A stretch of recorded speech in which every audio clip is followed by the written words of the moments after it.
Good morning.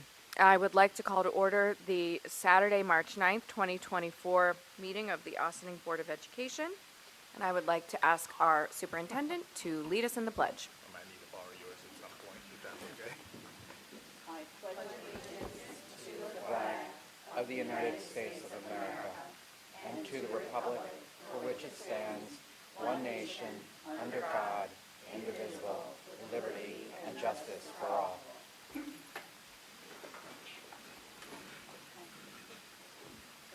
All right, good morning, everyone. Just as on a technicality, before I deliver my official welcoming remarks, can I ask, we have some students here, we need a mic check. Everything good? Good, okay, perfect, thank you. We thank our new tech team who are here today.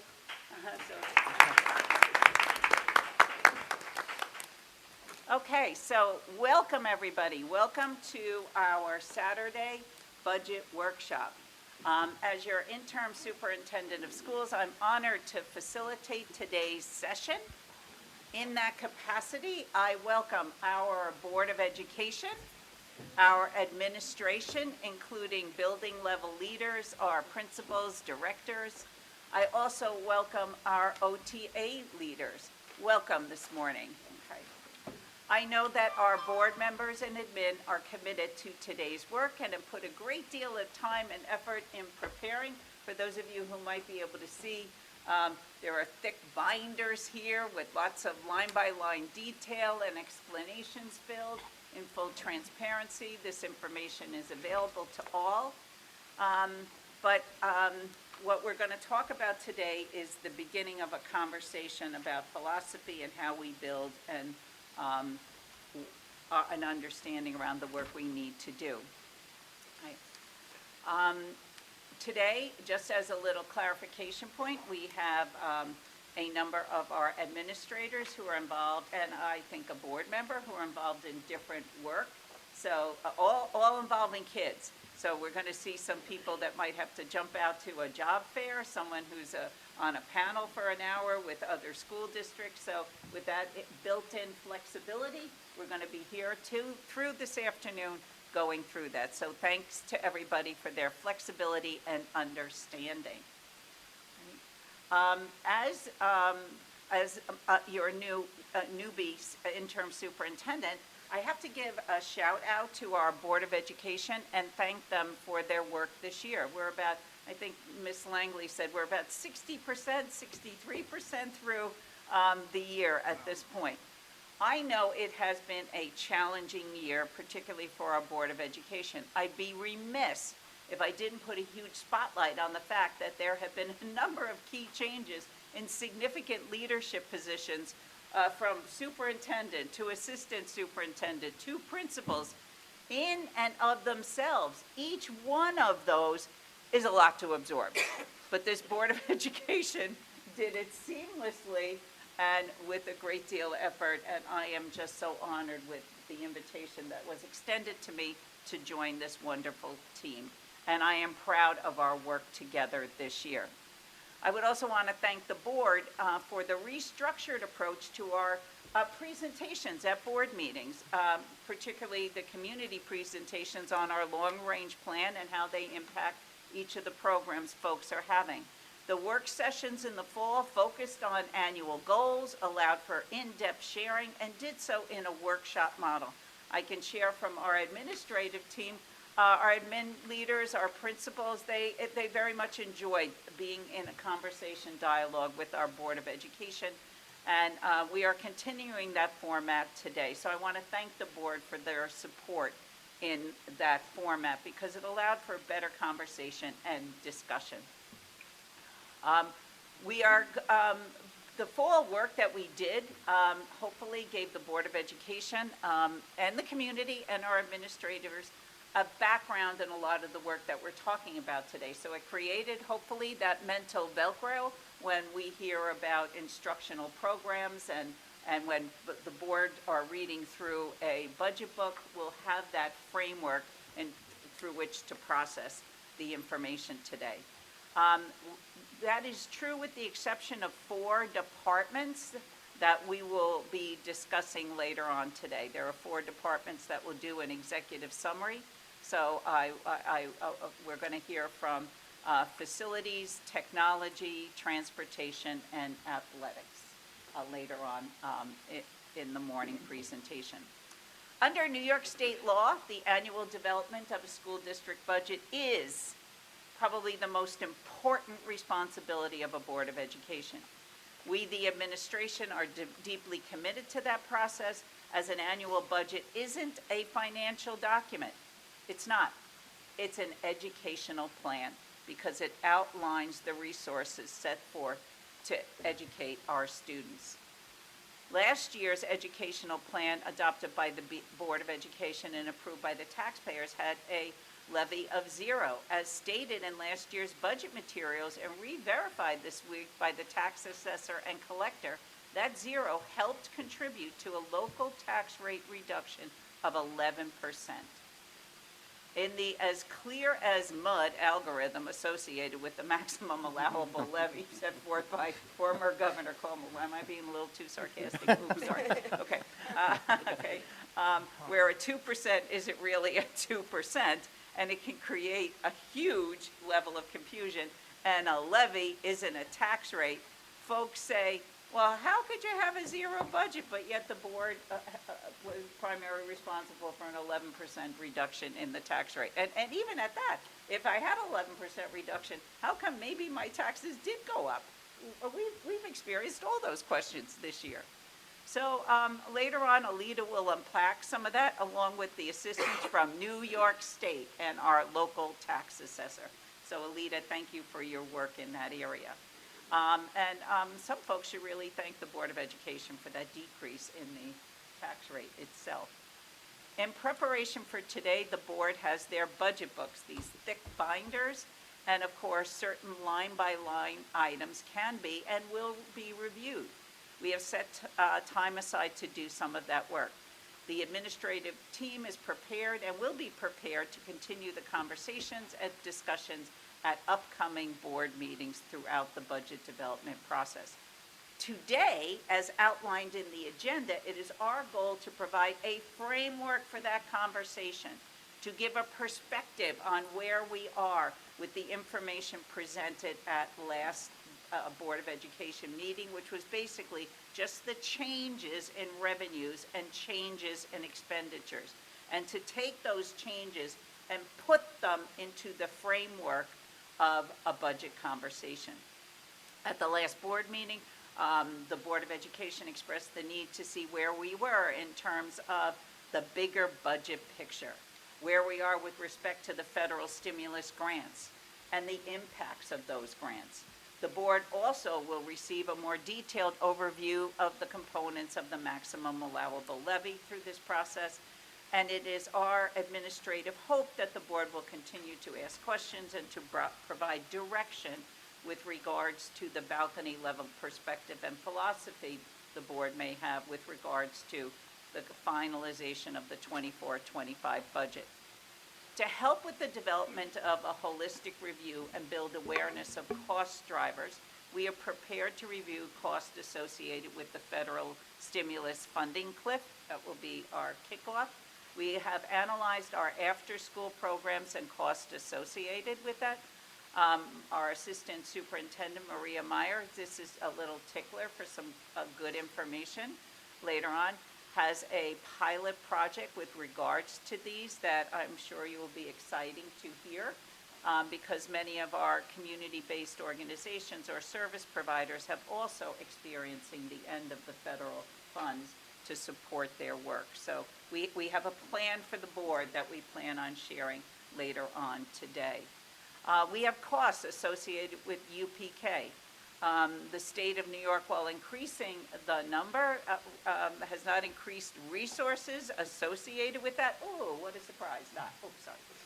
Or sarcasm. But the Ossining community, based on that, now has over $1 million dedicated in its annual budget towards UPK, right, which isn't a requirement, by the way, in New York State. And I think Frank knows this well from our advocacy work that goes back a decade. Kindergarten isn't required either in New York State, believe it or not. New York State does not cover the local costs and local shares, but they continue to increase each year. We are prepared to give the Board of Education the breakdown of the 6% of the allowable maximum levy. Again, that clear as mud thing, especially the why. Why is that allowable? But leading into that is the one-time impact of the transfer to capital with regards to capital projects, as well as the general fund capital line. Those projects, and we're going to talk about them a little later, the AMD driveway parking, the HVAC AC at AMD, key security projects that Jared will highlight, impact the budget. These one-time projects do have an impact in the budget and allow a community to increase its local levy to include these one-time projects. So that's a big reason why the number is what it is. Folks need to understand the importance of those projects. We went through that here. We went through a traffic study. We spoke about safety and security. And they also need to understand how they impact the development of the budget, as well as that crazy, clear as mud, maximum allowable tax levy. In terms of our recommendations with regards to the revenue to cover the expenses, please note, as I have mentioned last week, we at this point have a comprehensive approach towards revenues that will include the use of multiple reserves, the use of fund balance, as well as forecasts with regards to interest income, although conservative based upon no one knows the impact of the national election next November on interest rates, sales tax, etc. In addition to the local levy and New York State aid, two very important revenue streams. These other items are also revenue streams that are needed in order to put together a budget. We thank the board, the administration. I have to give a shout out to Ray Sanchez and Alita for the terrific advocacy with regards to foundation aid restoration, as well as the small additional increase we received for this year. Every single dollar is needed. However, as discussed last week, the increases in health insurance, school insurance, ERS, contractual obligations, mandated programs, all outpace the New York State additional funding through foundation aid. The negative variance, that delta, is a key component of our work today. On an important note, Ossining is not alone in this conversation. Many school districts are in a similar place, if not, many will probably need an override because they lost foundation aid. So I do want to say that, as it was mentioned by our Assistant Superintendent for Business, our major increases are in the human factor, as it should be, because we are in the education business, right? We educate children. And just to give context to that conversation, all right, here's just a brief overview as of this week of our wonderful little miracles that attend our schools. So at Park, we have 578 children, 343 in K and 235 in pre-K. Brookside, 691 little kiddos. At Claremont, 758 children. Right? Roosevelt, our school with just one grade level in it, 325 children. AMD, 1,046, and Ossining High School, 1,621 students. There's a lot at stake here. Dedicated to the work of educating those wonderful kiddos that we have are our teachers. We have 461 teachers, teaching assistants, 167. We have monitors, bus attendants, security aides, 101. We have psychologists and social workers, 27 to service that huge number, right? And those of you who have been keeping abreast with mental health issues, many would say we could obviously use more. Out of that 27, we have 14 psychologists and 13 social workers. Nurses, we thank our nurses for all the work that they do. At the high school faculty meeting this week, on Monday, I watched as Latoya Langley presented beautiful bouquets because our high school nursing staff have done an amazing job in some really critical situations, and they have gone above and beyond. So, including staff members who faint, whatever, different things, but they never skipped a beat. But we have 16 in the district. We have 12 school counselors. We have clerical staff and confidential staff, 63. 47 buildings and ground staff, those folks that are out there at 5 o'clock in the morning on a snow day, and Jared is texting me about clearance, those who are here in the evenings when there's a basketball game, those are here that are cleaning up and making sure the buildings and bathrooms are set and ready every single day to greet our kids and our staff, right? So with that said, it's important that I give aspect and attention to the numbers of what we're doing our work today. So in terms of teeing up the first agenda item, please understand that today's conversation is all about a rollover budget, right? It does not take into consideration any additional resources and additional staffing requests the principals and administration have asked for. This is about a rollover budget, taking the staff from this year and rolling it over next year, right? We did not include those requests, but I do have the dollar amount associated with that. To make it short, and the board will get an overview list of that, there's about $5 million of additional funding requested on many levels. When you have an elementary school of 700 kids, the request for additional help and support in terms of administration, it's a valid request. We're expanding more technology options. We'd like to add more staff. So again, and then of course there are requests for additional clinicians and mental health workers, as well as supports for clerical to help push the work through. But again, given the maximum allowable levy that we looked at and the resources, this additional $5 million in requests would put the request up way above the levy request. So we did not include them in the numbers we're going to talk about today. Okay. So with that said, I'm going to give an overview of some important decisions and dates the board needs to have, and we're going to talk about the first budget item. So I think I'm up. Alita, is that my cue to do the first slide? Can I just interrupt for just 1 second? Oh, sure. Okay. Go for it. Sorry. No, don't be sorry.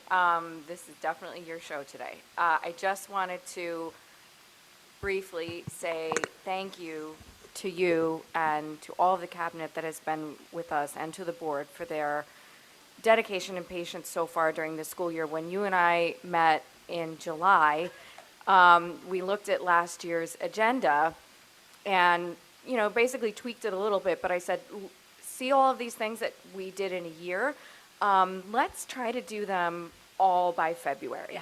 Yeah. And we talked about why that would be important for everyone to have the information that they needed in order to be able to have the most productive budget Saturday possible. And we rolled up our sleeves, and it was done, and it was done beautifully. And I just want to say on behalf of the board, I certainly recognize the extra time and effort that took, and it was all data supported, evidence driven presentations, and we really, really do appreciate you and your cabinet just jumping in and sort of going with that. So thank you very much for that. Thank you. And the one thing I forgot is we were talking, the Board of Education also adopted 2 important resolutions this year. The meetings, based upon what the board president said, our meetings have been long, right? But they've been really engaging, and it's important work that we need to do.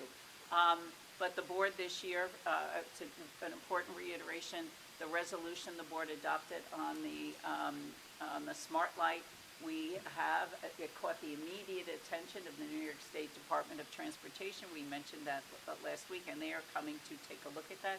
And we did these smart gun safe storage resolution, and now it's all part of our new registration materials, and we have sent that out, and we'll include it in part of our handbook. So we did a lot in about in almost a half of a year.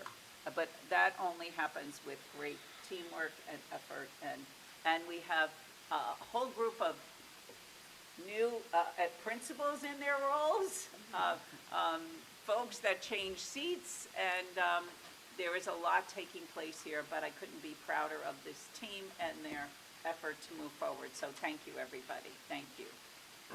Okay, so let me just give me a moment here to think about my.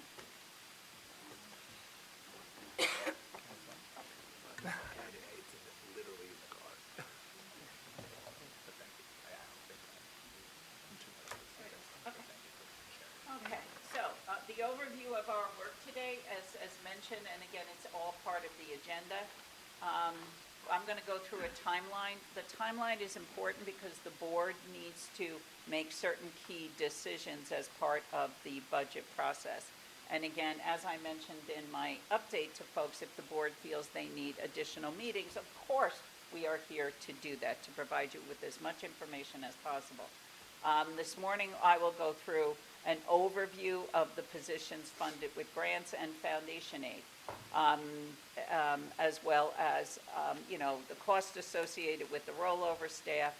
I will highlight a little bit more about new positions. So again, okay. So today, March 9th, is our budget development workshop. And again, it's to ask clarifying questions for the administrators and for the board to consider what they want to be the desirable tax levy.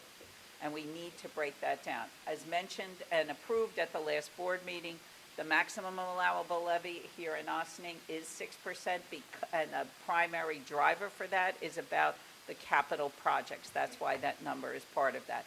That levy number does not require an override vote. It's what you're allowed to do, and it's up there because of that one-time expenditure in capital. Right. At our upcoming board meeting, we're presenting, and it should be March, 13th, my typo, apologize for that. Please, everybody in the community, we could fix that now, but it's next Wednesday, all right? We'll respond to questions based upon today and provide any additional information the board needs in terms of their work to get the exact desirable tax levy amount, what additions they might want to see, and or deletions, and or adjustments. And again, it's a tricky a place to be about this. I'm careful around language with that. I'm careful around language with programs that impact kids.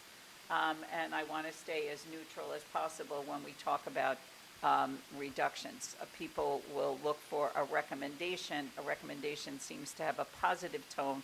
We can offer suggestions. We can offer, a thought process behind that. But again, when you're thinking about reducing a levy, it often means a reduction in program itself, and that impacts people and kids.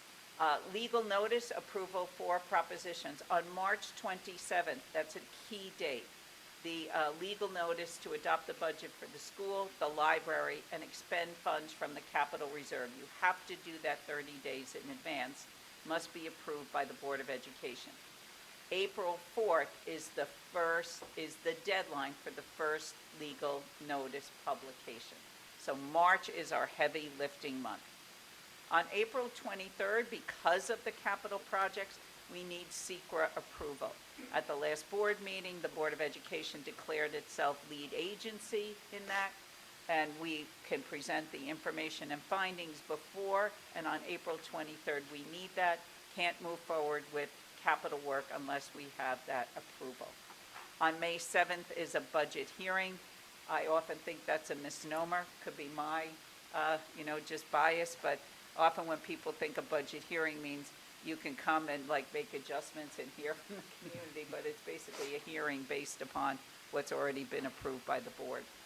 So folks should submit any comments or questions right now to the board. And on May 21st is the annual budget vote.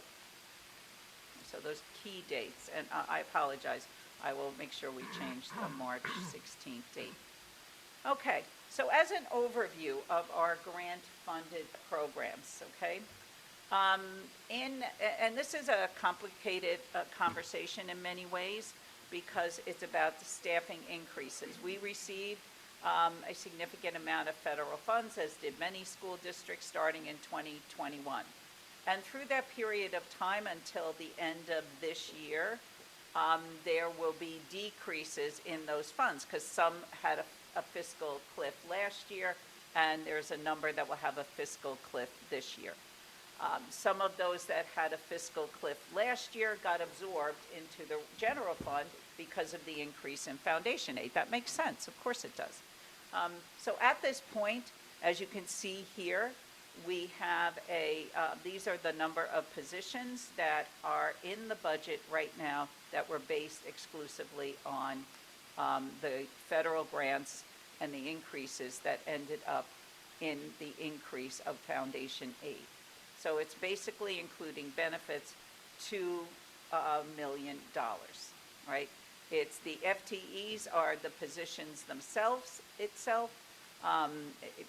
There's a partial of an administrator, 15 instructional positions, and you can go through the list here. Central office, a 0.2 of that, OSS, 2 of that, but they all amount here to $2,179,503. To explain that a little better, in terms of the levy, just as a rule of thumb, for each $1 million we spend, it's 1 percentage point. So this amount of positions equate to about 2 points on the levy, okay? And I think that's the information the board wanted to hear. And again, because we had that significant increase in foundation aid last year, we were able to absorb those with that. Okay? But this year, the last of the federal grants is dropping off. We did not. We received like over $1 million in additional foundation aid, but certainly, as you can see here by the math, not enough to cover the costs associated with that. Okay. Alida.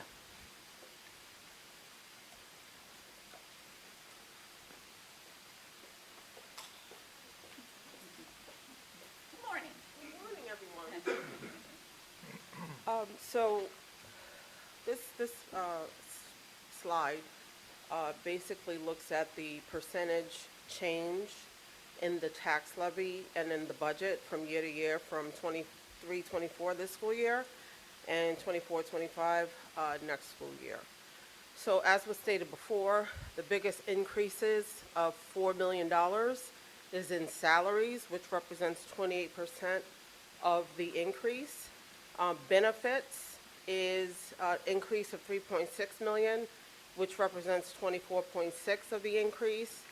Transportation is an increase of $500,000, which represents 3.48% of the increase.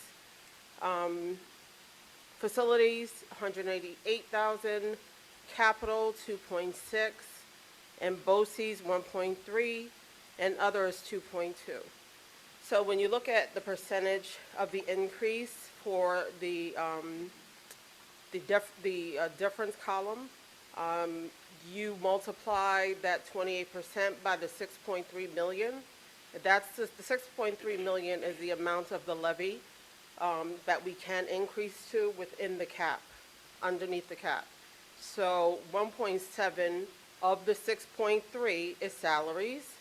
1.5 of the 6.3 is benefits. 221 of the 6.3 is transportation. Facilities is 82,000. Capital is 1.1 of the 6.3, and 600 and almost $1 million is represents that amount of the 6.3. So what the last column is showing you is how we would use the 6.3, which is a maximum tax levy amount, which is a 6%, how that's broken down. As you can see here, there's nothing new, and again, it's primarily salaries and benefits, but there's no real increase. In the capital line, we are also using reserves of over $7 million towards the that transfer to capital line of 14.7.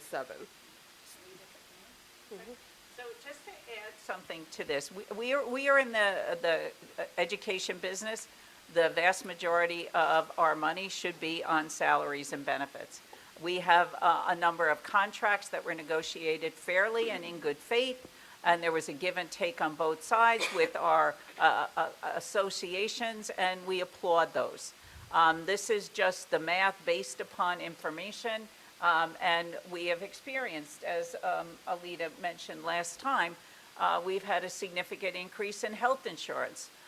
We have had a significant increase in our own insurance for property. We've had significant increases demanded of ERS and TRS.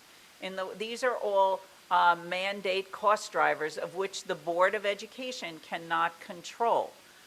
These spikes in increases are being felt throughout every school district here in New York State, and folks have been seeing that.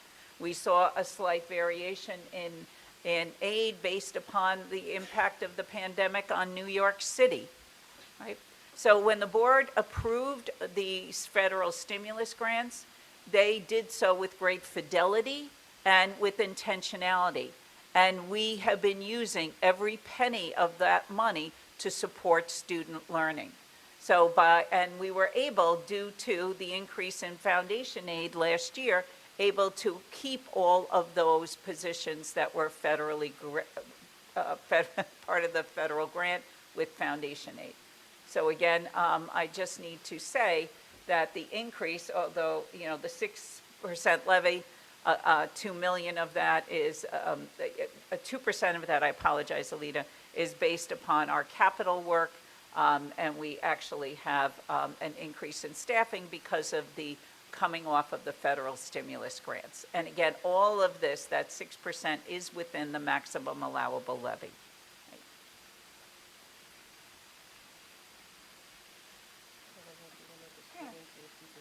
Yeah, I mean, we're given a lot, like we did put this here, but perhaps we can go into the executive summaries for our presentations and save this time for board discussion.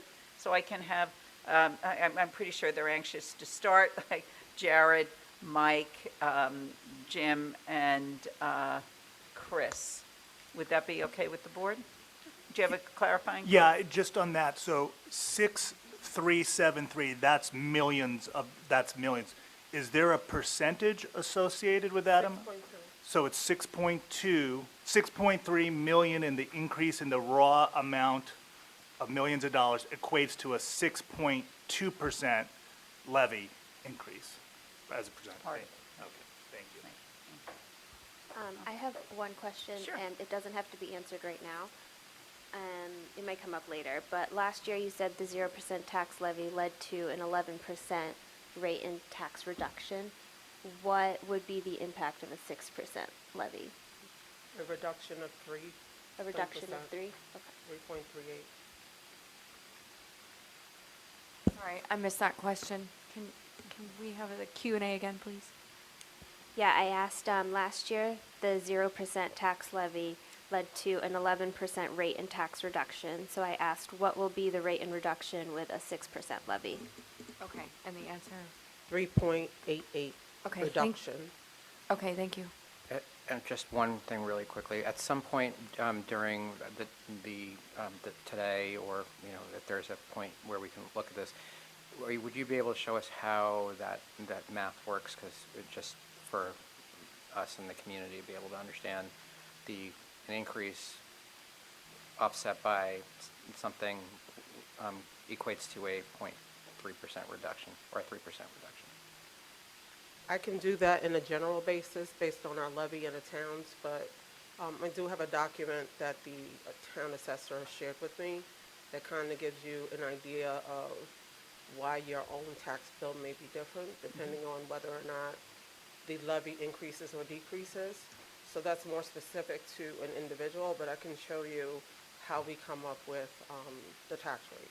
Yeah, that would be helpful. Thank you. Yeah, and I think that's a great question, because most people are like, it's like, the tax levy is as clear as mud, and how you can have a decrease in a tax rate, but yet some people will see a decrease, some people will see a slight increase, and what else is included on the impact of that tax rate? So the town assessor and tax collector spent a lengthy time speaking with Alita, and we have information from the state. That would be good, because it would be helpful for the community to really understand that, what we do here, even if you did a decrease and your taxes went up, it's a very different situation. So just to even have that explainer moment would be very helpful. Thank you. Okay, all right. Jared, thank you.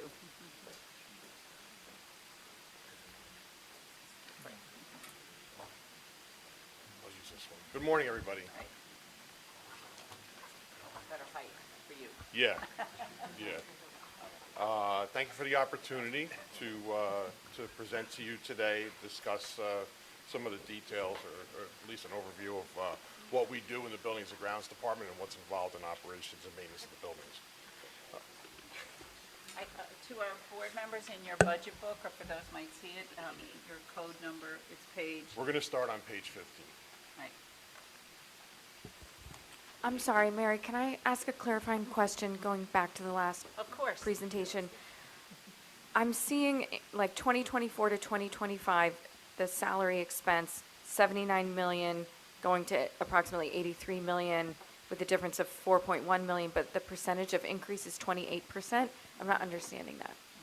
It's a share of the. Oh, a share of the Yeah, that- budget increase. That's what that Yeah. should have said. Got Yeah, that it, should have said okay. share of. But thank you for asking that question, because people won't understand that, so Yeah. we'll add that little, but thank you, Roger. Appreciate that, Yeah, okay. I was looking at that too, and I was trying to figure out if there's a percent increase. It's actually a share of the total increase. Sarah, that's why this And then you conversation multiply it style by is the important. 6.3 million. Okay. Okay, so we're going to start on page 15, and that talks about, page 15 talks about salaries in the Buildings and Grounds Department, operations salaries. So the people that are involved that go into the work that we do start with the cleaners, the custodians, and the head custodians in all the buildings. Those folks work in all of our buildings every day. One of our custodians, Mike, is here with us today, helping out. He'll be here all day, and to the end until everything needs to be cleaned up. But that work happens every day on a daily basis in and out of schools, as Mary mentioned before. After that, what's also included in here is our maintenance staff, right? Our maintenance staff includes our building maintenance mechanics. It includes our ground staff that do a variety of different work. And it also includes my office and the warehouse operations, the deliveries that go to the schools. We have one person dedicated to Jeep Mail who's doing deliveries all through the district and also going out of district for whatever the needs are, whether it be hand deliveries or to pick things up or, whatever the needs may be. So that's what goes into operating the schools. I rely on those people every day to do the good work that gets done. And they are all dedicated staff members and do their jobs really, really well. They work really, really hard, and Mary's been very gracious with some of her compliments to the Buildings and Grounds Department lately, but none of that work could get done without that staff doing it. And they're working also, you should know, we have people on staff 7 days a week in this district. We have 2 people that work every weekend, both on Saturday and Sunday. We're looking over the grounds and doing other duties. And of course, they're working across 2 shifts. So we have people starting at 6 o'clock in the morning every day, and we have people in the buildings generally until about 11, 11:30 at night. I think one of the things that Jared didn't mention, because that would be very Jared, very self-deprecating, is the fact that here in Ossining, we have on staff our own like someone that can take care of electricity, someone that can take care of plumbing. In many other places, you have to do an outside contract for that. You have to contract services for that. So that is an incredible feature that is here in Ossining. And we're delighted that the staff feels that strength of leadership from Jared. Thinking about buildings 24 hours a day, which is the case, they have to be monitored 24 hours a day. You need building management systems that link into things. You need VoIP systems that communicate. Intuitively, my first 2 weeks here, I spent a good half day walking all the district with Jared, and I'm very impressed with the level of work, very impressed with his depth of understanding of all of these things, and I just found a great partner in Jared about the work that we're engaging with, because the level of also additional facilities work that you are doing is not normal, is not typical, that you're going to have someone who's in charge of buildings and grounds that will, a director of facilities that will be overseeing, be involved with an addition and an elevator install. Like, it's one thing to do repairs and minor reservations, and there's additional significant capital projects that are taking place here with the support of Alita and Jared. So those are two shout outs I need to give to Jared and his team for the work this year. Well, thank you for that. I appreciate that. Okay, so that's essentially what page 15. I also want to mention too is the student summer helpers that we hire in the summer. We're accepting those applications right now through the guidance office at the high school. We've had some interest. I've had some questions come to me and things like that. So, and we enjoy employing those people every summer, the students every summer. It's always fun to do that. I actually took part in mock interviews at the high school a couple of weeks ago. That was like 3 or 4 weeks ago. And I saw one of our student helpers there who was there doing a mock interview. So that was fun to see, and seeing him grow and try to learn new skills. So that was awesome. All right, turning to the next page, page 16, talks about our I'm sorry, equipment. can I ask a question on the other Sure, page? Or absolutely. should I wait till later? I was just curious why there's such a decrease in the operation salaries. So that would be either positions or salary reductions.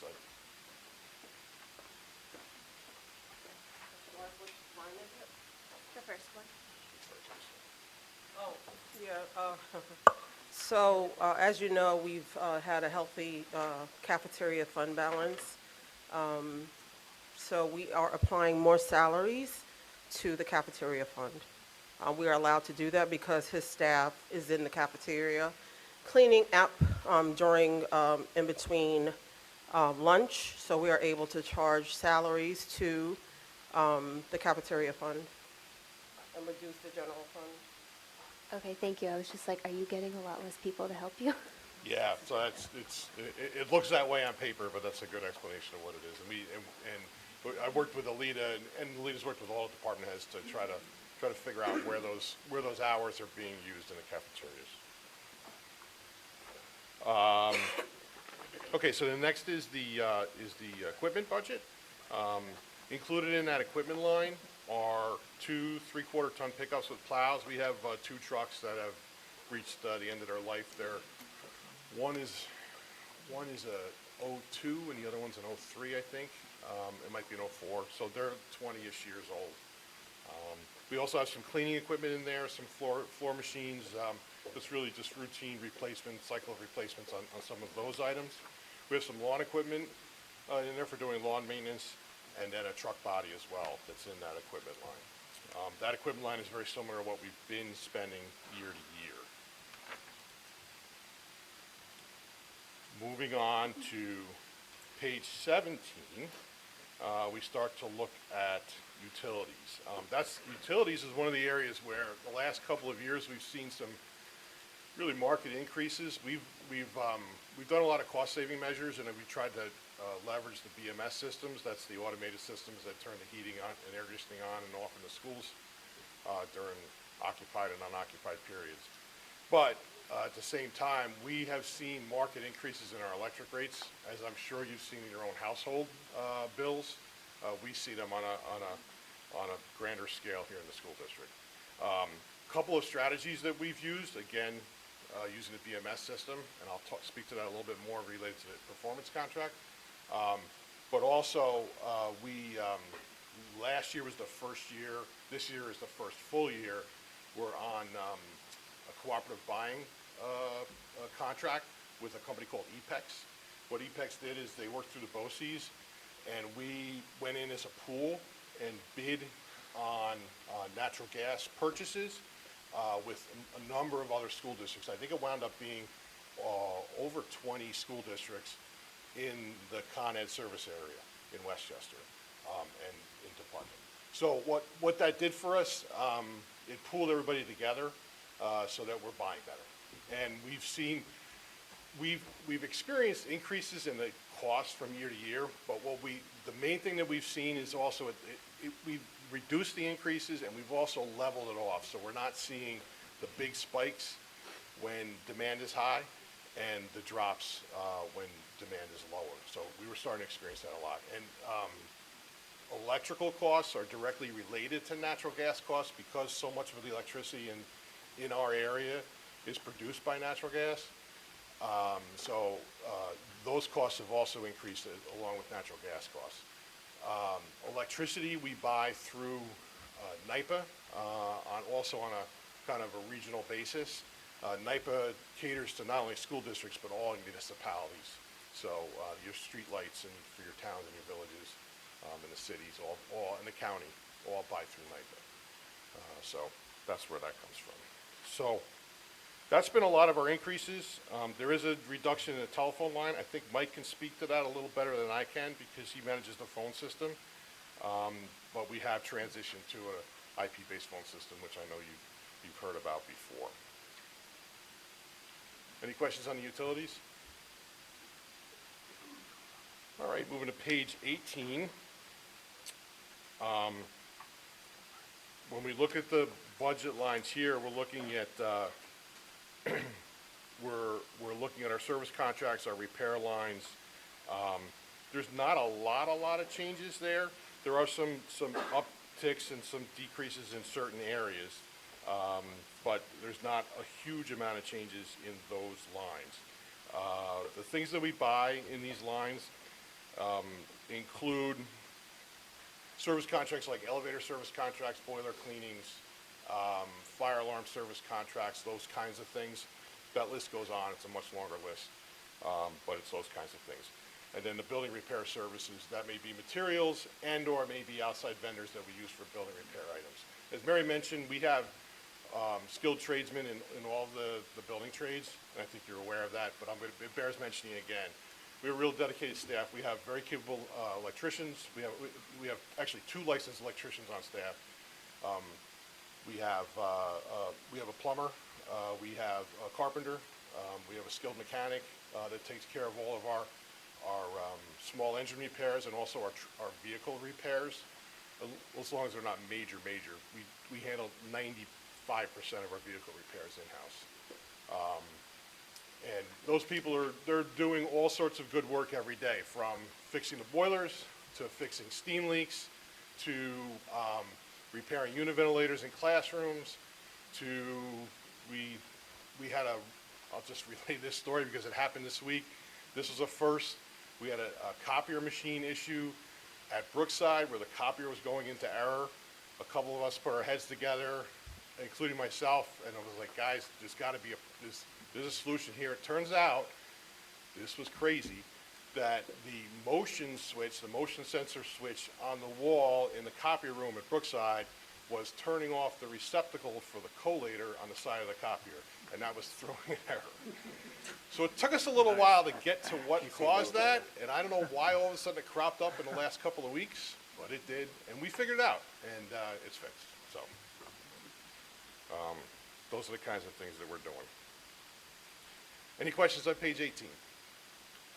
I've got one. Sure. The fixed plant expense line,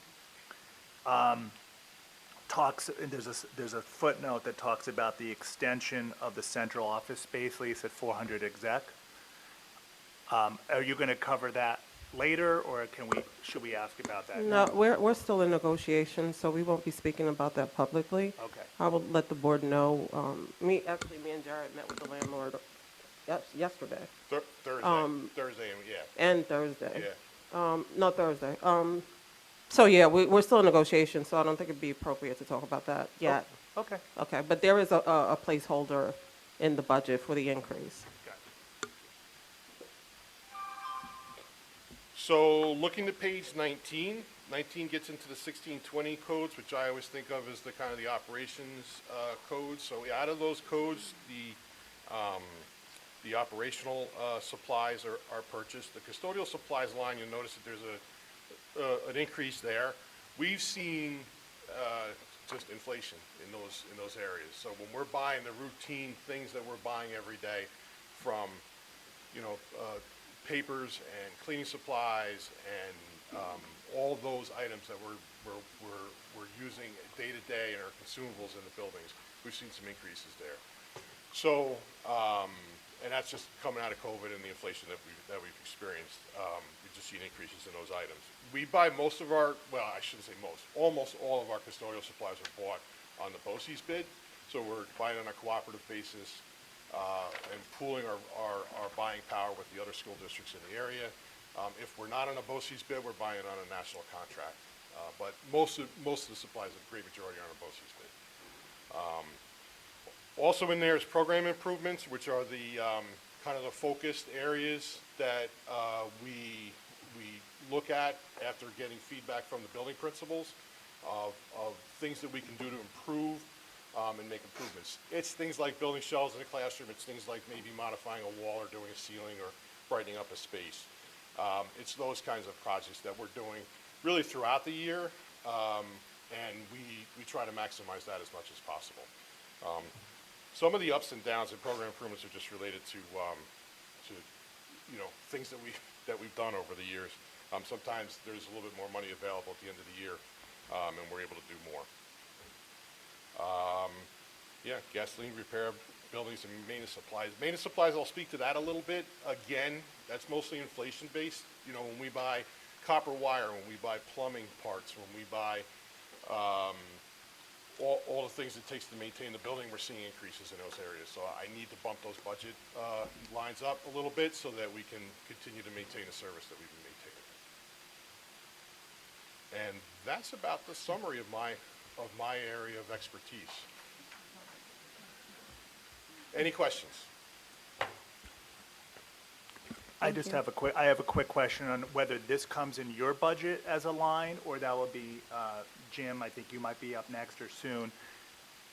Personnel for security in the buildings, is that you, is that him, or is that someone else? Yeah, it does not fall under me. I believe it falls under Jim, but I'll let either Jim or Alita speak to that. Okay. Yeah, it's not going to be in the codes that he's presenting today. It's wrapped up in the personnel codes. So if you do have a specific question, I'm sure he can answer it, but it's not going to be on his page by page. Got it, thank you. So I have to leave to a personal commitment. So the good news is, you lose me for an hour and a half on questions. The bad news is I'm just going to make the statement now on it.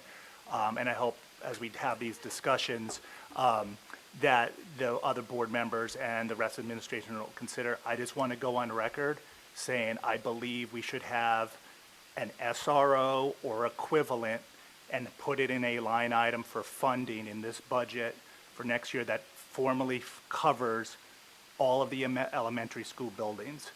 At least one person that floats. It could be SRO, it could be equivalent. I know we haven't formalized that in the past, but I want to just go on record and say I personally would like to see that funded in the budget to cover the elementary buildings pre-K through 5 like we do for AMD and OHS, and I hope to have further discussions around that. Thank you. Any other questions? Chair, just one question specifically for you. Here in the AMD building, do you feel you have sufficient staff for custodial, particularly, I know this was true last year, at least through what I understood, that the cafeteria here does require, and I know there's been like one, sometimes two here, but it's been hard for some of them to keep up with the amount of what they've had to do to keep the maintenance of the cafeterias, and in some cases, the hallways that are just outside the cafeterias. Do you feel you have adequate staffing to support what you need? I feel we do, yes. Okay. And speaking to that, whenever I have the opportunity, I try to place an additional person here in AMD Okay. to help out, especially after that lunch period and that kind of that towards the tail end of the lunch period and transition into the afternoon, because I know it's so busy in here. Okay. There's a lot going on. Okay. I have a question. On page 19 for program improvements, the budget was 145. We went almost 500 over. So I guess my question is, was there an emergency where we needed to pull money, or there was found money, and so we did some extra things? Like, can you tell me kind of the story about that? Because we went over quite a bit, but the budget is the same. Yeah, so, and it's a good question. So, some of that is transfers from the year previous, and some of that is and Alita, correct me if I'm wrong here, but when we get to the end of the year and we have the ability to transfer some funds into that program improvement line, we will try to do that. It's basically using the fund balance that doesn't need to be carried over to the following year. Am I correct in saying that, Alita, in that way? That's correct. Thank you. Can I just make one comment to you, Jared? I just want to say, for what you've done in the high school with the unit ventilators, to get those installed and the way you worked on that, so just hats off to you. I mean, honestly, there's not enough that could be said for what you and the team put in, so thank you. Thank you very much. And like I mentioned before, I have huge support from all of my staff, so it's not just me. I think you probably have huge support from the board, too, so. Okay, thank you. I will say before I segue to Mike here is that in addition, when Jared and I speak particularly about AMD, working with Dr. Nover and the assistant principals here in terms of, whether it's bathrooms or cleanup after, that relationship is critical. So I want to thank Dr. Nover for the support, because you and I have spoken about that, which has been really key. Jared mentioned something in his, this is where I get when I'm talking to Jared and I'm talking to Mike, and we end up in a language all to our own, and I'm in my happy place. But, like Jared just mentioned what's called a BMS. To explain that, it's a building management system. It's kind of like a computer brain. So I'm sitting there talking to Mike. I said, okay, so now you got the BMS and it's talking to life safety systems. Is it running over twisted copper? Or is it running over, Ethernet cable? The reason for that is that I could not have a school open if they collapse and the sound didn't go from one place to another. And then the fire safety panels, are they running across the same network that talks? And if I do a signal in one place and I've got a BACnet card that translates, and is it going to do it in time? And I'm just very impressed, first of all, with the level of cooperation and understanding between Jared and Mike and the level of attention to all of these things. So again, these are things most people don't think about, and when something goes wrong, like that copier at AMD is a perfect example of that, having people think out of the box and think about solutions, but having a background and an understanding of that is key for everything. So you have a very unique team here in Ossining, and delighted the board gave the extra shout out about it. But I just love working with this team. Anyway. Thank you. Sorry, I have a question as well. Just to clarify, on basically the custodial supplies and maintenance supplies and the increases, and probably more anecdotal than factual, but so some of those lines are significant year-to-year changes, right? And if I'm understanding correctly, we're not changing levels of service. We're just rolling forward, or is there some things that we're doing with those budget line items that maybe we weren't doing in the past? Like you said, there was inflation increases for supplies. The one significant place in operation supplies that we're doing something different is, before COVID, we didn't buy masks. We didn't, COVID test kits we're not really paying for, although at some point we're going to have to, I'm sure. Masks, sanitizer, large number of gloves, rubber gloves. So those things we weren't buying at the level that we're buying now. So coming out of COVID, we're now stocking masks. We're now stocking hand sanitizer. Those are increased expenses. But I would say the majority of those increases is inflationary. We're just seeing higher prices for all of the items that we buy. Yeah, and year to year, we would have been buying masks and gloves previous years. So that's something, maybe if we look at a budget a bunch of years back, we would see basically those increases. But from last year to this year, that wouldn't have changed significantly, or would it? No, that didn't change. So it Not sounds from like last year it's to really, this year. it sounds like really from a year-to-year perspective, this is the result of inflation, of just going and buying supplies and equipment, and you're not starting a new program Oh, to no. do something fantastic, No, this is actually, just and year-to-year. actually, Yeah. speaking to that a little bit, Yeah. so like cleaning products, we're buying much less commercial cleaning products than we were 3 or 4 years ago.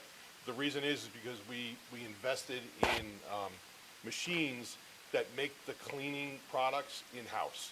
I'm not going to get into the technical details, but we invested a lot of money in order to not have to purchase those things day to day to day to day. So that's one example. I could cite some other examples with some thought, but most of the increases you're seeing is inflationary increases. The cost of toilet paper, the cost of paper towels, paper products in general have gone up a lot. Yeah. So, Yeah, no, I wanted to make sure we weren't doing something new. It was really, it's a roll forward on the maintenance side and Yes. just additional costs with Yes. that. And I do appreciate the clarification on the historical, because some of these lines historically were significantly higher. So I commend you for the efforts to bring this down, because I think those are significant if you look back 5 years or so. Yep. okay, Thank thanks. you. Jared, one last question for me. I know you want to get back to. No, But I know last year we had some challenges by way of school nurse supplies and that what was needed to support. And I'm sure that's going to be different in terms of how this is handled from this past year to next year. So could you talk a little bit about in terms of what may have happened and what might be different for this year? I'm sorry, he's not in charge of Yeah. nursing supplies. Who is that? No, it's, I'm sorry. It's, Chris Herrera, but it had nothing to do with the directors. So it wasn't in facilities, it was under Chris Herrera, you're saying? Yeah, but it had nothing to do with him. It had to Okay. do with the transition Okay, in the position that does the bid. okay, Over the summer, we didn't have a person. gotcha. Okay, And so it was just a fluke, more or less, relative to, It really wasn't a fluke. It should have been done, but it didn't get done. Okay. And so we were scrambling to figure out how to get it done. However, in the interim, I did tell their department that they can order whatever they need, and I will approve it, and they don't have to wait for the bid, because I viewed it as an emergency, so. But we are planning a meeting next week with Jen Scarduzio, my new purchase clerk, to go over the bid process, to make sure we have everything in time. But that happened last year because of transition in the position okay, that handled it. I appreciate that, thank you. Thank you again, everybody. Thank you. Good morning, everyone. Good morning. Morning. Michael Hanna, Director of Technology here in the Ossining School District. So this technology budget took months of careful consideration to craft. We used data analysis. We collaborated with our building administrators and staff. We brought in outside consultants to look at our infrastructure. My goal was to create a fiscally responsible budget that meets the needs and support and enhance the technology throughout the district. So at this time, I would like to speak to our specific pages within the budget for the 24-25 school year. The first page we're going to be talking about is page 20. This is for central data processing. This covers the systematic costs that we use to cover all of our administrative programs throughout the district. This includes, but is not limited to, the business office financial programs, our student information system, HR programs, special education programming, food service, data warehousing, transportation, facilities. So this is what Mary was talking about in terms of the integration of all of the systems that we take care of in the technology department. This year, you're going to see an uptick on the software service contracts. This adjustment is a result of our efforts to enhance our student information system, which is Infinite Campus. We transitioned to a cloud-based service this year. This upgrade ensures a more secure environment. It features multiple encrypted backups and guarantees 100% uptime for our faculty, staff, and students. Built into this increase is also an additional CIO mentoring support from the Lyric, and this is to provide ongoing professional development to support our new Assistant Director of Data Assessment and Research. This is a one-time cost for this year only. Next, on page 20, involves the expansion of our BOCES services. Typically, the Lyric experiences a yearly 2% increase in their services. However, this year, we have actually had a few other increases that went beyond that. We made a firm commitment to ensure that every student in the Ossining district, has adequate access at home to facilitate their full participation in our one-to-one Chromebook initiative. To fulfill this commitment, we procured 225 Khajiit hotspots, enabling cellular Wi-Fi access from any location they're in. Presently, 215 of these devices are out and are being used within our school community. So notably, the cost of this data for these devices has escalated beyond our initial projections of the year. So that's where you're seeing this as an increase in our BOCES. All of our systems remain consistently online and meticulously updated through the expertise of our network specialists. Collaborating closely with our staff, these specialists offer seamless day-to-day support within our systems.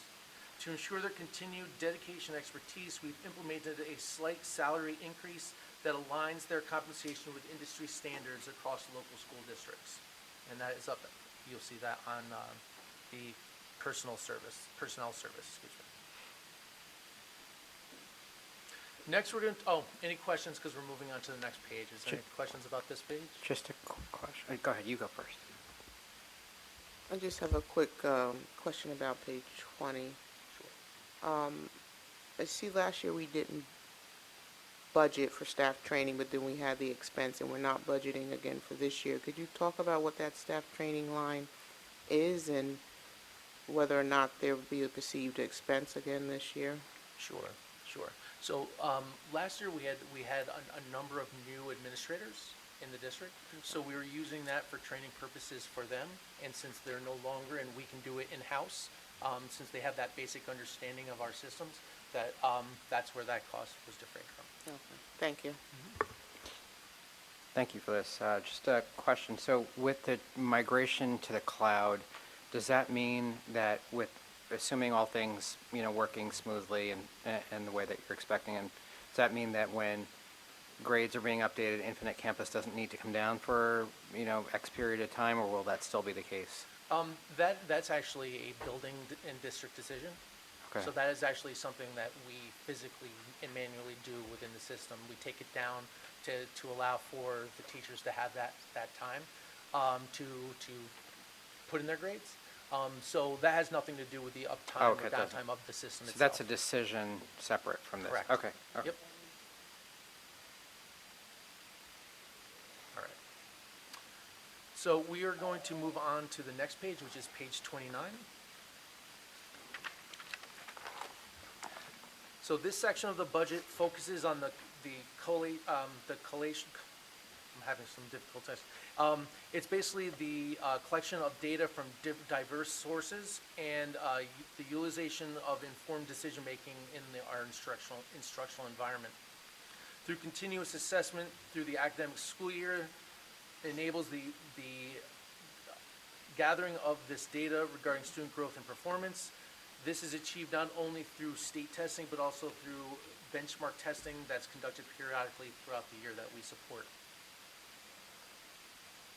You will see that there's a decrease in the personnel services from 2060-151 code. That is actually just a recode to 2330-151. This was to support our credit recovery program during the summer. That has been moved to the high school code. You'll also see that there's a decrease in the staff salaries. This is due to one of the employees on my data team who has reduced her hours in preparation for her retirement in the coming years. So we kept her on so that we wouldn't have to completely fill that position. I think she works 4 days a week now rather than the 5 days. So that's where that decrease comes from. It also gives us time to be able to search for a position that is very, very difficult to fill. Data team members for school districts are a needle in a haystack. So we actually are going to be able to start that process sooner because we know it's going to take a long time for us to be able to find somebody to fill it. There's also a decrease for test scoring. This is noted because we actually are transitioning from paper-based New York State testing to computer-based testing. We're actually a year ahead of the game, so this was a transition that was supposed to happen from the New York State. We started with our 5th grade, and actually next year was when the date everybody was supposed to go, and we decided to do it this year because of the success that we had with our 5th grade last year. We decided that we were going to do it for the entire 3 through 8 testing. The shift eliminates the need to send our tests to an external vendor for scoring, and it results in a significant cost savings. And we can actually anticipate further decreases in the future as more state-mandated testing transitions to fully digital format. I think Nicetel is one. Nancy's here. So the Nicetel is also going to be coming soon to do it. It's 2026.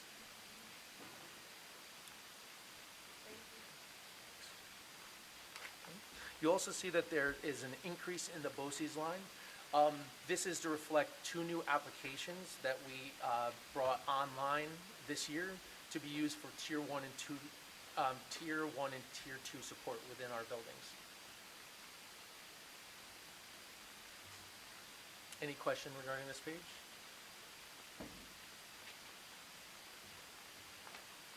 Excellent. Finally, we're going to be going to page 57. Page 57 covers our instructional technology equipment, technical support, professional development, and curriculum support. We want to support our staff in order to enhance their instruction using technology while increasing the motivation and engagement of our students in the learning process. But more importantly, we want to give the students the ability to learn and express what they have learned through the use of technology. We want them to become 21st century learners, global citizens, while teaching them to be digital safe.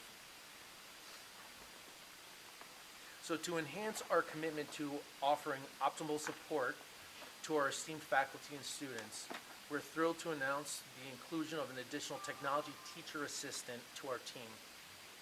Over time, we have identified a gap in the dedicated support during our school hours, largely due to staff sharing arrangements. With the integration of this new role, each of our buildings will now benefit from a full-time on-site assistance. And so this vital addition corresponds with that code 2630-151. Also, our instructional and administrative devices are procured through an installment purchasing agreement, which is an IPA that we do through the LYRIC. This agreement operates as a lease amortized over 4 years, facilitating our equipment replacement cycles without requiring upfront expenditures of all the funds. This established process, which we've utilized for many years, enables us to receive state aid for almost all of our device acquisitions. So 3 years ago, we were incredibly fortunate to secure a substantial grant from the federal government that was aimed at promoting digital equity within our district. The $800,000 grant was instrumental in advancing our initiative to establish a one-to-one learning environment for every student district-wide. To prepare for the replacement cycle for these devices, we are progressively increasing our IPA over time, ensuring readiness to replace the 2,500 devices we purchased without imposing a significant one-time burden to the district and to the taxpayers. So hence, that's the noticeable increase that you see in that budget line. Mike, can you just confirm the page, That's 57. 57, thank you. So before I conclude, I do want to highlight one of our proud moments. The Technology Department remains dedicated to fostering family engagement by offering various outreach opportunities, providing essential technology support to families and other community members.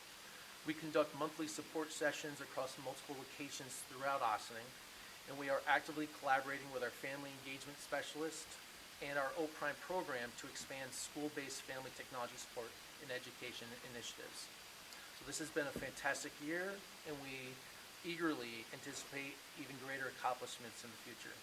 So thank you for your time and your continued support. Thank you. Any other clarification questions? All right.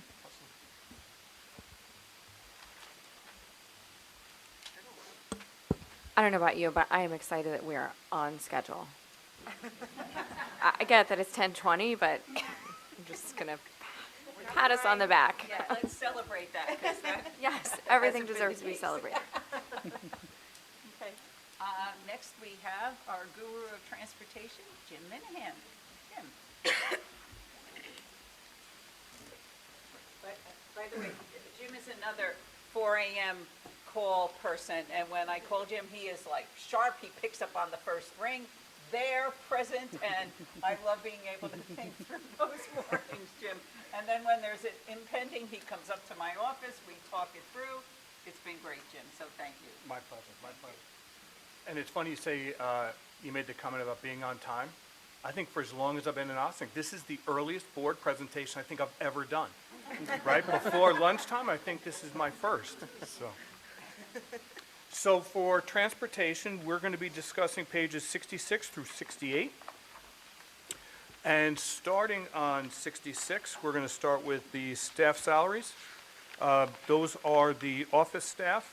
I have an assistant, a secretary, and part of 2 custodial driver groundsmen. The overtime is for those positions. So that would be for mostly in September, August, September for my staff, and then for the driver and groundsman, and the overtime is because of their assigned routes. Because sometimes their routes start before their actual schedule time and finish actually past their schedule time. So the bus monitors, where you see the reduction, so for the past several years, we have tried to hire monitors to put 1 monitor on all the buses. So certainly to cover all the in-district buses and then everything else. So that number is 58. In actuality, the number is 68. 10 monitors are covered by the UPK grant and are offset by that. And then we hired the additional 58. So those are IEP driven and then Park School driven and then everything else. For the last 2 years, we have not been able to fill those positions. We run at about a 20 monitor deficit every year, as hard as we try to do that. So when I sat down to do my budget with Mary and Alita, they said, listen, you really need to bring those numbers closer to what we're doing in reality. And let's talk about restructuring the pay scale for them, because it's hard to attract people and it's hard to keep people. So what I did was I reduced the 58 to 40 and restructured the pay scale. So that's why you're seeing the reduction in the overall cost for the monitors this year. I mean, if we get lucky and we go higher, that's great. There's wiggle room in that because of the pay scale. So we're not locked into just the 40. If we are able to creep up to 42 or 45, we're still good because of the flexibility in the hourly rate. Next thing is no Sorry, equip. before you move on, can you explain the pay scale, if it's not going to take too much time? What we're currently doing or what's proposed? What's proposed that's coming out of the budget? I can do that. So we're looking to do the starting for first year, $17 an hour. For year 1 to 2, $18.50, and years 2 on at $21 an hour. Our highest right now is $18.35, is what we're currently paying. I've done some comparables, and we are in the market for Chappaqua and Tarrytown.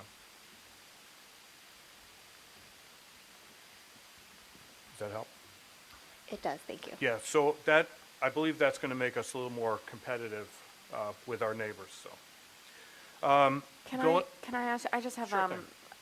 and it doesn't have to be answered today, but while we're on this, I know that we haven't always had this number of monitors. I don't know if you have like a ballpark number of where we were at maybe 5 years ago? 5 years ago, we were probably in the, I'm going to say, mid-30 range. Okay, and then I guess I'm interested in your thoughts at some point during budget season on whether you feel as though the increase in monitors has, I guess, achieved what we were hoping for it to achieve, if that level is still necessary. I would tell you that level's still literally out of our grasp because we are assigning monitors to what the buildings are telling us that are problems, what the drivers are telling us that are problems. So we do that, and that helps somewhat, but there's still a lot of gaps out there. Okay, You know, I mean, we're not getting the coverage that we would like, and you know, it is supportive to the driver. The drivers do appreciate the extra person on there. So. okay, great, thank you. I have another question about this. So is there a reason that instead of reducing it to the 40, we're not just increasing the pay to try to get us to the 58? So that's kind of what we've done here, right? So if we put 58, we're not hitting that number. The last 2 years, we haven't hit that number, right?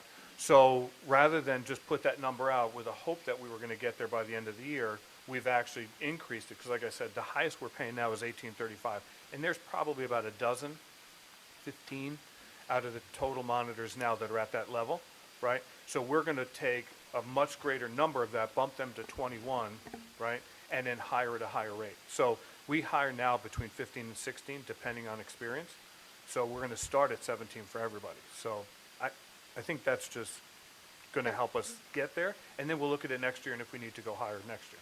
That's great to hear, yeah. Yeah.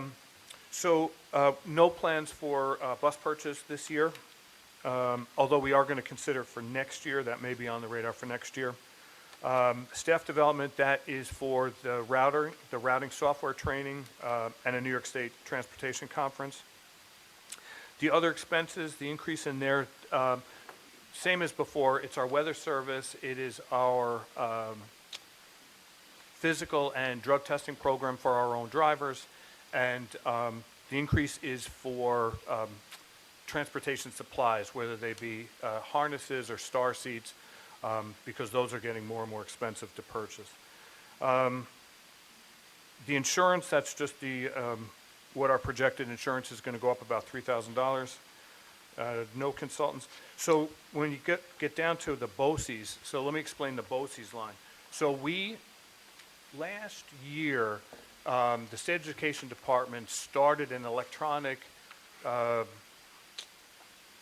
reporting, but basically this is how they track all of your stuff. They track your drivers, they track to make sure all your training is done and stuff. It's called SharePoint.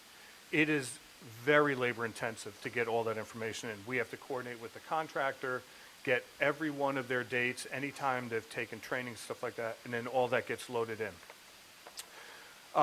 We have partnered with FEH BOCES because the guy who developed the system left SED and is now working for FEH BOCES.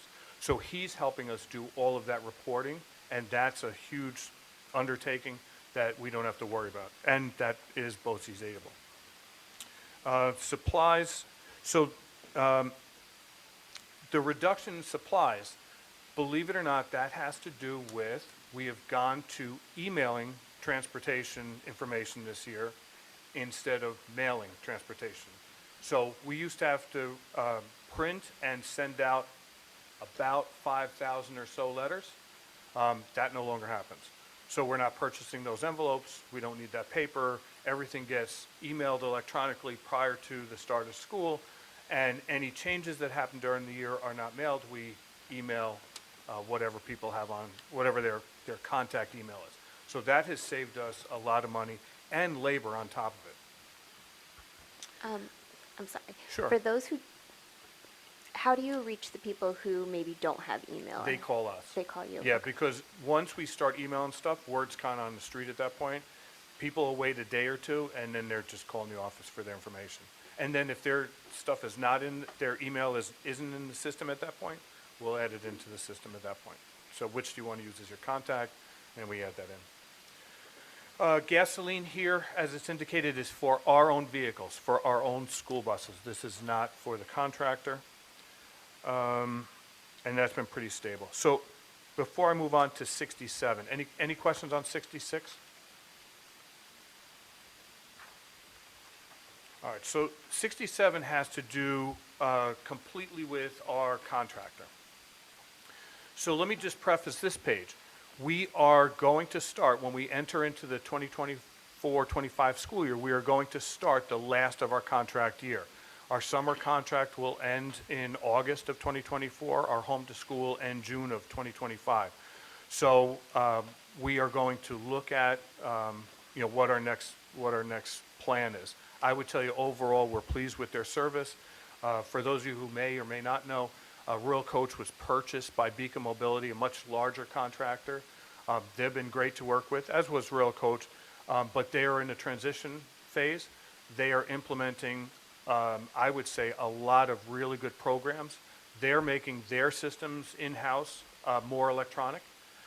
They are putting in, they will be revamping a lot of the buses with different camera systems and such. And shortly when Westchester gets on the, who they decide is going to be the provider, we'll start doing the stop arm cameras as well. And they are where we want to participate. So they've been great to work with so far, and barring any problems, we'll probably extend with them. Jim, what's the timing of that? The timing of when we're going to start looking at that? The stop arm cameras, because I think It's in the county's hands right now. They have to basically approve a bidder, okay. approve a vendor to provide it. We're assuming it's going to be Bus Patrol because they're kind of the market, but Do you have a general? No. I would have thought it'd been done by now Okay. because they passed the law about a year ago, Right. right? So I would have thought it'd be done. It's not done yet. Westchester County is, I think, one of the only few counties that's still hanging out there that hasn't done it. Is there anything that we can do as a board to assist in that? I don't know. I mean, that's a good question. I don't Write know a the answer letter. to that. Pass a resolution and send a letter. Okay. I think that's the way to do it. All right, so I added to our list, but I do want to give a shout out to trustee Mangiamelli for initially raising this to the board's attention. Thank you. And thank you for your hard work on it as well. I have a question in that same kind of broad line. I know electric buses are coming down the pipe. What do we have to do? Like, I see, it's not in our budget, but I know we contract out, so I guess I want to understand what responsibilities we have, if any, in preparation for that eventual We don't change. have to do anything yet. Okay. So the requirement is all purchases starting in 2027 have to be electric, and you have to be fully electric by 2035. So that's really in the hands of the contractor right now. They have to decide how they want to do that. And there's a couple of things that need to be worked out. Like we do what's called as a wet contract, right? We provide fuel for live mileage. And there is a formula in the contract in which we provide that fuel back, right? So how do we basically figure out what it costs to charge a bus on live mileage? You know, those are things that have to be worked out. I'm sure those will be conversations when we talk about contracts and extending at this point, because everybody has to deal with it. Thank you. With respect to the electric buses too, I imagine there'll probably be some discussion around, because the amount of mileage and distance and everything else, that does take a toll on the electric battery, and how that impacts like bus routes and pickup times and all that stuff, right? It affects a lot. It affects a lot of things, and, Right. and I wouldn't be surprised if this gets kicked down the road a little bit further down. So. Yeah, because there's still efficiency issues still with like the battery operated. And don't get me wrong, I'm for this, but I just want to make sure that what we're doing is there's pretty well thought out, just because you can run out of battery very, very quickly, given all the routes that our buses take. Mm-hmm. Exactly, and then you're limited in what you can use it for. Yeah. Like that's not the bus we're sending to Albany. Correct. Yeah. Correct. Yeah, I mean, I guess I'll just add to that. I think we need to pay attention to the outside Ossining story with this, because it's been big in the Albany Times Union, and kicking this down the road is likely to happen because the grid can't support all these districts going out with electric. They're That's having right. all kinds of problems with implementation at the end of the day. But if my question really is clarifying, that really doesn't impact our next contract here because we're not obligated to do anything electric. So like, we're talking a couple contracts down the road where perhaps that comes into play, correct? So That's the correct. provider isn't going to come to us and say, you need to start paying an increased rate so we can put an electric grid in at this point. Like, that's, Right. I mean, My- I yeah, my think we're, I question is think we're there going to anything we see, need to do to I think we're prepare going right to now? see increases to the budget just from, I think we've had a good contract. When we go out, we'll see what that comes back with, and we may be in a different position, but none of that should really have electric in the next iteration of the contract. correct? Not that I would expect, because we could still use gas or diesel buses up to 2035. So really, we don't, even if the contractor chooses to do, part of his fleet electric, we don't have to jump onto that and change our matrix for fuel right away, because we're still allowed to use gas and diesel up to 2035. And we could make those decisions to transition, but there'd be whatever the financial impact may or may not be at that point. But from the district's perspective, it sounds like anything that we buy, we have to start thinking about at some point, when do we transition those minibuses and other things to Exactly. electric? Exactly. Got it. So, and that may be a discussion that we, like I said, we may need to purchase to replace a van next year. So that may be one of those considerations. And we have to consider the electric, I guess, involved with that as well. Mhm. Okay, thanks. So this is my first year on the board, so I am just not understanding why we have our own buses and also contract out. Could you explain that? So the vans that we use give us a little more flexibility, our own equipment, right? So it's our own equipment, our own employees. We own 3. 2 are used on a daily basis, 1 is a spare. Those 2 vans and 2 drivers do high school routes and elementary routes every day. Then in the middle part of the day, the schools can put in a request to do, local field trips. They could do Eagle Watch, they could do apple picking, library trips, go to another school, and those are at no charge to the schools to use. Anything that we use for longer trips and stuff like that are done by the contractor, in which they have to pay for. So that's why we have a few vehicles ourselves. History-wise, I couldn't tell you. I mean, I've lived in Ossining over 50 years, and for as long as I can remember, there's always been a school bus contractor here. If we didn't have a contractor for our school buses, we would have to park our school buses on our own properties, which is definitely like a space issue as well, is what I've been told throughout the years. Yeah, in my head, it was like we have 20 buses and we contract out the others. So, yeah, this was helpful. Thank you. So for contract transportation, the increase that you're seeing, the 391,000, that is partly due for 2 reasons. One, last year, we were running 88 buses. When I budgeted, I was hoping to reduce those back to 85. We were not able to do that. As best as I could, between all the work that we're doing, timing-wise, stuff, I could not get back to 85, so we're still at 88, and I'm expecting that to continue for next year. And that also reflects a 3.5 increase for CPI. And that's the nice thing about having a contractor that's locked in for several years. Contractual increases cannot exceed what CPI is. So just historically, last year was 3.5, the year before that was 6.3 at the highest. And for as long as I've been doing that, it's never been ever that high. So last year was 3.5. We're expecting it to come in somewhere around 3 to 3.5. So that encompasses that. It also encompasses our summer program, not the special ed side, but it does, our kids who are getting the AIS services provided through the district. We provide transportation to 300 plus students for summer school. So it includes that number, and it also includes our fuel number. We provide the contractor with approximately 75,000 gallons of diesel every year. Jim, this also includes the after-school buses, That includes everything. So after-school sports, all that, right? it does, so yes, so that's in there as well. The athletic trips are in there. Yep.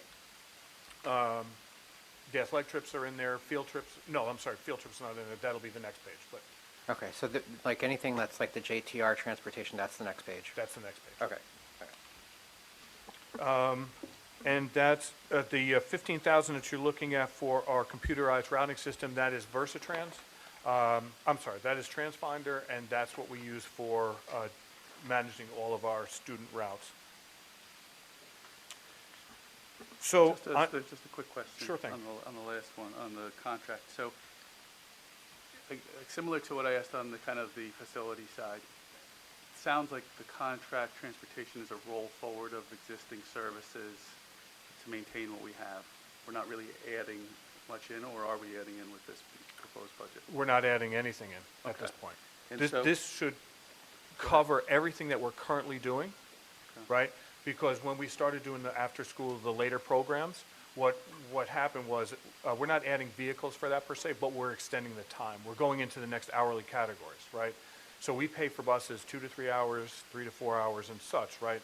So it's not necessarily a 3 to 4 hour bus at that time, it's now a 4 to 5 hour bus, brings us to the next level of service. So that is all included, and that's what I'm expecting to do next year as well. Okay. So the overall increase here, sort of part of this, or a big part of it, if not all of it, is really related to, this is one of the areas where the state allows a budget line item to basically increase based off of inflation or the CPI, Correct. right? So this is where this would exceed a 2% tax limit, like on this line item, it's roughly a 4% increase versus it, and so, I don't know the answer to that question, that's a good question. yeah, I think I've got it, but basically the increases here are basically allowable in the contract that the state allows with transportation contractors. Yes. So that's one of the things that FEH BOCES has helped us do as well. It adjusts all of our contracts to reflect what we're currently doing and not just the CPI increase. Okay. So the cap on transportation is higher than local levy, is really what I'm coming to from a percentage standpoint. But that's okay, I don't need you to answer that one. Okay. Thanks. So 68, so all of this is for all the field trips and such. So and athletics. So the increase that you see here is some increase in trips or requests.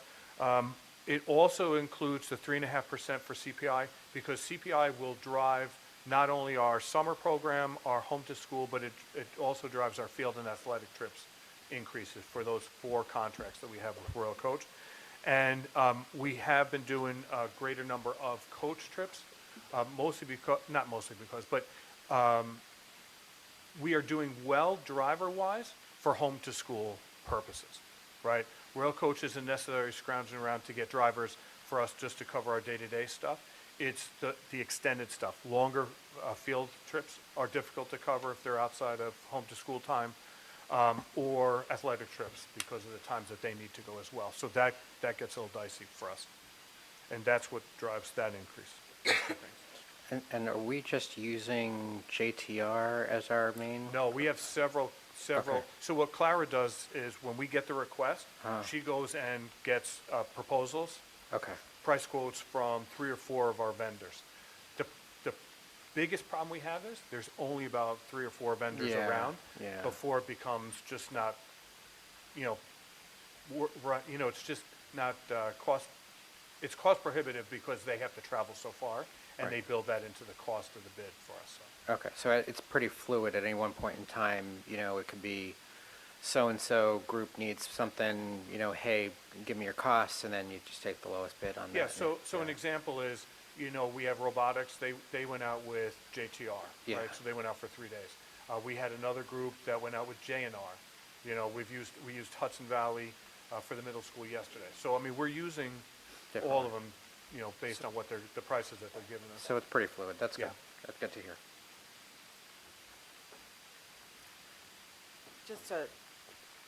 I think you already answered this, but I just want to make sure I totally understand, because on my little Post-it note before Sure. the meeting, I wrote my question. So my question was if the cost of the trips themselves are increasing, or if we're just doing more trips, and it sounds like a little bit of both. It is a little bit of both. Okay.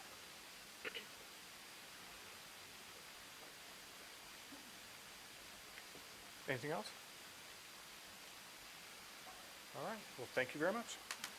Thank you.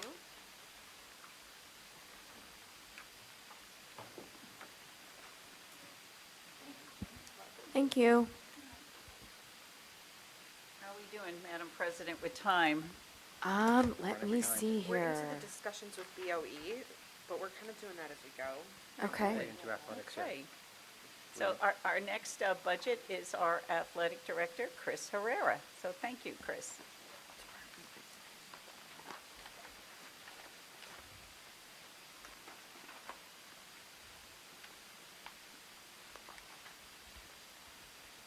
All right, good morning, everyone. Good morning. First and foremost, thank you for allowing me to be here and be able to share all the great experiences that we're having right now in athletics and health and wellness. As I'm actually seeing all my colleagues come up, the first thing that I can think of every time is how they play such a major role in the success of the athletic programs. Starting with our budget, if you can go to page 27. In reference to my budget for this year, it really is a rollover budget. There are no major differences. You will see a deficit in the first column for 27. Some of the deficits that we see right now are really just clerical updates. There are 2 salaries missing, which is my secretary's salary and one of the nurses. So we just need to input that. And for everything else, you see no change.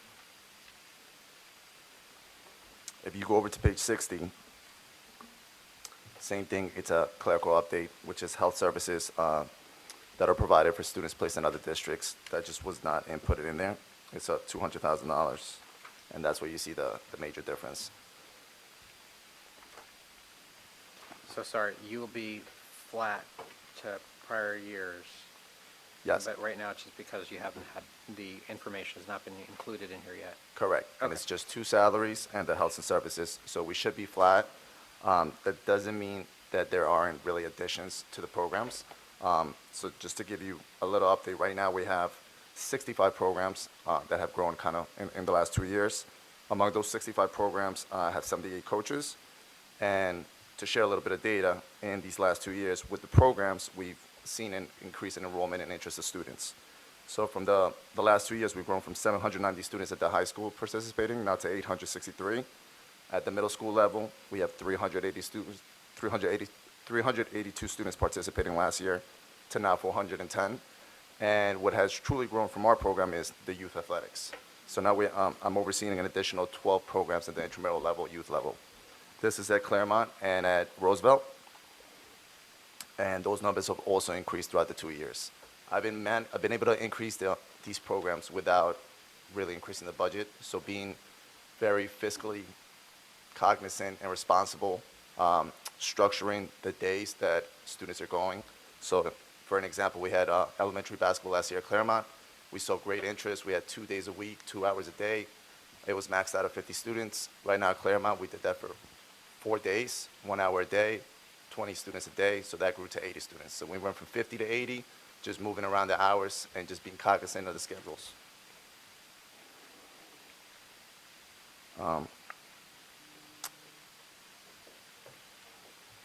In looking at changes, what we really have focused on is the education-based athletics. It's really providing resources and support for our students based on the holistic education, the support through study halls, through tutoring, and through daily attendance monitoring. This does not impact the budget at all. Once again, this is done just through the restructuring of the schedules for some of the coaches, my athletic coordinator, partnerships with nonprofit programs, partnerships with my colleagues, such as Jessica Turner, where we're working with the Einstein program to offering free services and tutoring to students. And just really being very incessant at having relationships with the students and monitoring them daily. They check in daily into my office. We've created a space where there's a conference room there for them to come in and do homework and just really build a culture where they adopt the responsibility for their own well-being and holistic growth. We're also looking to implement that, and we're just starting for this year at the middle school, the same thing, through the STARS program and working with Nicole Nover. One of our coaches, our new cheerleading coach, is going to be overseeing student-athlete academic support services. So she will be doing the same thing, daily attendance monitoring, And this is really all on the basis of analyzing data, and that's why I say, when I think of Mike Hanna, he helped me develop a platform on Infinite Campus where we're flagging students who are failing 2 or more subjects, who are student athletes. In doing this, I'm actually able to present data where my first year, last year, we were able to see, starting at the fall, 56 students, full athletes were failing 2 or more subjects. This year, it was 39.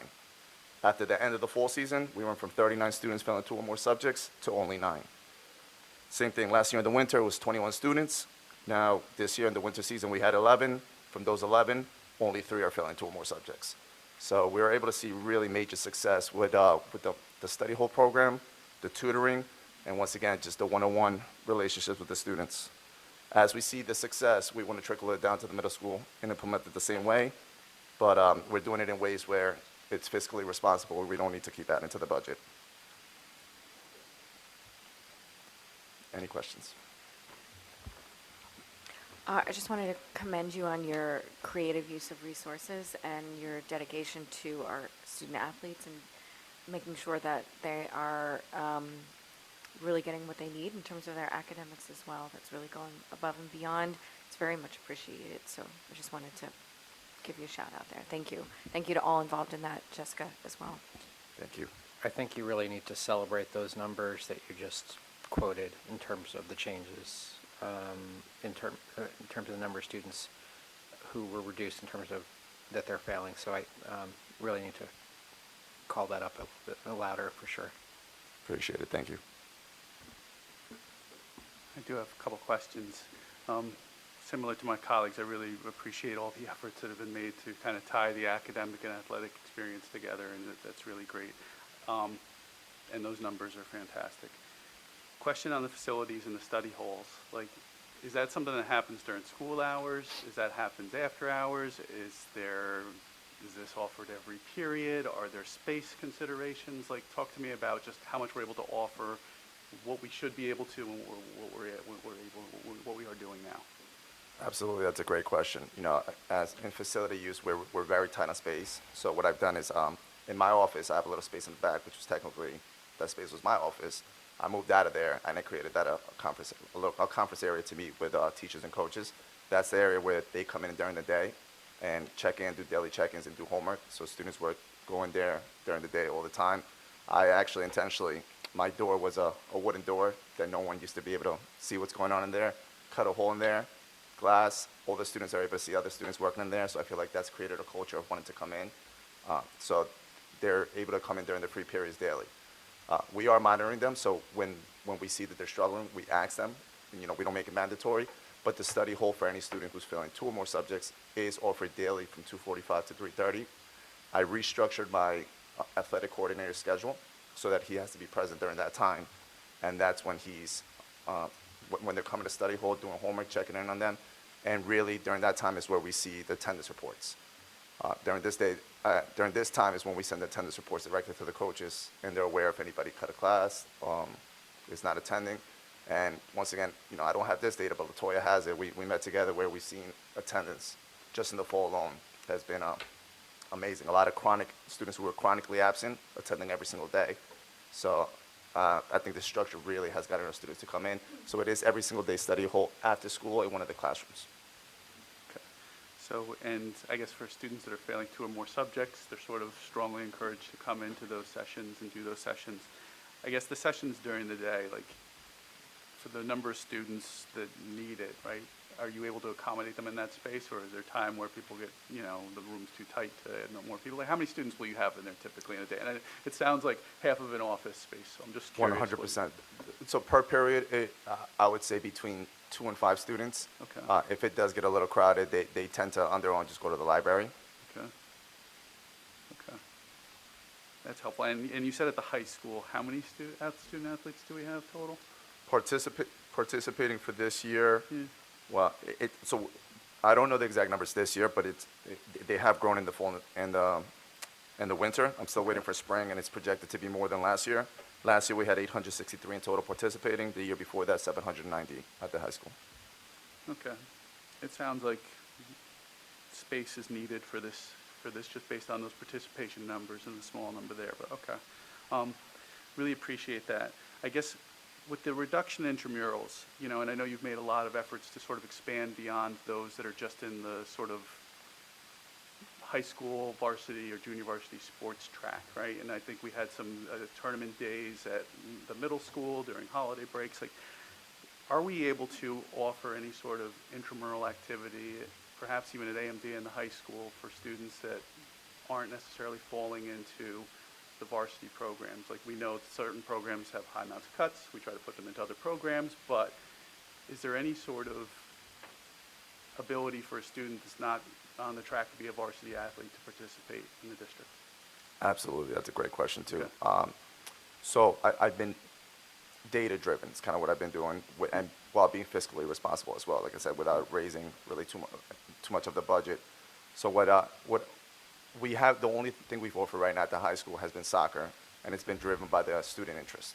So in looking at the data, and I had broken it down per sport, the major sports that have high interest, those are the ones that have trickled down to the elementary levels, because there's such a high demand for example, soccer and basketball are top two. When I look at numbers of our programs, our athletic programs who have dipped in numbers, those are the next in line that I have shown interest, tried to really pique interest and curiosity among young kids. So for example, field hockey and lacrosse that had a dip in numbers, those are the ones that we really offered at the elementary level and offered camps. And once again, it's been a wave that you're kind of seeing, and I think in 2, 3, 4 years, we'll see that wave really hit at the high school level because we're piquing the curiosity and the interest of the kids at a young age. At the high school, I've only really budgeted for soccer, and it's also along the basis that as we grow programs, they're a lot harder to manage. Totally appreciate that. Yeah. I'm trying to get at what is the need and what are we able to meet Correct. outside of just the students that are going to go on to become a varsity athlete. I mean, I think it's kind of clearly understood, like, to be a varsity athlete in this day and age requires a lot of resources, often for parents that can do it outside of what traditionally is offered. I'm trying to get a sense of the other groups of students that are interested, not able to participate, and it sounds like at the elementary level, if we're capping things at 50, at Roosevelt, let's say, for a class of 350, I guess my question is, like, how many students are we turning away? How many would we anticipate be serving if we had facilities, we had field, we had basically instruction? And I'm just bringing that all up because we're reducing this line item, and it feels to me like we're going the wrong way. Oh, you're absolutely right. And the only Okay. reason I reduced that line item, and it was kind of equivalent to what I'm asking, which is, last year I increased it a little bit, and we did cheer at Roosevelt as an intramural. Such a high interest that now that actual group is going up here to modified.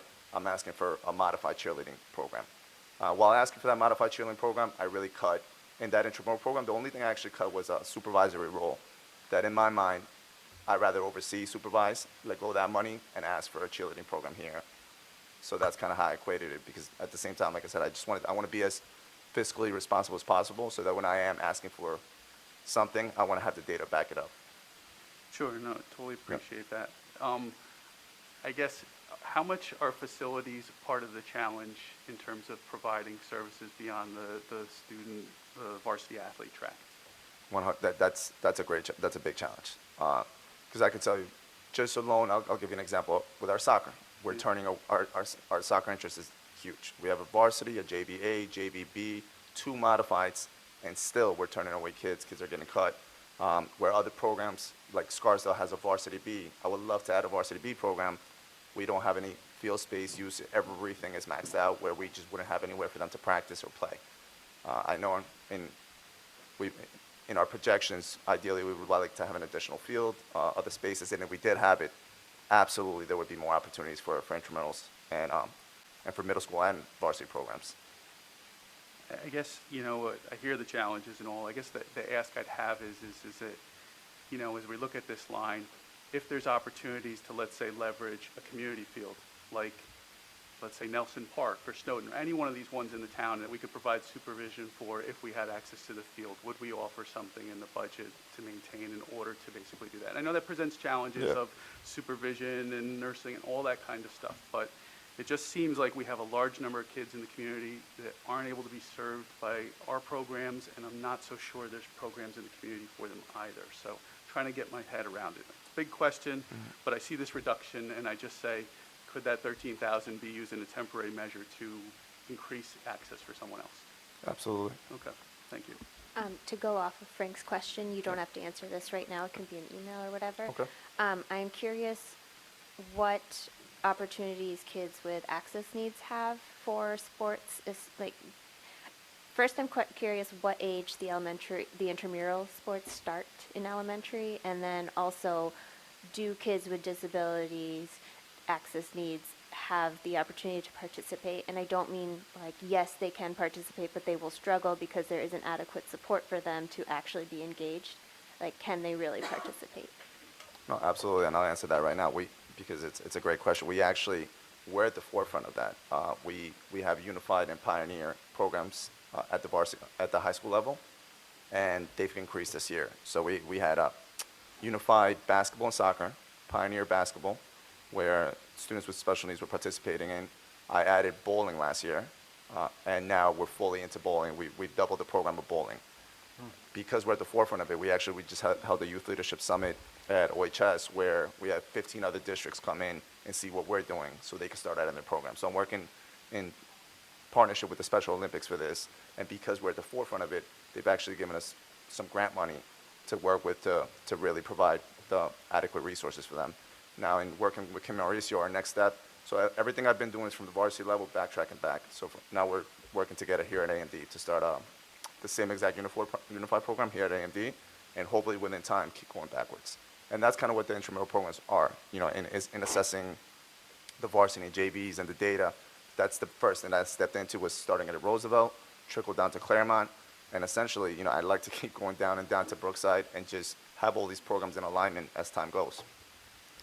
Okay, so say a child wants to do soccer, but they have a disability, or maybe need behavioral support or whatever it is.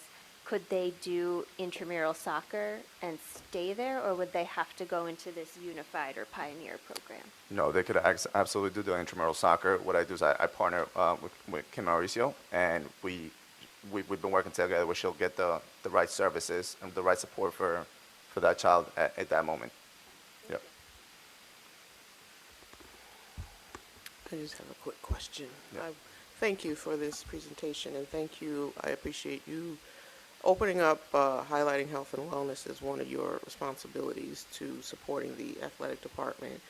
To that, I would say, you've done very well to organically kind of weave together all the different components of a student's school experience, and to make sure that the athletic is tied into that.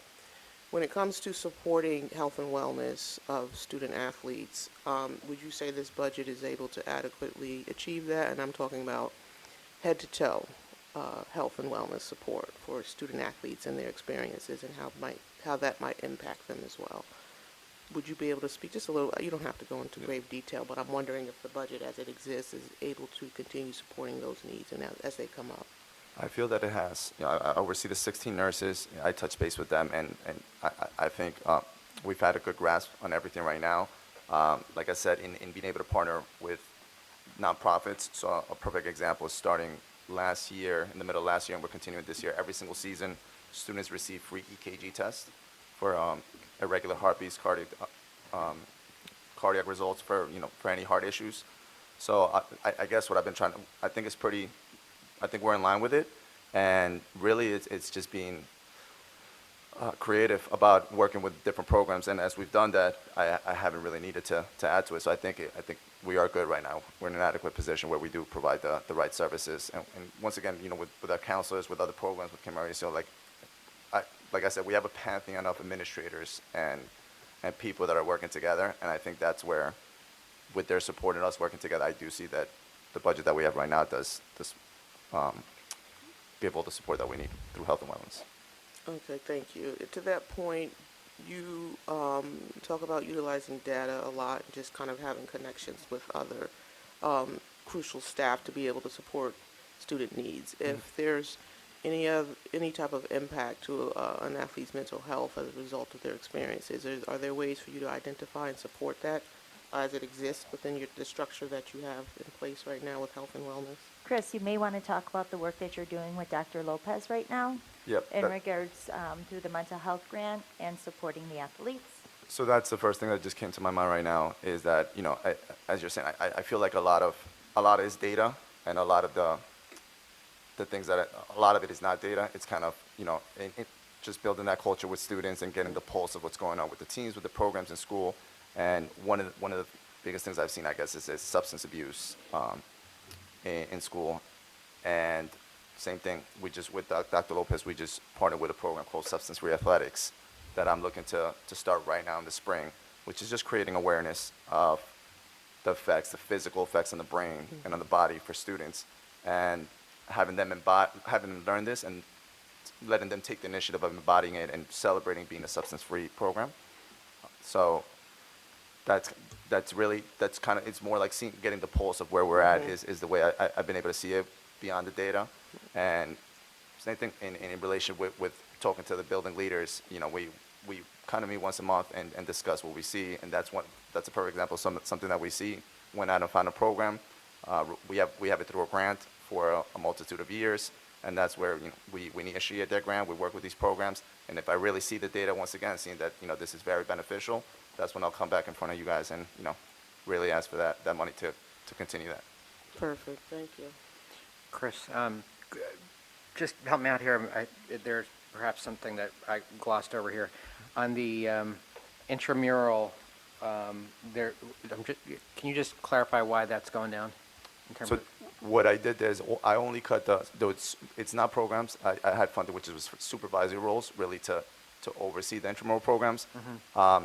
I will tell you, I think at the forefront of having great programs is great staffing, great coaching, which as time is going, I feel like I'm developing. So I felt comfortable to cut any supervisory roles at the elementary levels to be able to use that to add a modified cheerleading, to add other programs.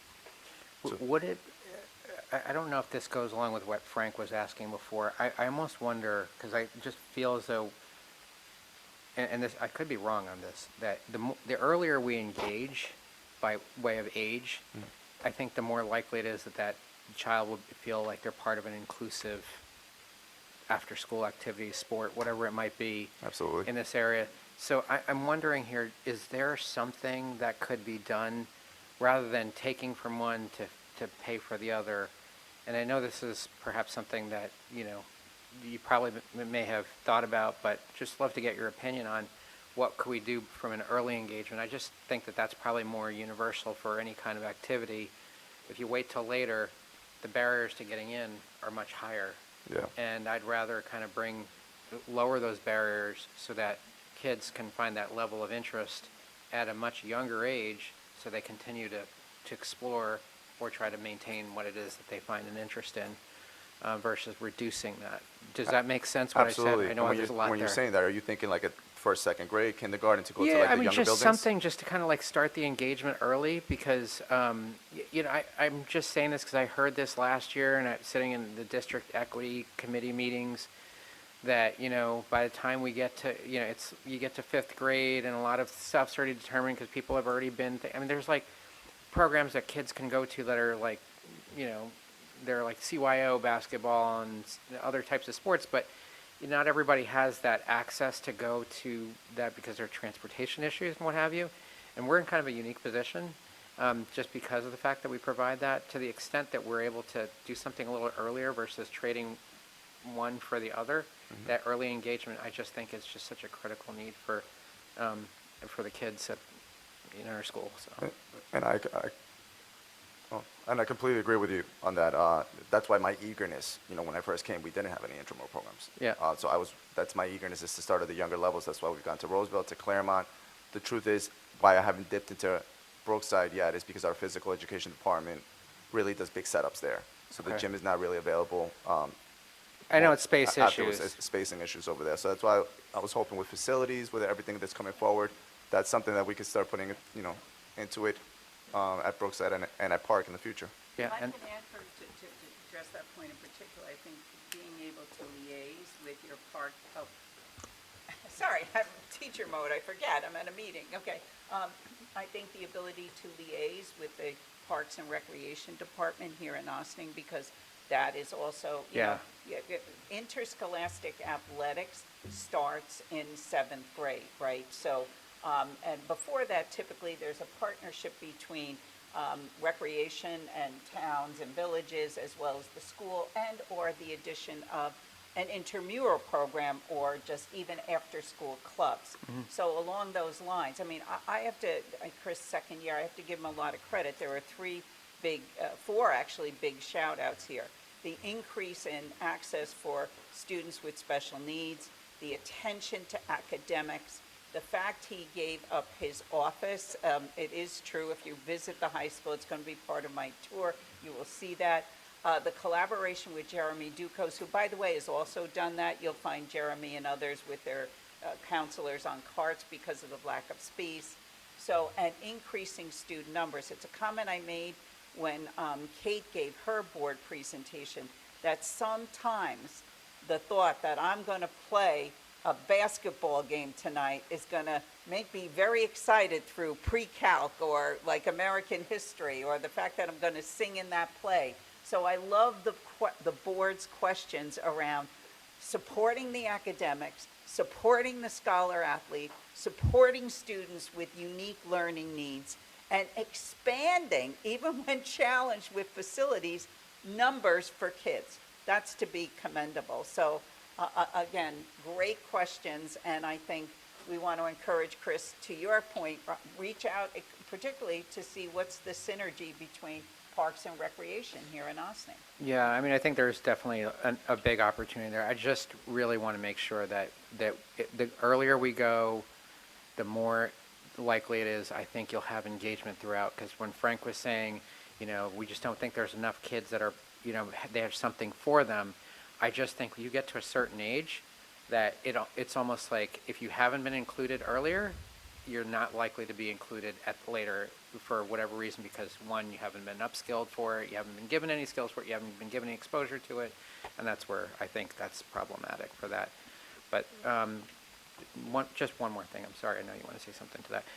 Just one more thing on the gym attendance level, and I don't know what that's like also, but I'm thinking here, as we go forward, and I don't know if it's for this year or for maybe a future year, just a point of consideration. I do think that there's some teeth that could be put into further like the weight training, potentially additional things that can include both male and female across a variety of different backgrounds that might be additional in it, because I know that this physical fitness that is being done at the high school is actually, there's a lot of interest, but where it's located also is very difficult if you happen to have any kind of impairment from being able to, mobility impairment. So, sorry, you want to say something?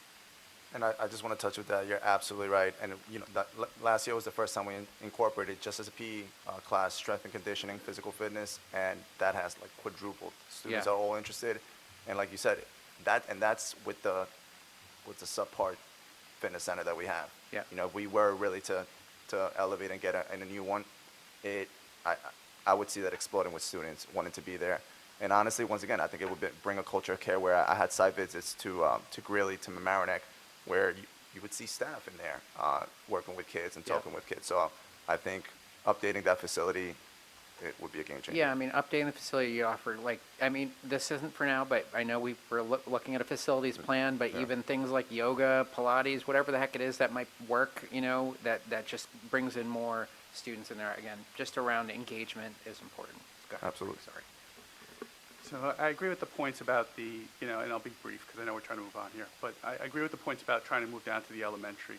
But I think what we need to do is also look at research about what happens in middle school and high school and the number of students that we serve. And the reason I bring that up is we know our proficiency rates tend to mirror our participation rates. So 30% are engaged in something, 30% are doing well academically. 60% of the students, and that's kind of, to me, the elephant in the room, that aren't engaged, especially in the middle school years and the hours after school ends and when the parents come home, is vital. And so I'm looking, I know we're talking about additional money and we're talking about a rollover budget, but when I see 13,000 in there and I see, is that something that we can roll into something to try and keep those secondary students engaged, because we also have a track record of the efforts that have been made to do that. The World Cup soccer on the facility days, we had tremendous participation from students not in the varsity program track. those students are going home and doing nothing right now, and that's when risky behaviors happen across the board. The research behind this is huge. So, as Mary alluded to, and I'll move on, participation in numbers is huge, and while elementary, I think, is a piece of that, middle school and high school, huge pieces, and I just don't want those missed, so. No, and Mr. Snecker, just to finish off, because I thought about it with Ms. Matthews, she has a lot of club programs. Yeah. That's a big reason why I haven't targeted the intramurals at the high school that much, because through cultural arts, we offer ping pong, soccer, different programs through her budget. But you're absolutely right, and honestly, it's a pleasure seeing the support, because that just makes my mind go more and more to really know that you're supporting all these programs and to come with a new plan every single time of adding more stuff and figuring it out way. I mean, like I said, I'm a numbers person, so I'm always trying to keep it as fiscally responsible as possible. Yeah, thank you. One last question. I don't know if this is legally allowed, so that's my question. Are parent volunteers allowed for things like maybe after school Brookside soccer? That's a great question. So there, under NISFA, New York State Athletic Association, there really is no volunteer coaches. So as a volunteer, you can volunteer. You can't give direct instruction. You can't coach. So you can't come and help out, but there can be a direct instruction to children. If you did want to, you would just need the same certifications that a coach needs. Technically, first aid, CPR, concussion, and all the certifications the teachers need as well, like school violence prevention. But I've done it. Any parents that want to be volunteers, anyone that wants to get involved to coach, I can definitely support and help to get those certifications. I'll just say one thing, and it's probably more for all of us, is that I think that's why the facilities improvement plan is just going to be critical, because a lot of what we're asking you for, it's all space. At the end of the day, spaces. So if I have to make the pitch that I would make is the facilities plan is what we have to do, because right now, a lot of what we're asking you for, there's just no space to do it. Absolutely. All right. Thank you, everyone. Thank you. Thank you. Thank you, Chris. Okay, so our next is board budget discussions with the Board of All right, so I Education. have a suggestion to tweak. First of all, coming off like a health and wellness, can we all stand and do a stretch, all right? And just take several minutes to you get water, run to the bathroom, but everyone needs to stand, please. Okay? Give us a few minutes and we'll come back, okay? Okay. Good call, Mary. Okay.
Alita's got fighting words over there.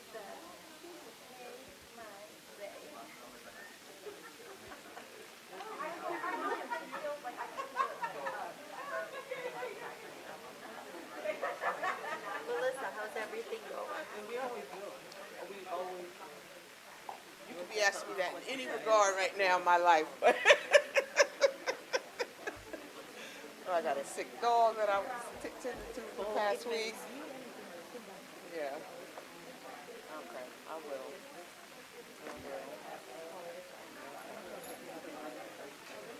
Try to balance everyone else's visit. I don't like to be that squeaky wheel.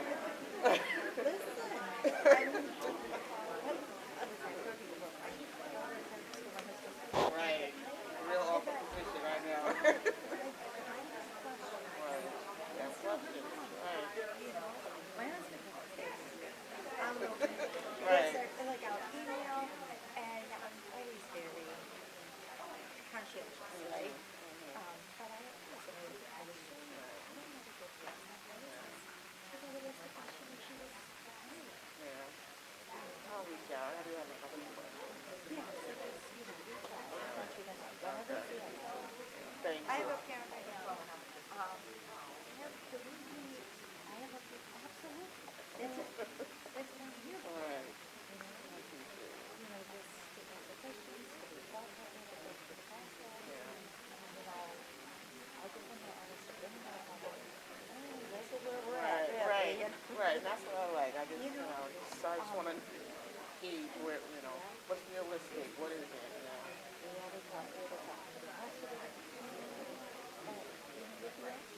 This is how I do it. I always, like I do this the way I drive. Right,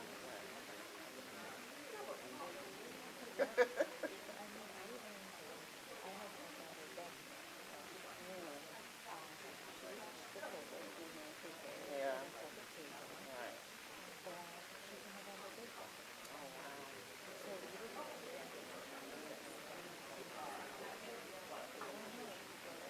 Everyone knows she's so bright, she's so bright. And come to her, Right. they'll catch up, right? And I said, yeah, but now you have foundation.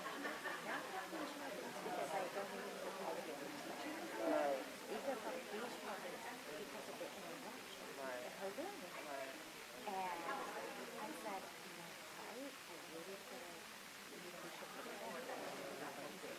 Everyone's like, Yeah, it's a tough decision.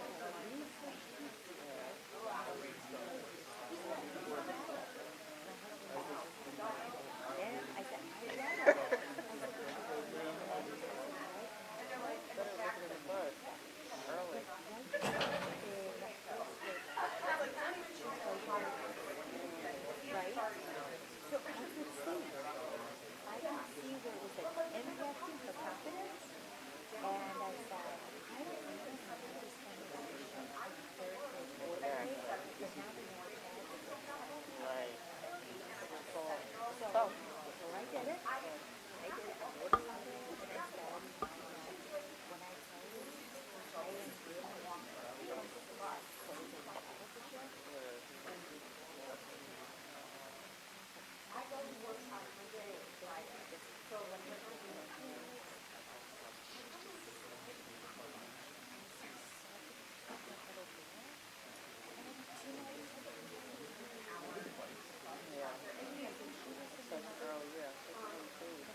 Thank you, Kim. Okay.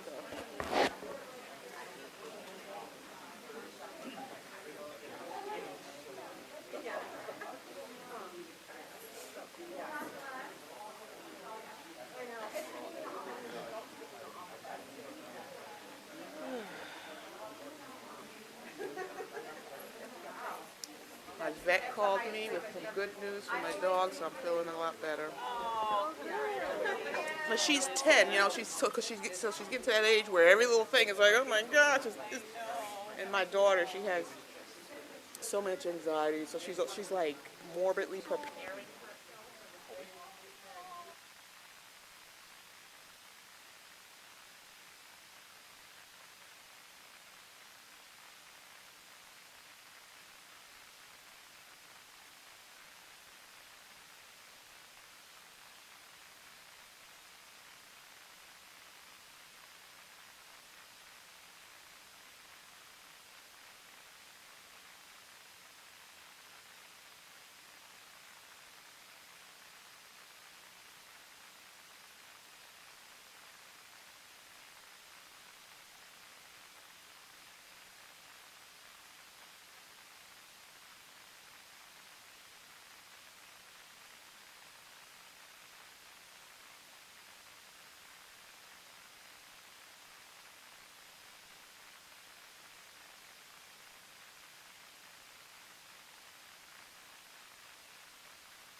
This one working?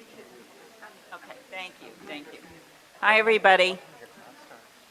All right, so as pointed out, like by Chris and a couple of other folks, we are in the budget development process, and of course, there are some things in the recent conversations all week in the district office that we caught. Some folks said, like, for example, maybe there's a piece of instructional technology that maybe Mike thought Jessica was doing, or Jessica thought Mike was doing. So we have caught all of those things. I do have some revised sheets that Alita did, and it was my responsibility to hand them out, but they're actually sitting like right next to me in a bag, which I haven't done, so I will do that. But we'll make sure the board gets all of that. In the spirit of this workshop model, I want to thank Alita because she took the questions when asked about understanding the tax rate and the levy limit, and she has prepared a presentation for everybody right after her last presentation. So I think at this juncture, I know it's not on your agenda, but it definitely feeds right into BOE discussions, and it's a follow-up to the question that you asked. So without further ado, Alita. Thank you. So I tried to combine the information that I already had available, just doing research on this information, and also providing you with an overview of how the tax levy limit is calculated. So you do have the handouts that are in this slideshow. The first one is the tax rate estimated calculation. So when you look at this document has always been in the budget book. Again, in the past, we haven't talked about tax rates because it's always an estimate. So I want to focus our attention on the town of Ossining. So what we do is we look at the assessed values. And again, Ossining is fully assessed, so it's market value, unlike the other towns, which have an equalization rate. So when you look at the equalization rate, you'll see 100% for Ossining. That doesn't change. But Newcastle and Yorktown have different equalization rates that bring them to what the estimated value is for their homes. So from 2024 to 2024-25, you'll see that there's an increase of $400 million in property values in Ossining. And when I spoke to the assessor, the Ossining assessor, he said that a lot of that was due to COVID. When you look at the rate that's the values of homes or the tax roll. The year that's impacting the 2024-25 budget is going to be in the 2023 calendar year. So that was right after the pandemic, and as a result, market values were rising. So there were people who were moving out of the city to the area, and as a result, the assessed value increased, or the full value increased. So that's contributing to how much the tax rate would possibly be. So the next column where it says percent total, and it looks at the percentage from this year to next year, it really doesn't change that much because Ossining is the biggest proportion of the tax bill. So 88 or 86%, 88% is the apportionment of the entire levy. So what we look at is all the assessed value, which is in under full value. You're looking at the 5.3 billion. And then what you're looking at in the percent of the total is how much of that $5 billion is going to be apportioned to each town or jurisdiction. So the percent of the total, again, 88% is coming from Ossining, so 88% of the tax bill is coming from Ossining taxpayers. So then you take that apportionment and multiply it by the tax levy that's being proposed. So the tax levy that's being proposed is the 109 million at the bottom, which represents the 6%. And then you can see how much of the levy of that 109 million, 99 million is going to be paid from Ossining, less than 10 million from Newcastle, and 3.3 million from Yorktown. So then you take that number and you divide it by 1,000 per assessed value, and then that's when you come up with the rate. So the rate for Ossining, it was, for this school year, 21.2 per assessed, $21.2 per assessed value, and it's going down to $20.44 per 1,000 assessed value. So as you can see here, the difference is 3 cents, 83 cents, and that results in a reduction of 3.88. At the top, you'll see also what the 23-24 levy was, and also what the 24-25 levy is, and also the other revenue besides taxes. So the budget-to-budget increase is 8.76, and again, you see that 6.2% is the increase based on 109 million tax levy. That's the maximum allowable levy. Anybody have any questions? Just a quick one, just more for understanding. So the difference, so for if you went from 23 to 20, the 102 to the 109, for each million increase, did you, what, I guess I can, what's the point change? So you went for, so 102 to 109, that's a 6.2, but then for each million that's increased there, what does that do for the, how much does that change there? What's the change on the tax rate per thousand? It's there. It's from $21.36 to $20.44 for Ossining. So the change again is 83 cents decrease, Oh, okay, sorry, yeah, no, which represents negative 3.88 yeah. with the 109 million tax levy. And I did have a conversation, me and Star have a conversation with the tax collector and the assessor for Ossining, and they are fully in agreement with this calculation. Alita, I have a question to check for understanding here. So what I want to distill is the difference between the tax levy and the tax rate. So the tax levy is the amount that we're asking for. And so if everybody's home value goes up by 10%, everybody's still paying the same portion of that levy because the levy is determined by your home value relative to the property values in town. I'm oversimplifying, I know, and I know you're going to want to say, well, this could change and that could change, but I'm just really giving the broad strokes here. Can you say that again? Yeah, so that the tax levy, as a homeowner, what I would be expecting from the tax levy is that if the levy goes up, but everybody's home values go up at the same rate, like everybody's home value increases 10%, let's say, then my share of our tax levy should be roughly the same, because my home is, when you're talking about the tax levy, you're talking about your home's value relative to the other values, home values in the area. And I'm not talking about if businesses come or whatever, just an overall understanding is what's key in that when you're talking about the levy is your home value relative to other home values in town.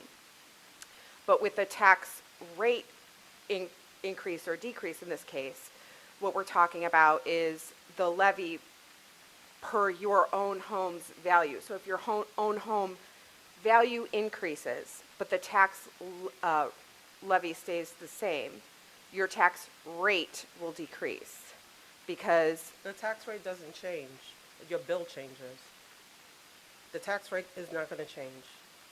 This tax rate of $20.44 right, is going to be applied to your assessed value. right. So what or I your pay full changes value. based on the value Your of full my home, value. independent of anybody else's home. Correct. Right. And- Okay. And you have this other sheet, which we'll probably Yeah, explain. that's at the end. I'm going to. Yeah, so Right, that'll be explained I more think, here. we might need to explain this over and over Yeah. again. I Yeah, have a that feeling. document is from the state. That Mike shared with me, the assessor. So actually, this is published every year in a school budget book. It's like 3 pages for each jurisdiction. And as I said before, that the tax levy is not an indicator of how much your tax bill is going to go up or down. So the historical tax levy is in the first 2 columns, starting with the 2013 school year. So you can see the levy, again, the levy amount that we are asking people to pay. It went up by 3.4%. And just so you know, this is all under the tax levy limit. That's when it was implemented. So all these numbers are beneath the tax levy limit, including the 6.2%. So when you look at, let's look at 22-23, where the tax levy is 100 to 78757, which is a half a percent reduction. The tax rate is at $24.29, and then $24.29. No, $23.09. No, I'm sorry. I want to point your attention to this year. So in 23-24, there was no increase in the levy. It remained from 102.7, and this year to 102.7. So there was a drop in the tax rate itself from $23.09 to $21.27, which represents 11.01% reduction in the tax rate. So that happened even though we didn't go below our tax levy. We just stayed the same, yet there was a reduction in the tax rate of 11%. And you'll see that throughout the years. It's not just unique to this school year. You can also see we dropped significantly in the amount that we were collecting in 2017-18, and there was another reduction of 2.2%. When you look at 2016-17, in those years, Ossining was not fully assessed, but starting in 2017-18, you'll see the change with the full value amount. So can I just, so this essentially means that home values were rising faster than we were increasing any taxes here? I can't say that based on a slide. The only one I can speak to is the slide before. I'd have to look at the historical data for the Okay. assessed values. That's not included here. Okay. Alina, have you looked at what, I'm just curious, what the Ossining, Newcastle, Yorktown, percent difference would be if there was zero change? I'm just curious to see what that would look like. I'm sorry? So let's, from last year, this year, in terms of the total levy, like, I'm just curious, I'm just asking more for like a scenario. Oh, like if we didn't do 6.2, we did 0. Right, like right. What would that rate be? Correct. How It's would, going to go down further. right, Do you how know would what that would we be? figure out what it would be? Well, if you go down to 0,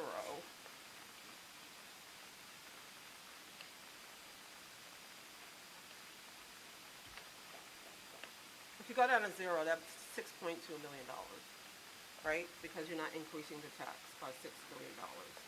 Right, so I was just looking at what that, instead of that being minus 3.88, what would that number be? It might be 10%, because you're adding an additional 6.2, Okay, so that would be a reduction of 10%. roughly about 10, 11, okay. Which would result in cuts of $6.2 million.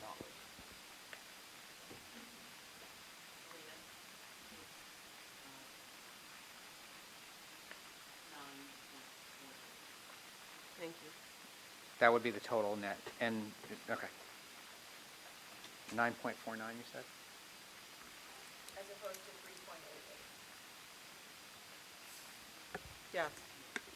I'm not going to 0, I'm just trying to understand how this works. Before would just anybody be- gets upset, kind of just trying to I understand. would be cautious with how any things go. numbers that we're calculating in the meeting today. I think if we want to get it to the exact, we should basically request that and make sure it's done right. Make sure the numbers are close, but just so we're not just throwing numbers around. Thank you. Thank you. So this last slide is about understanding your tax bill. So it gives you different scenarios when taxes go down, when the levy goes up, when the levy goes down, or when the levy stays the same. So I'm not going to go through this slide in detail. If you put your own assessed values in this calculation and you know what the tax levy is, then you'll be able to determine, and you put the tax rate in, then you should be able to determine the difference in your tax bill. So again, what you would be looking for is any change in your assessed value, and then putting in the tax rate, and then determining what your bill currently is, and then what your bill will be as a result of a tax rate change. So again, you wouldn't put $6.2 million in here. This is kind of describing a town, but what you do need to do is put your own information here, and you can kind of figure out what may happen to your tax bill. So the market values, because we're at market value in Ossining, your tax bill or your assessed value or your full value should be or may be going up without you not recognizing it. So maybe you see an increase in your bill, but you don't know why. That's when you just need to make a call to the assessor's office, because he's the one that determines what the value of your home is. So as a summary, the only thing that the district provides to the tax rate information calculation is the tax levy. That's it. So we don't tell them how much we want to increase or decrease. Sometime in the end of June, early July, we send them a tax warrant.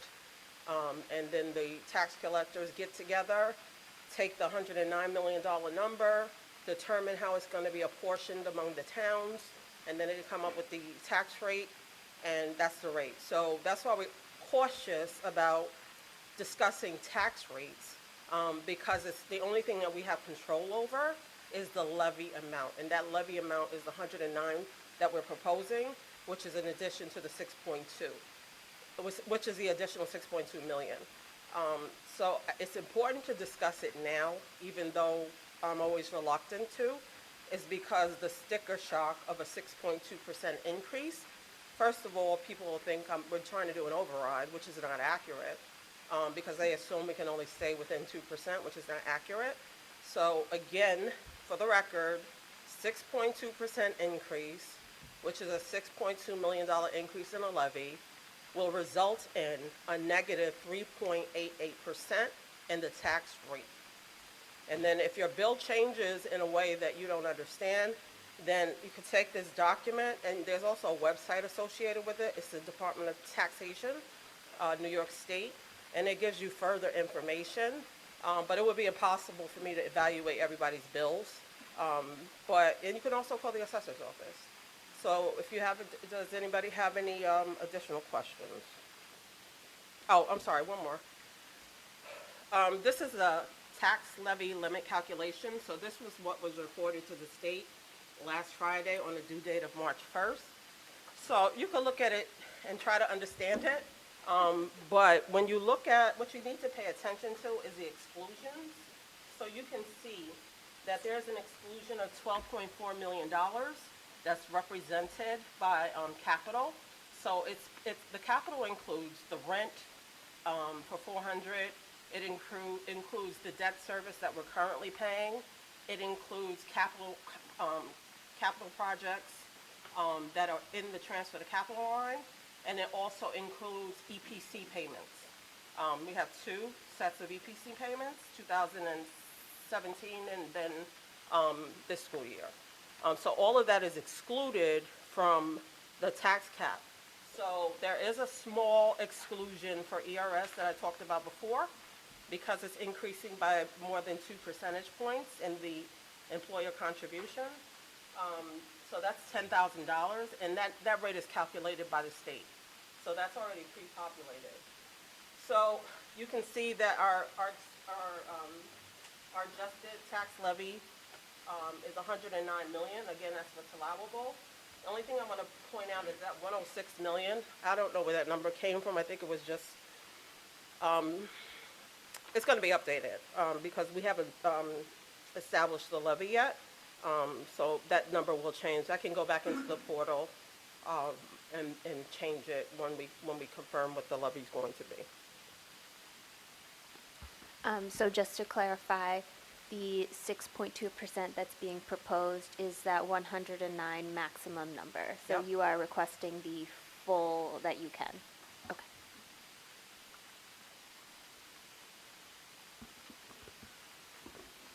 Just, I guess, 2 points of clarification. So just for, I think, a transparency side here, the town of Ossening's assessment, the tax rate would be a minus 3%, 3.88 number. So that's true for 88% of the households. The other 12% that are in Yorktown and Newcastle, their tax rates would go up based on the numbers that you have here. However, they don't assess every year. That's part of the challenging picture of those communities, right? Yes. But their full value increases from year to year have actually been higher than the town of Ossining, if I just look at the numbers there and see that. But I guess that would be my clarification question is full values in Yorktown and Newcastle have increased at a higher rate than the town of Ossining properties. That's my sense, but that's my question. Yeah, so, but I spoke to the assessor. Yeah. He said you cannot compare jurisdictions that are fully assessed and those that are not fully assessed. It's like comparing apples to oranges. So what the equalization rate does is it tries to equalize the assessed value. And you can see that changes from year to year. That percentage increase, just because it's going up, again, they're not fully assessed. So their assessed value is going to be lower. And like you said, they don't assess every year. Ossining does. So that's one of the reasons why those numbers are always very different than Ossining, because the values are, the assessed values are not fully assessed, And also, there's an equalization rate that is calculated by the state every year to try to equalize the taxes within equalize the levy within the jurisdictions within the school district.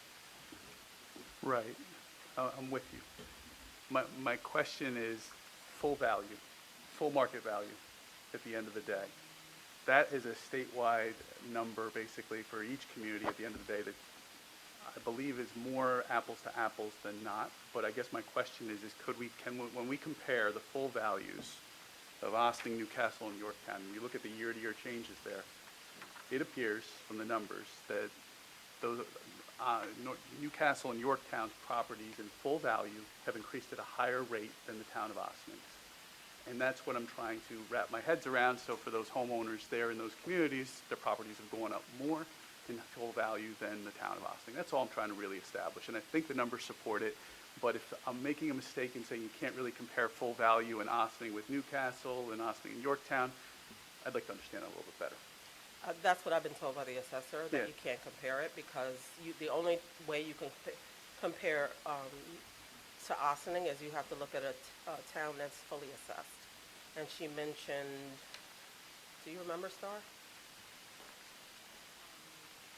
Or it was like 2 other towns that are fully assessed.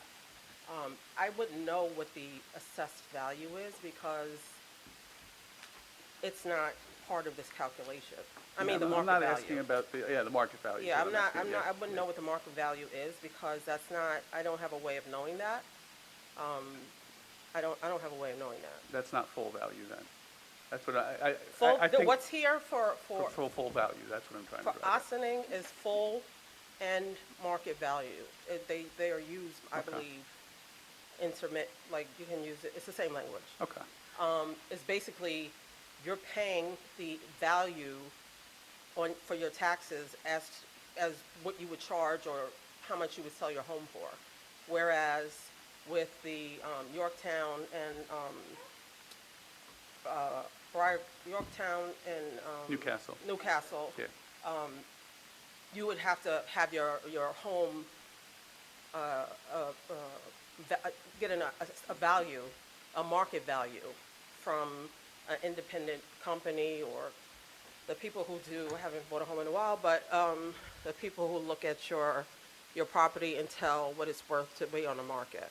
So I wouldn't know that information for those 2 jurisdictions, and that's why their tax rate is significantly different than fully assessed Ossining. Right. So I don't know the ups and downs. I didn't meet with those assessors. I just met with Ossining.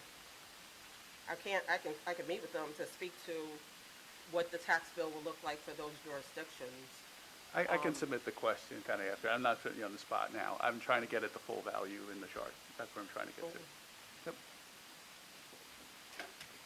All right, so that's a lot for people to process, and back in the day before Andrew Cuomo's levy piece, this was where a lot of board meetings spent their conversations, and it is a required part of the district's budget book.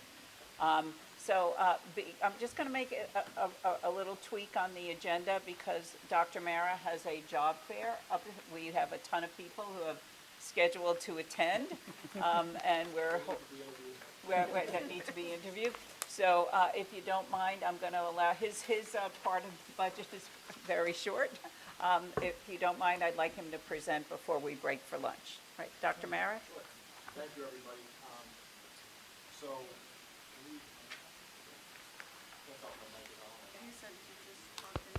I don't think it is. I don't think so. check, check. Check, check, check.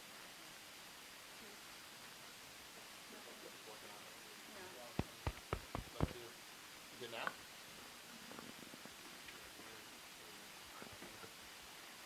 Check, check. Come up. Yeah, come up, just come up, Dawn.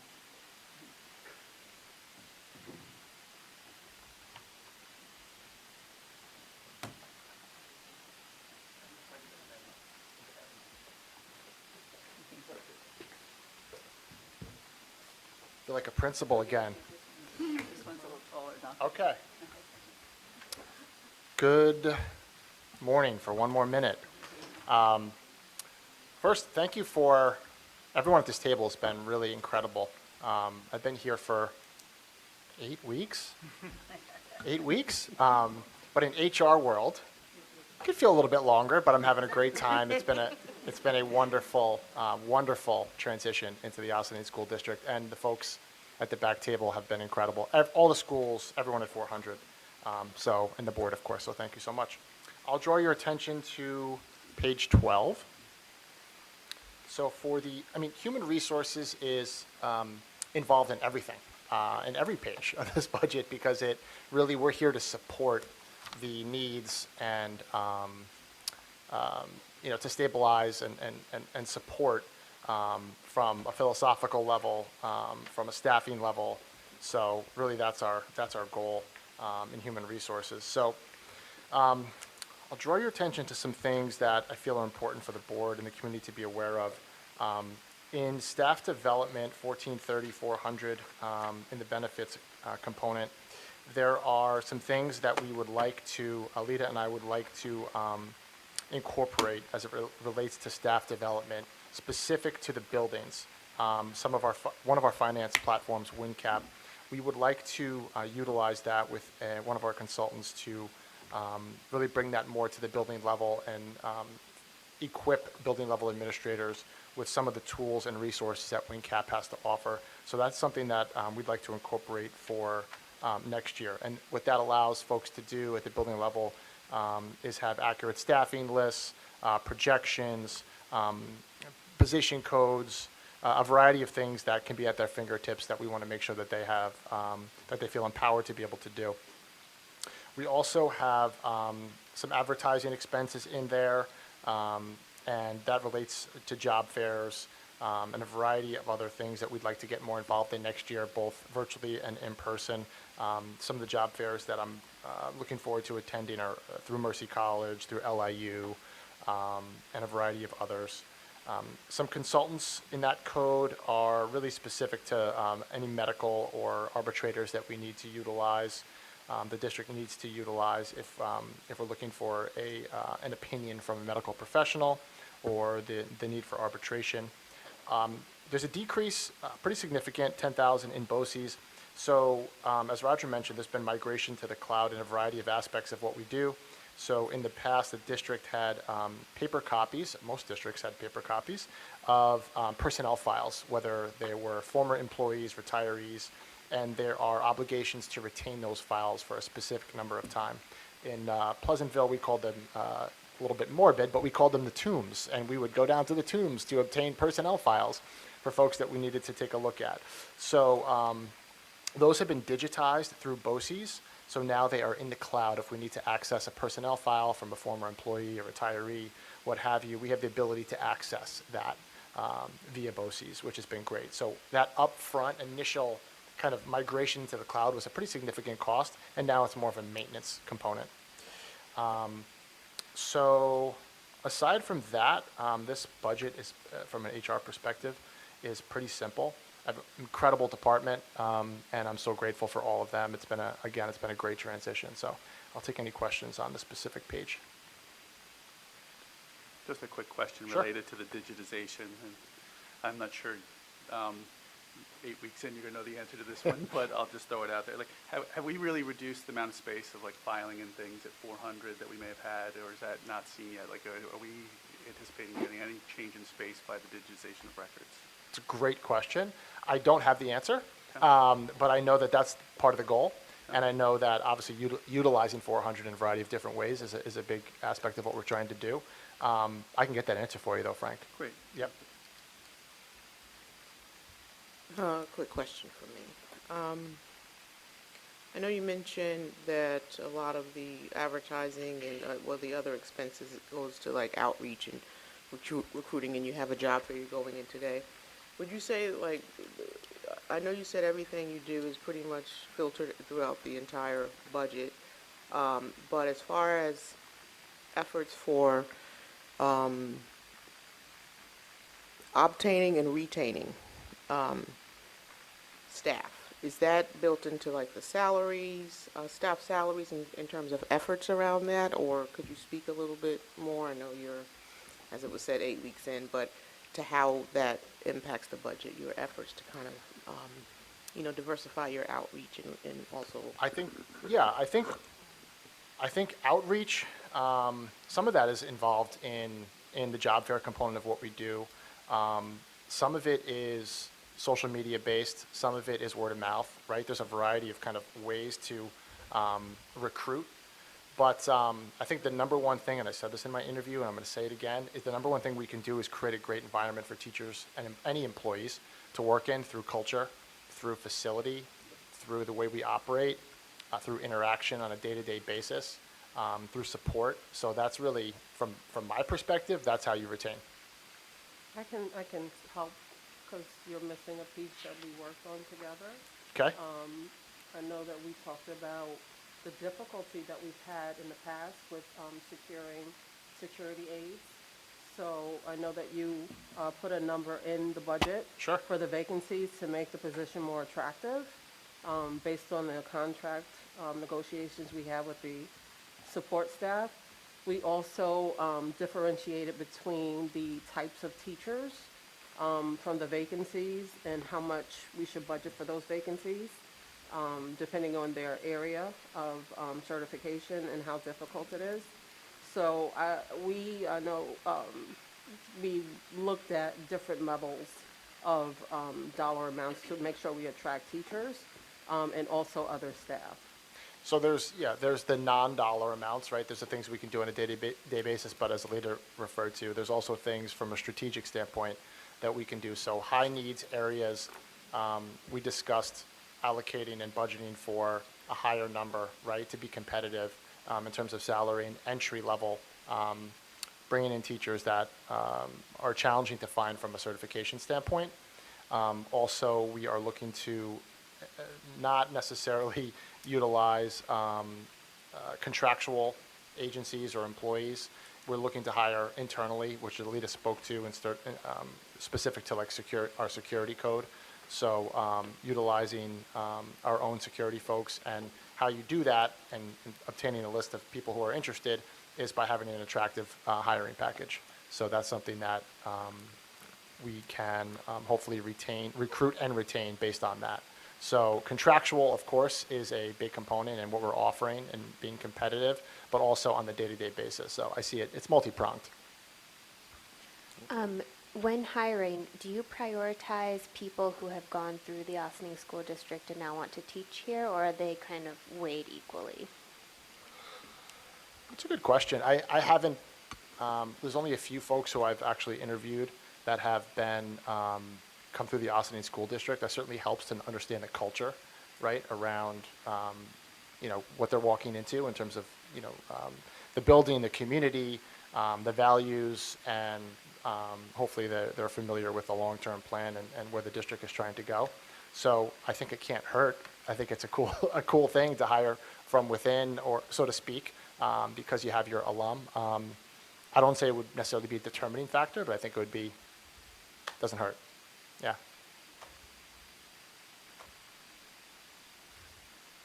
Any other questions?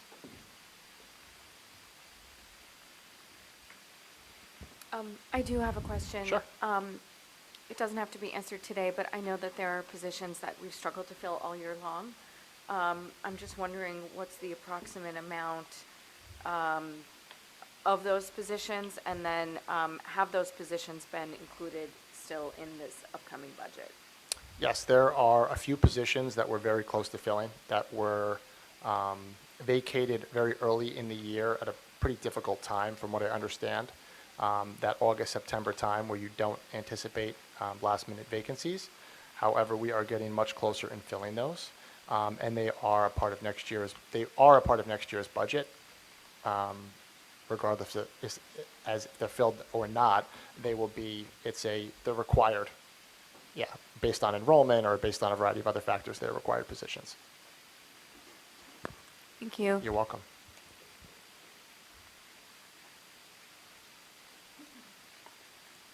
Job fair there. All good? Yeah, go to the job fair, tell them about those positions. Okay, just checking. Thank you, everybody. Thank you, Barry. Okay, everyone. It is almost 10 after 12. Lunch has been served. According to our schedule, we're a little bit behind, but not bad, right? No, not All bad. things I'll considered. take it. Okay. All right, so we're going to take our lunch break. Thanks. There you go, the coming light bulb. Okay. All right, so just as another side, we are entering a very riveting part of the conversation.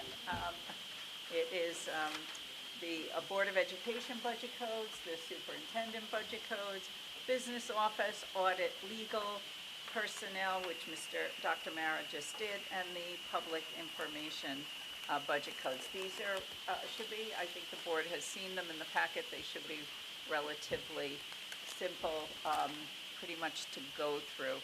And again, because they're smaller in comparison, but to give full transparency. So if I ask everyone to turn to page 4 in their budget book. I think it's important to remind our community that a Board of Education trustee does not get paid any amount of money. It's a volunteer effort, and given the countless of hours they spend on this, it's a wonderful community service. On page 4 in the budget book, the information that basically is just listed here is basic fees such as memberships and association, any staff development, whether or not it's through Westchester Putnam School Boards or additional through NYSBA or facilitators for retreats or perhaps conferences, etc. There are items set aside on page 4 that these were put together based upon trends and how the Board of Education basically operates and looks at it. It's a minimal amount, but again, mostly the other expenses, association fees, and information for supplies, etc. You all could probably identify or see some of those better than I can, right? Yeah, no, I mean, clearly, yeah, I think some of the lines here that have been carried forward have just been to make sure that basically there was funds. So I guess my question is, like, I'm fine on a budget standpoint of bringing this down, but if people decide that they want to go to a conference and things along those lines, we Exactly. should be able to reassess, or we shouldn't be prohibiting them from Right. going forward. Yeah, Okay. right, exactly. Okay, right. Any other comments on the board line? Okay, so the superintendent code on page 2, the Office of Superintendent of Schools basically includes salary, administrative costs, any conferences or traveling associated with that. For full transparency, I've been here the whole time, haven't gone to one yet. But again, it's just the nature of the work that we're doing this year. Alita, you want to talk about the business office? Well, there's really nothing to see here. Really, it's the smallest part of, obviously, the larger $181 million proposed budget. But we do have increases related to business office staff. The increase for the 66,000 is moving a staff member from C fund back into A fund. And then we also have higher salaries to attract new staff. As you know, my office continues to be in transition, so we're trying to ensure that we offer people what their worth is instead of, nickel and diming people and then they leave. So that's why that's up. There's also increase in equipment. That number might have to go up even more because as we look to increase the office space at 400, we will need to purchase new desks and furniture. So that number may go up as well. The other areas are just general increases based on current expenses.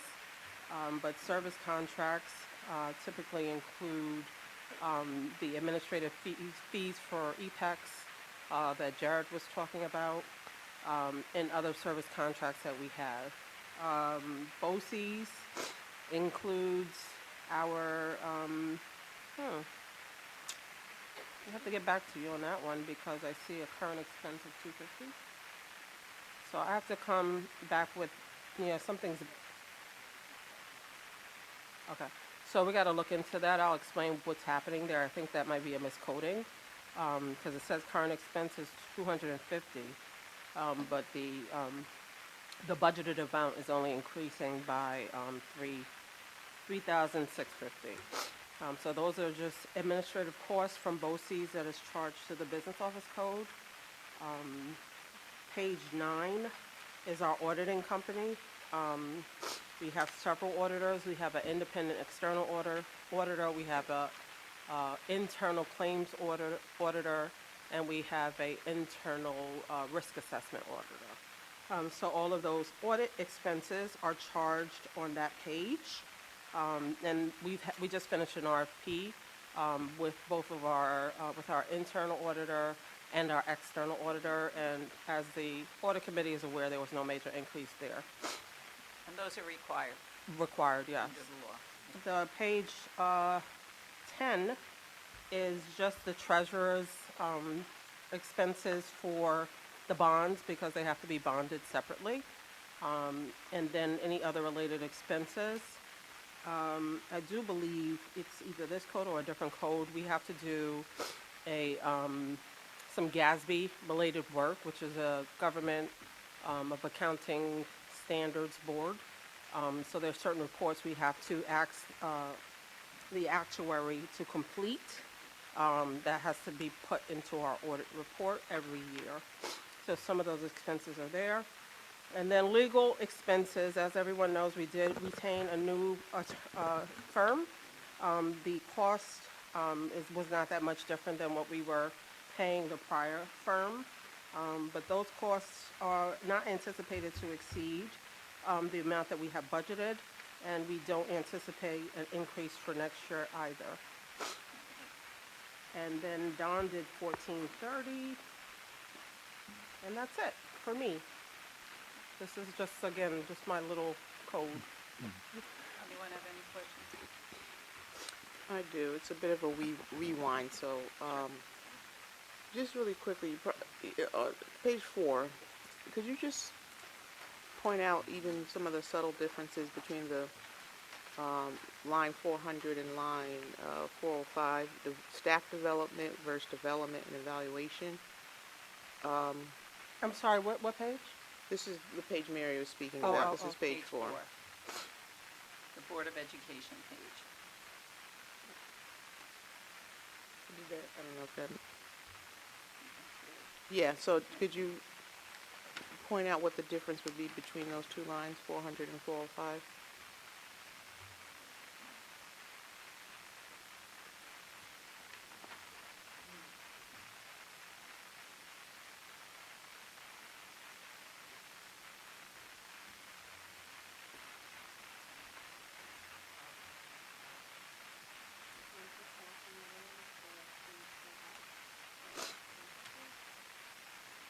Let me look at the detail. Okay. Do you know what page the detail is? I have a different question if you want to give Alita a minute. Okay, I'm sorry. Superintendent staff development includes her subscriptions or memberships. This is for the board. Board. Oh, the Yeah, board, the I board. mean, in the notes, it says meeting expenses and consultants. I'm Right, that guessing you that, could have I'm guessing the staff development line is when the board needs a consultant for something. Right. I think historically, the development and evaluation has been the board's conference fees for the National School Boards Association, the State School Boards Association, and anything like that. I think that's what those lines have been, but So- I'll let so- others answer. 1010 405 is Lower Hudson Education Coalition, NISBA Online Policy Services, and NISBA School Policy Alert Updates for 405. And then for 400 It is basically training on staff development for the board. So there's the NISBA conference, NISBA New Board Academy, New Board Member Academy, the convention, WPSBA training, fall meeting, regional dinner, joint dinner, legislative dinner, winter meeting, and then Lower Hudson Council Annual Scholastic Achievement, and conference in New Orleans, and that's it. So is line 405, I know we only used half of what was budgeted for to date, but next year we are projecting only needing or estimating about 2,000. Is that based on, where are we basing that estimate of next year's budget for that line? For which one, I'm sorry? 405. Because I know we didn't use as much as we budgeted for 20, Looks like there was a shift from 405 to 400 for next year.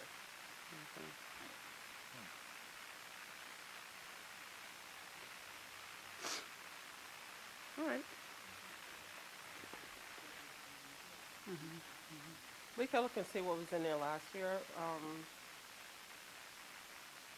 Because the code actually looks like it was going down. So something may be missing, so we can look, well, if somebody else has a different question. Okay. Thank you. Okay. I have a question from this area of the budget book, but it wasn't gone over on page, and please correct me, always. Page 6, I just want to make sure, or question whether or not our election, like this is the part where we're paying for elections, that have we budgeted for a bond vote, a separate vote, or not, is my question. Like, is that included in this, or do we not include it because we haven't officially adopted anything, so we can't include it? And if it's a question for later, it can be a question for later. I don't want to put anybody on the spot. Or maybe I'm misunderstanding the book. Let me know. So if you're looking at Budget Code 1060, that is the budget meeting expenses. So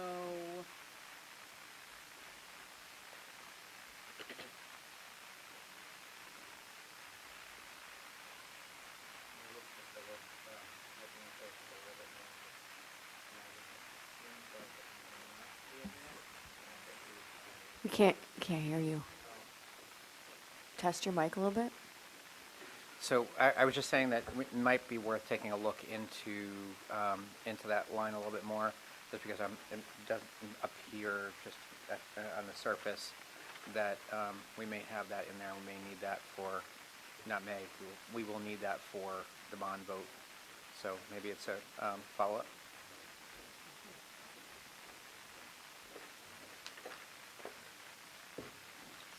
Great point. Christine, did you have? That's it. Oh. I had two quick ones. The 215 for the lawyers, outside counsel, that is inclusive of all legal fees for outside counsel for the district, or are there any other lines in the budget for outside legal expenses? yeah, we don't have any other lines for legal expenses. That covers it, Yeah. covered it all. Okay, and that was one, thank you. And just on and it might have been what I think Melissa was just asking about, the lines around sort of association. Do we know, what do we pay the New York State School Board Association annually, NISBA? And are we members of any other school boards association, and where would you see that? Do you know? It should be, this would be the budget place where it would be. I think that's what Yeah. they're trying to clarify. Okay. But we're members of several organizations. Right. You're part of the National School Boards Association, you're part of the Lower Hudson Education Coalition, you're part of Okay. the Westchester Putnam School Boards Association. So there's multiple here. The question is are we accounting for those? It looks like some costs have shifted between lines, but we probably want to get the whole picture just to make sure that we're covered. So the 1010-401 is NISBA annual dues at $13,500. Westchester Putnam School Boards Association annual dues at $5,200, and National School Board Association dues at $5,300. That's a 10-10, they're all in the 10-10 line? Oh, okay. How much was the national one? The national is $5,300. What do we do? I know Lower Westchester, I see that, I see NISBA. What do we get out of? Federal advocacy. All right. So when you have issues, and those tend to come and go, but you definitely don't, I mean, a lot of your work is typically with the state. However, the loss of federal funds related to after-school programs, allocation of things, all that, like, just as, those are areas where you want to be part of NISBA. And I think to get the rate you get with NISBA, you have to be a member of the National School Boards All right. Association, so there may be some ties in there too. So, Right. I was just I definitely see the tangible value that, and it's not a big line, but it's still $5,000. I haven't just Okay, great. wanted to understand the tangible value of the national one. I get the rest we're getting, I feel Yeah. tangible. I mean- But if you get a better deal, if it's almost an offset, again, I don't want to, it's a $5,000, it's still money though. Right. Just making sure we're getting the value out of that one. I certainly see the value of the others. yeah. I mean, part of it, I think, is like, listen, before pandemic, there would be annual trips down to Washington. But if you wanted to go and meet with Schumer or Gillibrand or anybody on an issue, that was relatively easy to do if you're part of the National School Boards Association. If you don't have that, a little bit tougher to get. That's all you if you want to do that, by the way. If you, Well, there may be issues at times where a board needs it. Like, you know, a board, it's Yeah. been there in the past, it'll be there in the future. Absolutely. I know Yeah. Trustee Schechter, is involved in advocacy, so that's good to know that. Yeah, well, I mean, listen, I'm not here forever, and so, but this is a big aspect of what boards do, Yes. you know, so just, I would encourage to keep the line. Yeah, and the problem is, if, just to say, if you don't have a presence, someone else will fill that void with a different message, because it's about funding, right? Thank you. We do have a clarification about 10-10-405. So what's included in this school year is the cost for Brigger security. It's not in next school year's budget, because they were here at the board meetings from a period of time. And then the other one is Nick Madeo, doing the taping at $21,000, and they're not included for next year's budget. Thank you for that.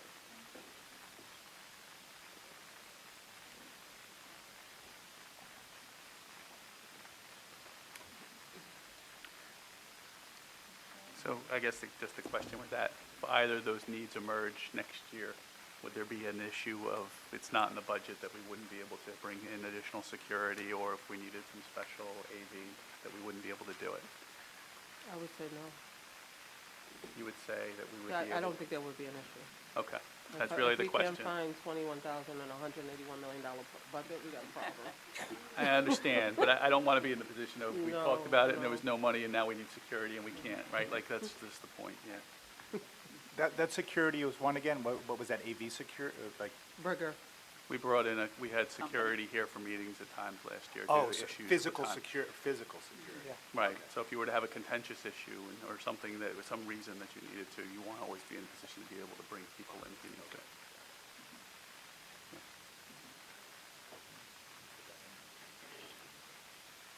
Okay, any other questions on this section? I think the last one is page 14.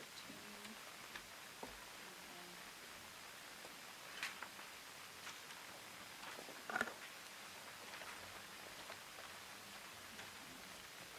So it's, communication, public information underneath that. You can see the listing at the side, your website. And by the way, I don't know if anyone had a chance to see the new video footage that's been added to the website. I want to thank Pace University, some of our high school students, and Nicole Rees for their great work on that. Absolutely fabulous. They brought a drone and worked with some of our kids. So if you get a chance, if you haven't done that, please check out the banner on our website. So in that also, we do have a translator who will translate all materials, print, as well as what's on the website, in addition to voice, video, and messaging. That's all part of that. We have BOCES. BOCES handles a lot of our higher-end publications. They take care of really important legal documents, such as the budget brochure and the information around that, and making sure that everyone has that information in a digestible, but also in a legal way. There's a lot around the law as to what we put into our annual budget notice and our budget information. Mary Alita, on 1480 is going back to this, was the increase, the change in budget, 5301, which is line 1480, because we hired someone additional, or was that just, Yes. that was additive? So what happened? The translator, was We it? added a translator that was paid for with stimulus funds, and now it's going into the budget for next school year.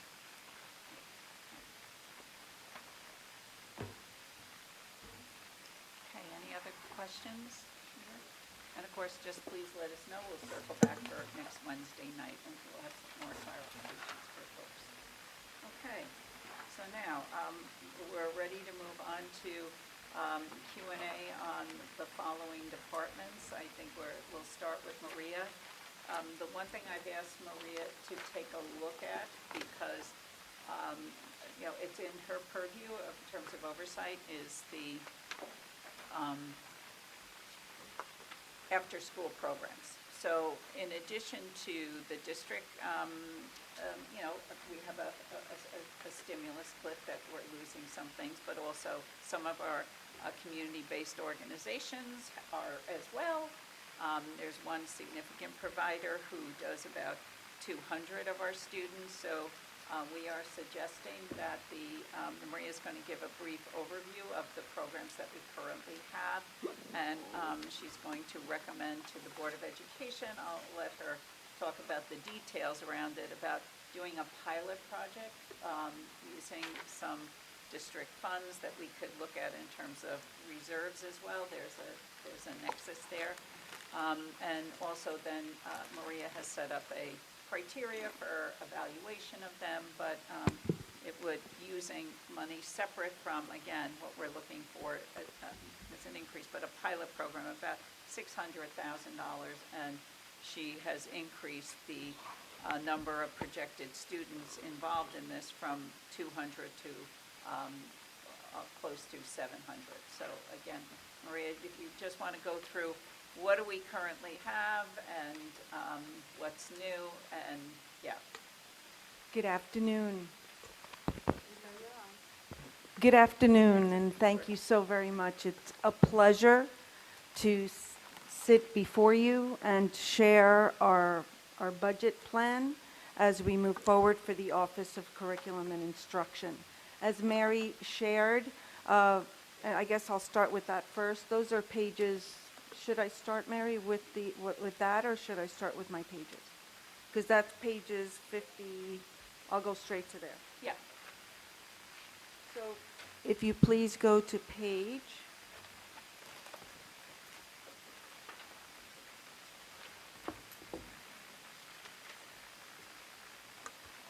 pages 50, page 50. So as Mary shared, one of the items that we're reviewing is our after-school and extended day programs. With the ARP ESSER grants completing, there was a certain program that was couched under the grant, was funded under the grant. So what we did was an analysis of our current programs that are being served in the grant, as well as grant-funded programs.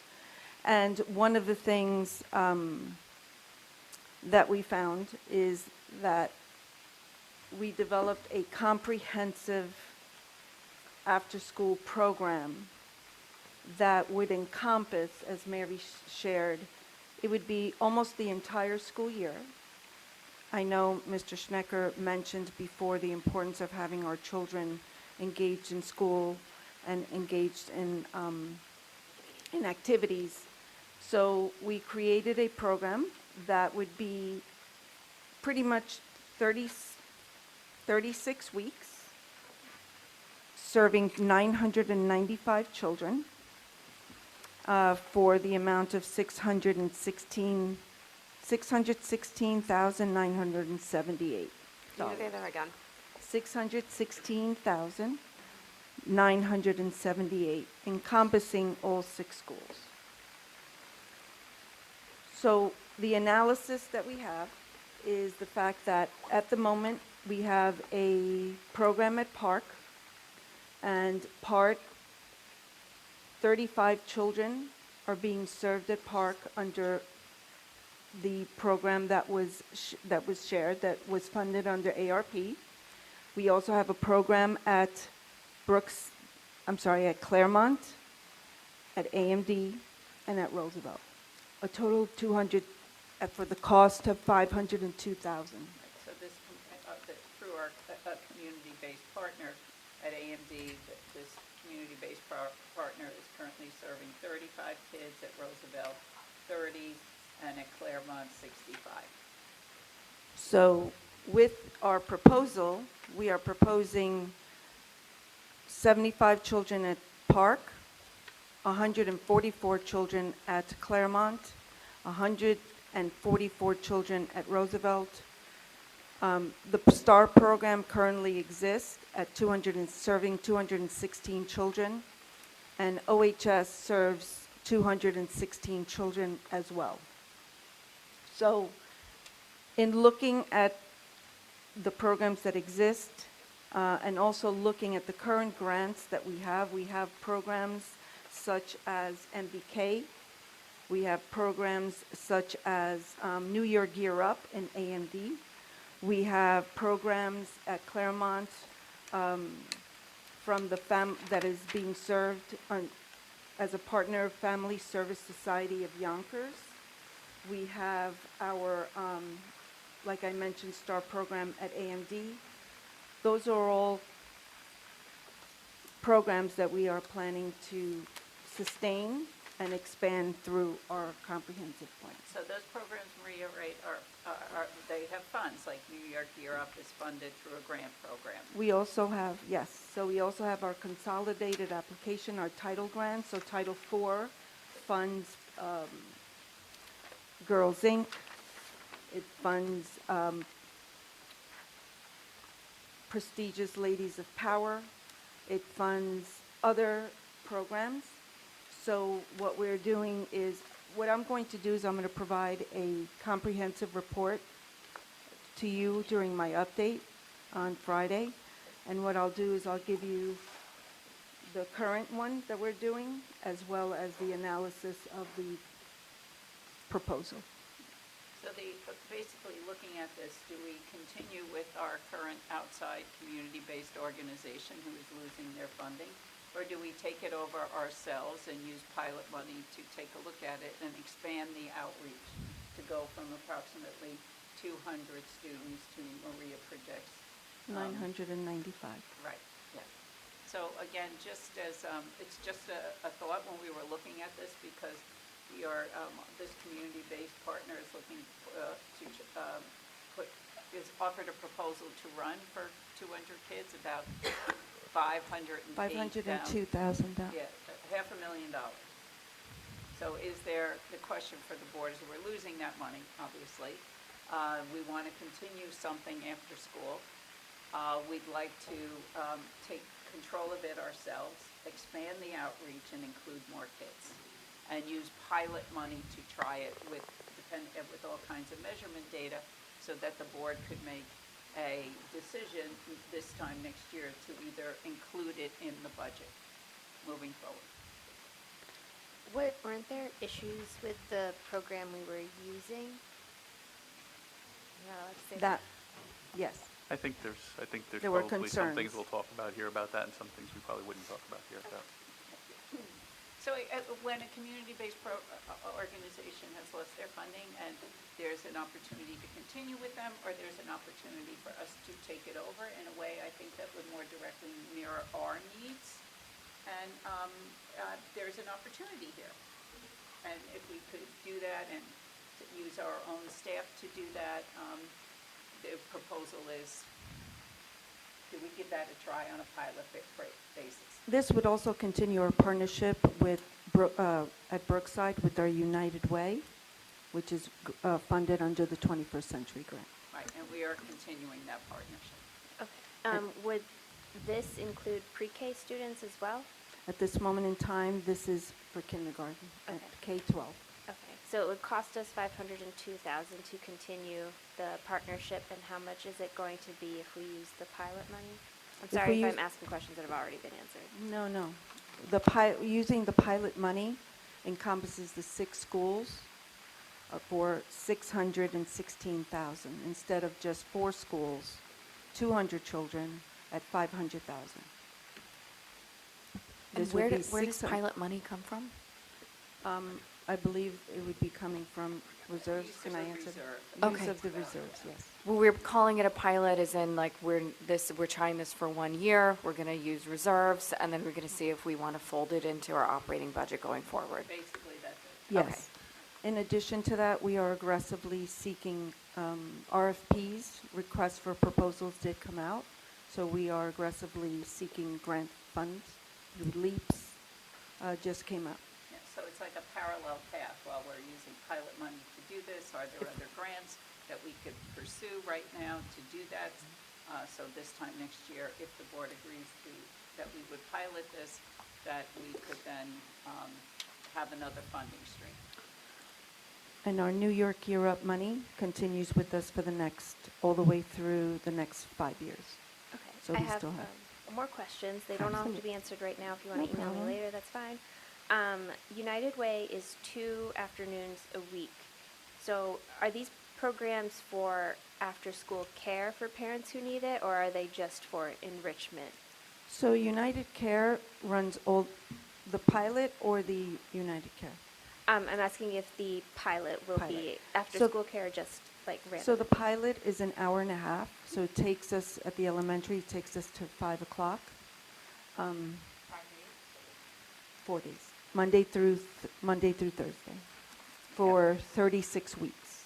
Annie, you were asking about the content, right?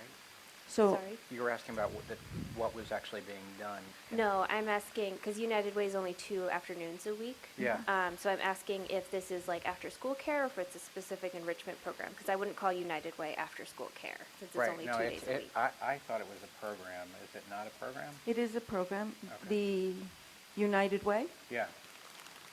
it is an after-school program with enrichment yeah, and yeah. academics and homework help. Right. It is. My son, I can just tell you Yes. from personal experience, my son goes there. It's a mix of motor activities such as gym and Exactly. but structured gym, obstacle courses, things like that. They do a little STEM, they do homework help, extra reading support, things like that, and it varies a little bit. So, and it is 2 days a week, 4:30 to 6:30 pickup. So it's a little bit of both. Yeah, my actual question, I guess, is parents who need after-school care, this is not something they can use in place of that. They still need to find something for Friday. Yes. And the spirit of this is not after-school care as much It's as more about- academic. The Okay. spirit of the ARPA grant was that it was about addressing learning. Okay, so it's enrichment versus after-school care. This Got is, it. yes. Okay, thank you. Supporting and enriching our children's education.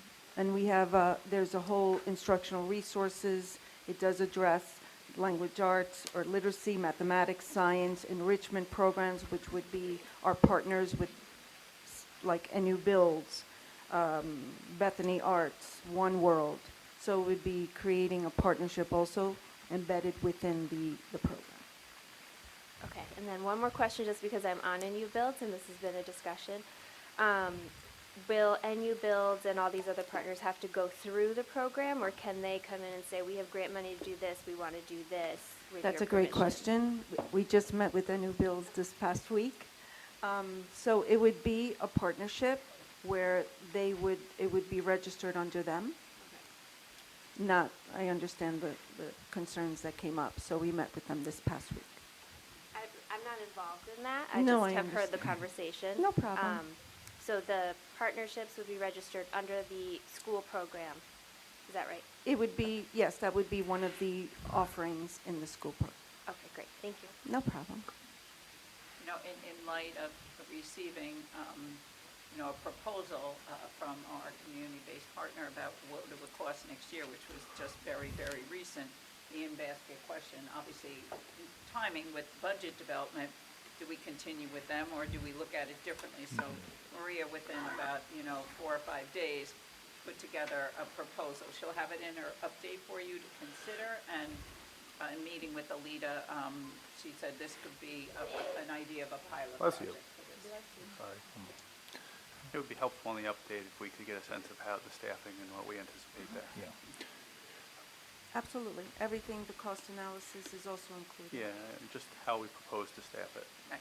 The outreach, Yeah. yes. Yeah, yeah.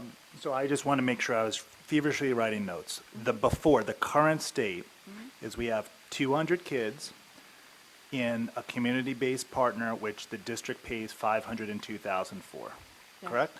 Yes, With stimulus money that with paid for it. stimulus money. So we are not, It's ended. okay, that's ended. And that's 200 kids, and that is a program that runs from 4 days a week, 5 days a week, what time to what time? That goes all the way to 6 o'clock, 6 o'clock, and it is 4 days a week. it's 5. It's 5 days, I So it's apologize. after school to 6. After school till 6. And students who do this do not have to pay for it. We cover stimulus money right now. Stimulus money covers. They got stimulus money to fund. Right. So we don't ask the families to contribute. Okay. No. And it's not means tested, meaning there's no like, if you're at this income level, you get in or not. Like anyone No, can sign up. It was and as long as actually you're- a lottery. It's a lottery, okay. All right, so that's what we currently, now what we're saying is future state, the proposal is, we would then go to 995 kids. We would fund 616, right, that was the ask. Yes. And that would be also 5 days a week, That would be 4 days a week, an hour and a half. an hour and a half, so we So would if be, it, yeah. No, go if ahead, it's please. elementary, it's till 5 o'clock, 3:30 Okay. to 5. Okay, got it. We certainly can talk about it, just one comment on it, and this is not an assessment of our staff, but going from 200 currently to pilot at 995 is a pretty big jump. I'm not even looking at the funding, so it's a lot more kids to take on. Right, when maybe consider when we pilot, we could have further discussions, that's what, 795 more kids, and now we're gonna take it on ourselves, so just something to maybe think about, aside from the funding, it's a big jump in terms of operationalizing it as well, and then we're losing 1 day a week, Yes. from the time, and the timing is shorter is also, just probably things to think about. I think Frank suggested in an update to think about those things as well. Frank's Thank you. comments are very well taken, Yes. but I would say the current program is underutilized. Yes. And meaning we don't have 200 kids in it currently? No, we have 200 in it, but there's room for more. So it's not utilized to its You potential. might be able to do a different staffing model differently if you're running the Right. program. There you go. That's- Right. And Right. that's part of the Right, understood. proposal. What schools are using it right now? Boys and Girls Club? Yeah, Sorry. Brookside. Brookside, Park, Brookside, Yep. I'm sorry, Park, Claremont, Roosevelt, and AMD. Right. Brookside has the United Way. Yes. Right. So they don't have the option for the 5-day, they only have the 2-day option. Okay. United Way does. And also a partner reached out to us regarding wanting to expand United Way at Brookside to Fridays. So they want to partner with us and collaborate with us under the LEAPS. They're applying for the LEAPS too, but so are we. So go back to, again, to recircle back, give the balcony perspective. We have a community-based partner that is losing their federal funding. We can continue with that partner. The cost will be $508,000. Or we can develop our own with a shorter amount of time, shorter days, but inclusive of more kids. And that's the in-basket question. And that would allow us to align whatever programs we're developing with our Portrait of a Learner, our Culture of Care. Absolutely. Extend, whatever is going on in our schools into essentially an extended school day. And that's the goal. Right, versus as not research shows. really being able to do that now. Okay. And the lift is staffing and as well as a monitoring, make sure. And then this time next year, making sure that a parallel path of additional funding is, for a grant is found. And this Because we will be cost, coming off a pilot approach.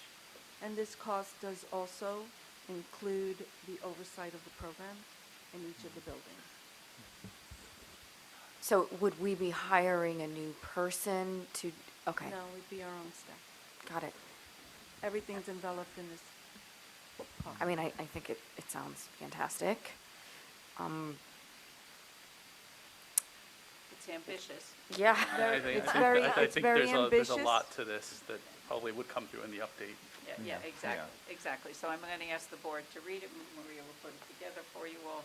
But again, it comes down to that timeliness of a decision. Do we add the $500,000 into the budget to cover the current program? That's the question. With a fiscal cliff of next year. Exactly, exactly. Okay. And with that, just to, maybe for the update, there's enough demand beyond the 200 that we see, right? Like if you polled parents right now and said, if we did this, would you use it? And there's enough there to demand, because again, that's a big jump from 200 to 995. If you build it, they will come, or is there interest in it? I think that's, again, something to look at from the I think data at the end of standpoint. the day, I'll make a broad statement. A quality program will attract people. We're also, though, potentially cutting a day off, and that's something I think consider as well, because that creates a gap potentially for parents who had a 5-day-a-week. Now they got 4, so it's sometimes harder to cover that one day versus 5 days. This plan also envelops some of the programs. So for example, at AMD, we have our STAR program. So this envelops that as well. So there is a want for that and a need for that. And also our Roosevelt Club. So it's enveloping also current structures that exist. I would imagine also that there is a significant portion of students that are watched by older siblings after school in our district, and this would free up those older siblings to be able to engage in more programming themselves. I don't know as though there's a way to quantify or research that data. I'm just guessing anecdotally that's a reality, that it could connect even more students than the 900. And also, when you read the plan, it also has an ability, especially at the elementary, to possibly do an AM. So it would be an AM and/or a PM. Extended day. So again, in light of the budget conversations, the additional $500,000, obviously you saw the levy limit. It could not fit in there. So it's a question for the board. We put together an outline of a pilot that's ambitious yet, but it is something that we could try to lift. But Maria will provide more detail and information, and looking forward for the board to read it and Absolutely. feedback at the next meeting. And any questions, obviously, through our superintendent. So Maria, if you want to just give a brief overview, you want to go to, Yes, please. Yeah, So, codes. first page, if I can direct you, please, if I can ask you to please review page 24.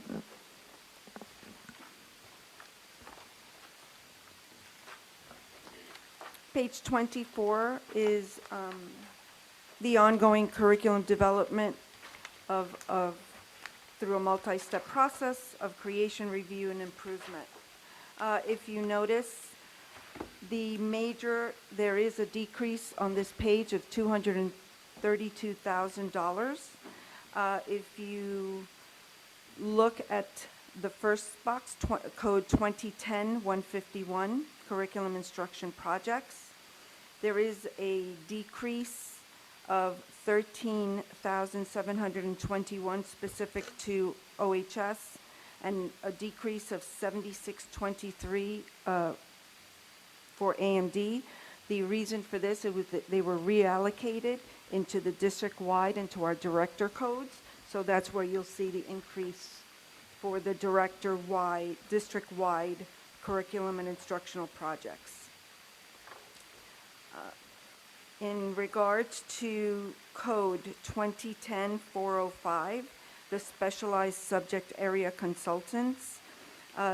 So just so you are aware, our codes, the curriculum and instruction code this year, was split into two. Our literacy code was resurfaced. So that's code 5030, and that's Ms. Turner's code, that's Jessica's code. So you'll see a lot of fluctuations where there's a decrease for curriculum and instruction, and there's an increase for the literacy code for Jessica. Excuse me. So this code for 301,800 was recoded into page 169 of the WinCap pages.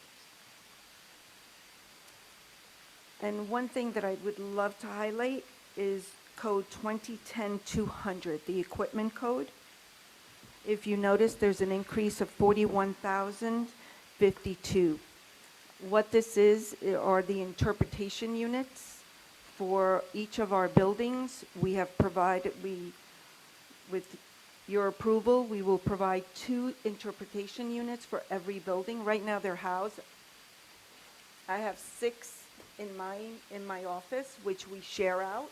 But what we are doing is we are housing the interpretation units in each of the buildings so that our schools have the opportunity to use them.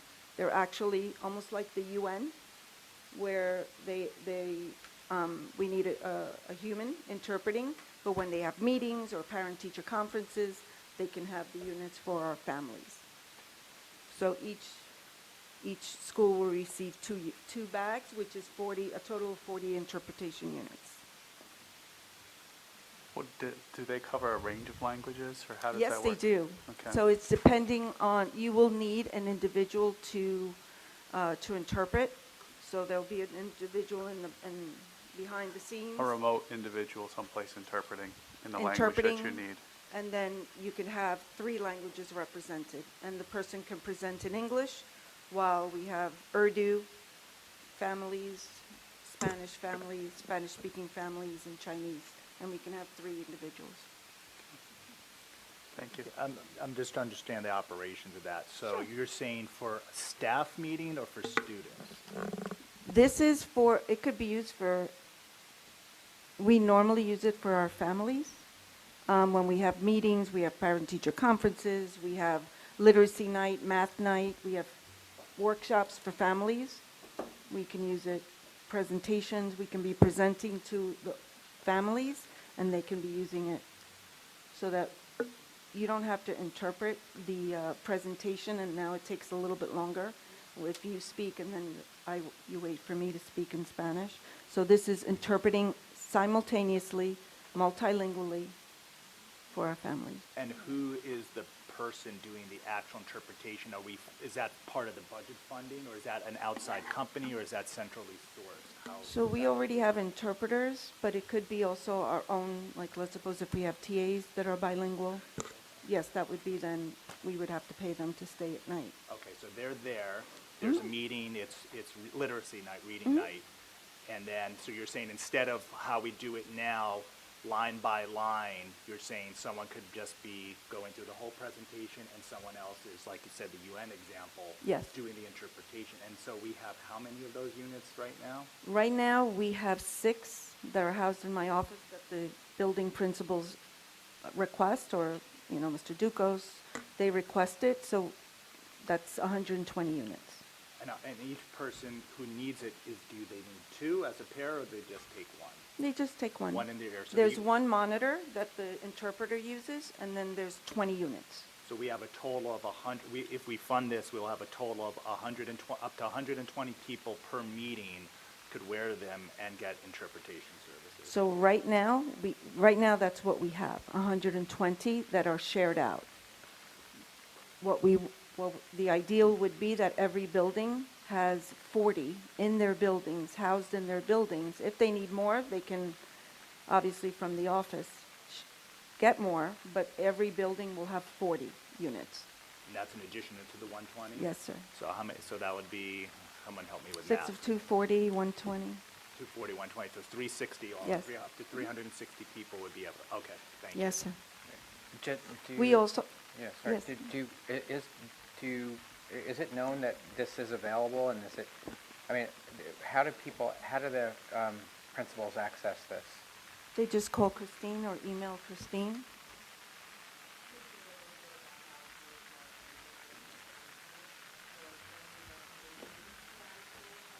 Do you want to come up here? Can you grab a I mic? think as I'm looking at the faces, all our principals and our OTA leaders are nodding, yes, this is a need that we do. Right. And translation and interpretation services. I would just say for some of our parent nights, generally what would happen is that we would have to have two different sessions, one in Spanish, one in English, or we would have to have an interpreter. We would say it in English and then in Spanish. Now, when families come in, there's someone standing at the entrance that says, do you need an assistive device or do you need a translation services? And then we hand them out that way, and then we've been able to work with support staff or clerical that would be able to do the translation in the device. So now, as the session is going on, you can only hear the one speaker while someone's translating into their headsets. And so this has been in active use across all the So buildings? we've used it so far for our parent sessions. We've tried it also with some of our student sessions for some of our Ls. So Okay. we've definitely implemented it with our students and with our families. In addition to that, when we had the New York Year Up kickoff event here at AMD, we also shared it with our students. And we had 120 units here, and they were shared out. Do you ever know in advance, like, the languages that we need? So just, Latoya, you just said, like, you give them out, like, do you know in advance there might be 20 people that need a different language other than Spanish, and therefore we can get the services, like the translation, or is it generally that doesn't get asked? Mm-hmm.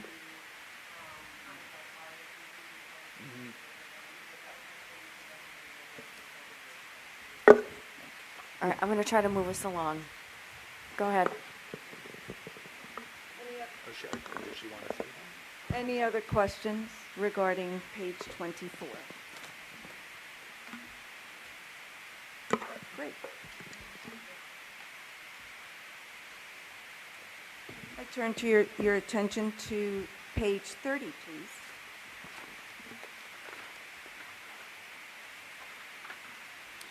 This page is related to our professional learning, to the supports that we provide our staff, our leaders and our staff here in the district. I'd like to bring your attention to the decrease in code in the in-service salaries mentor program. This code also funds our mentor program and our mentors and their stipends. Unfortunately, their stipends did not roll over. So that is why we have a $100,000 decrease. So those corrections, I believe, were already made. So when we receive the revised copy, we will see the code back in. In addition to that, we have on code 2070, the BOCES code, there is an increase of $61,000. Again, this is the recoding of the literacy code and the curriculum code. So it just allocated it's allocated into this code under the literacy code. So that's where you'll see the increase. And it's related to literacy. And that's where you see those increases. Any questions on this page? Just on the 2070, did you say that it was a move from 2070-151 in-service salary mentored program to 2070-150? Because there's a $113,000 increase in that other line. So is that why there's $113,797? Let me review that. 1 second.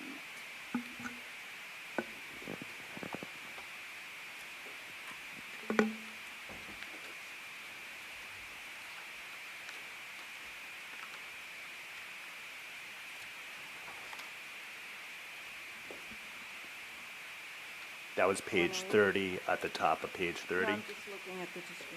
28.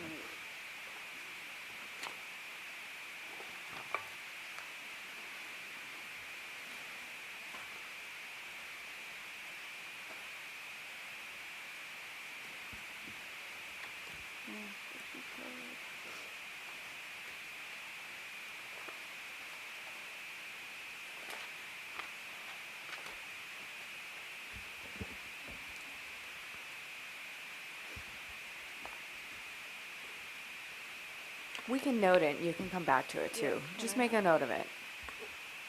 No problem. Any other questions?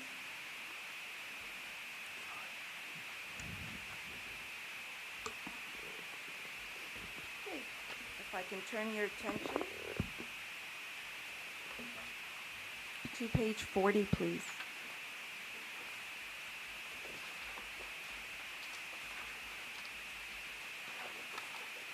This code includes our outdoor education, our Science 21. These are our BOCES codes for our science, today's students, tomorrow's teachers, our Summer Learning Enrichment Academy.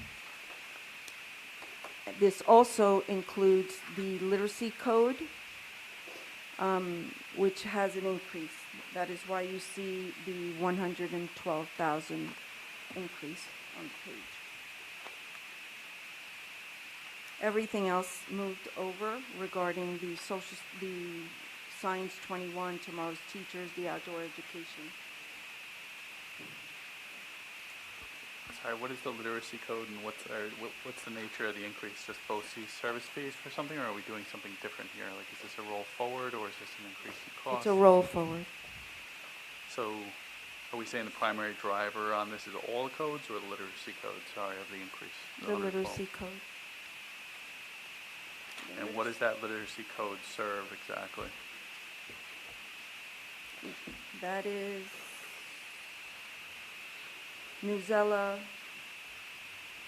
the Professional Learning District Initiative Support, School Pace, the e-bundles from ARC, and the Educator Professional Learning from ARC.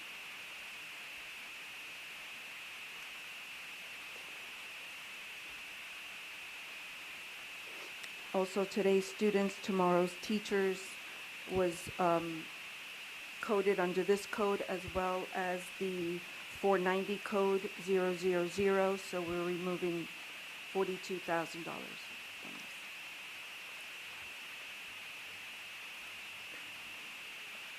I mean, I guess the question I've got here, it's a pretty substantial, 25% increase. And is this new initiatives, or is this, if we're rolling things forward, I guess that's a pretty high increase. I guess I'm sitting here with a couple hats on, one my BOCES hat and one my Ossining hat, right? But just trying to get the nature of why the increase is significant. It went from the BOCES services for literacy. The 23-24 adopted budget was $12,500, and it increased to $255,700.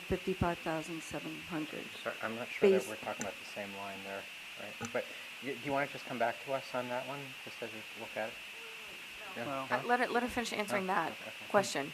I feel like So the 2110 490 has multiple codes. The code that was impacted was code 5030, which is the literacy. Everything else remained the same. So if we're saying that it went from 12,000 to 250,000, I think that's the question, right? You don't see that in the budget book, but that's what you said, I think, right? All right. It's just a recoding, so in a later, we had all of that programming last year. Okay. But in order to facilitate more of a streamlined oversight and request process through my office, we have recoded some of those into their own codes. So the shift, it's a 0-to-0 budget shift. It's a recode like other items. Yeah, I it's guess just to- a recode. The increase, there is actually there's no increase in that funding line at all. So there's going to be a decrease in the 000, $112,000 decrease in another code. Yeah, this so is money that's shifted around. it's just nothing money is that actually shifted changing. around, yeah. So it includes Newsella. It also includes our Orton Gillingham training that has occurred over the years. There's funding in there for that. Our School Pace, our e-bundles for ARC, which is the online library books that students and teachers have access to. And then there's some generalized educator professional learning, which helps support if we need to send teachers for training for foundations or Heggerty or other literacy initiatives through BOCES, or if BOCES discontinues and we have to start using the direct instructional provider to provide new teachers with training for those instructional programs. But that has always existed, it's just a budget code shift. Yeah, so I mean, just for transparency in the community, if we could note for the next time we meet where the money, where it's recoded from, that would be great. Because I mean, ideally, we're gonna go through this and we're gonna see a drop somewhere else of 100,000, but maybe it's 5,000 here, 5,000 there, and so, just so we. Absolutely. We'll do pull that together. analysis. Yeah, It's a great. good point. Thank Budget you. code. Thank Very you. good point. And are this is during the school year program, or is this summer, a summer? No, this is during the school year. And out of the total, and this is not for today, but just thinking about, out of the total, how many teachers we have? About 400, give or take, is that right? Audience, okay. So how many does this get to serve out of it? Does it do all, like, does it cover 500? So 500, does this cover 500 teachers if they wanted to do it? Does it cover a percentage of it? Like how many, what, it doesn't have to be for now, but just understanding the breadth of this. It's based on content, it's based upon your subject area. If you're teaching ARC, it will cover it. Newsella, I mean, I know if you read Katie's information, you'll see that you'll see it throughout Park. I mean, it depends upon what you're teaching. It's a resource available to all staff, supported by BOCES, so they get to meet with teachers from other districts to hear about how they're implementing it into their curriculum, and you get aid on it when you do that. So they're meant to address the instructional needs of all our staff, depending upon their area of certification and what they're teaching. But we fill the seats, right? There's a certain amount of teachers or staff that can get it. I think the question you're asking is how is the rate for the product? Is it per user? Is it per person? Is it per? Not for that. I'm just trying to get at generally, does this cover the needs of the ask from, and we'll see the lines, and that we're at 100% utilization, if you will, of this. That there's like if we had 20 seats for an ARC training, we're not sending 10 people. We're filling it up. This is ongoing training that the teachers are receiving for the implementation of American Reading Company Core. And, you know, I don't think you typically buy things from a BOCES in units to say, here's 50 and you better send them. I think it's basically on attendance, but. So the vendors become vendors under BOCES, so that way it's also aidable for us. So we get monies back on this because the vendors go through BOCES. So they bill us through, we're not paying American Reading Company directly. What we do, BOCES just bills us because they're a vendor under BOCES. So that's why you're seeing it in the 490 code. They're just vendors under BOCES. I think I'd like to add just for a moment, BOCES stands for the Board of Occupational Cooperative Educational Services, and inherent in that definition is this idea they want folks to share, to come together, so that teachers in Ossining, when they're meeting about ARC, they get to collaborate with other teachers. So you build a collective level of capacity within the region itself. The state encourages that and buying in bigger bundles, right? When you join BOCES, you have more buying power because you're together. So they incentivize that by encouraging, they give you more aid on the use of the product. Thanks. So just a point of clarification, this line does not include our ARC coaching professional learning. This includes our ARC e-bundle, which is the online library. The professional learning here, to Mary's point, might be joining Collegial Circle for ELA or social studies through the BOCES, where the region comes together and has conversations about their instructional implementation and problems of pedagogy, right? I have a question for later. I am just wondering if there's like a two birds, one stone thing here we could do with the after-school programming and add on Friday, what that cost would look like, and if there's a reason that it can't be on Fridays, I'd love to know that too. But you don't have to answer that now. No problem.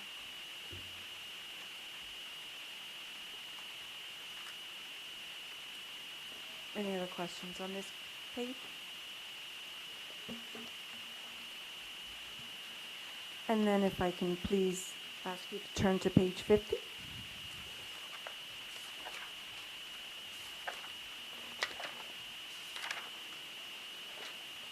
Part of the bottom part of this page are the extended day programs. which are zeros, as you can see, because this is the pilot. On the top, personnel service, again, extended day. So we're looking at the pilot program.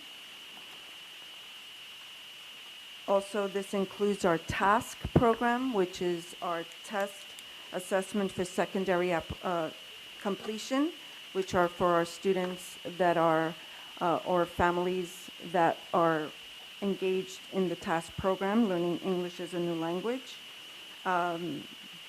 Here is also our parenting program, which is the support program at the high school for our young ladies.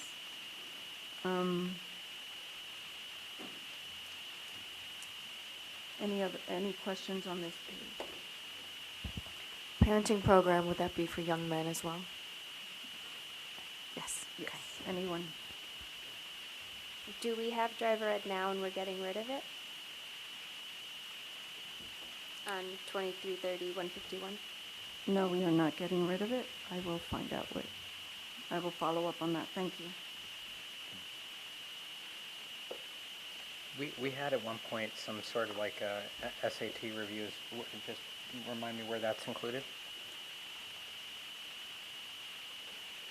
And if you don't have the answer now, you can come back to us. It's fine. I'll have it by the end of the day. Okay, that's fine.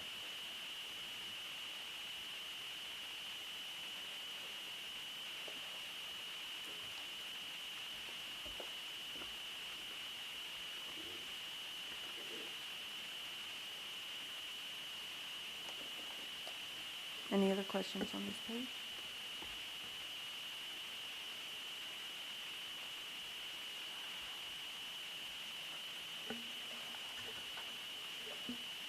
And last page, page 52.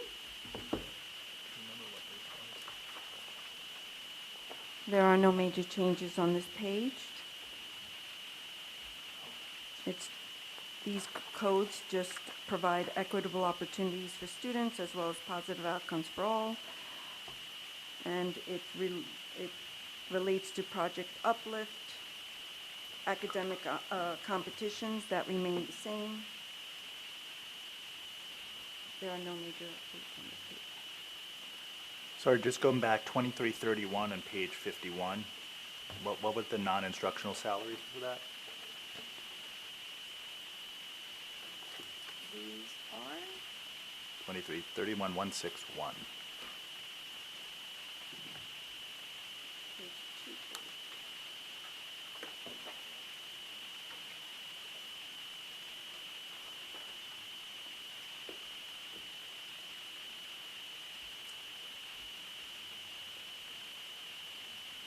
Which one, which line? Sure, page 51. I have it. The last line in the first box on the top, 2331-16100, non-instructional salaries, the change in budget request is 173379.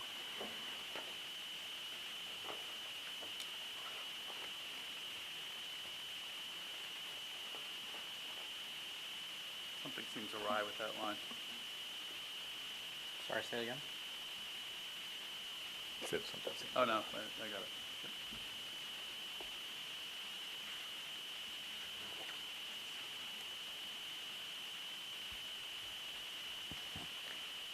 If you need more time, we can make a note of that one too and come back. Thank you.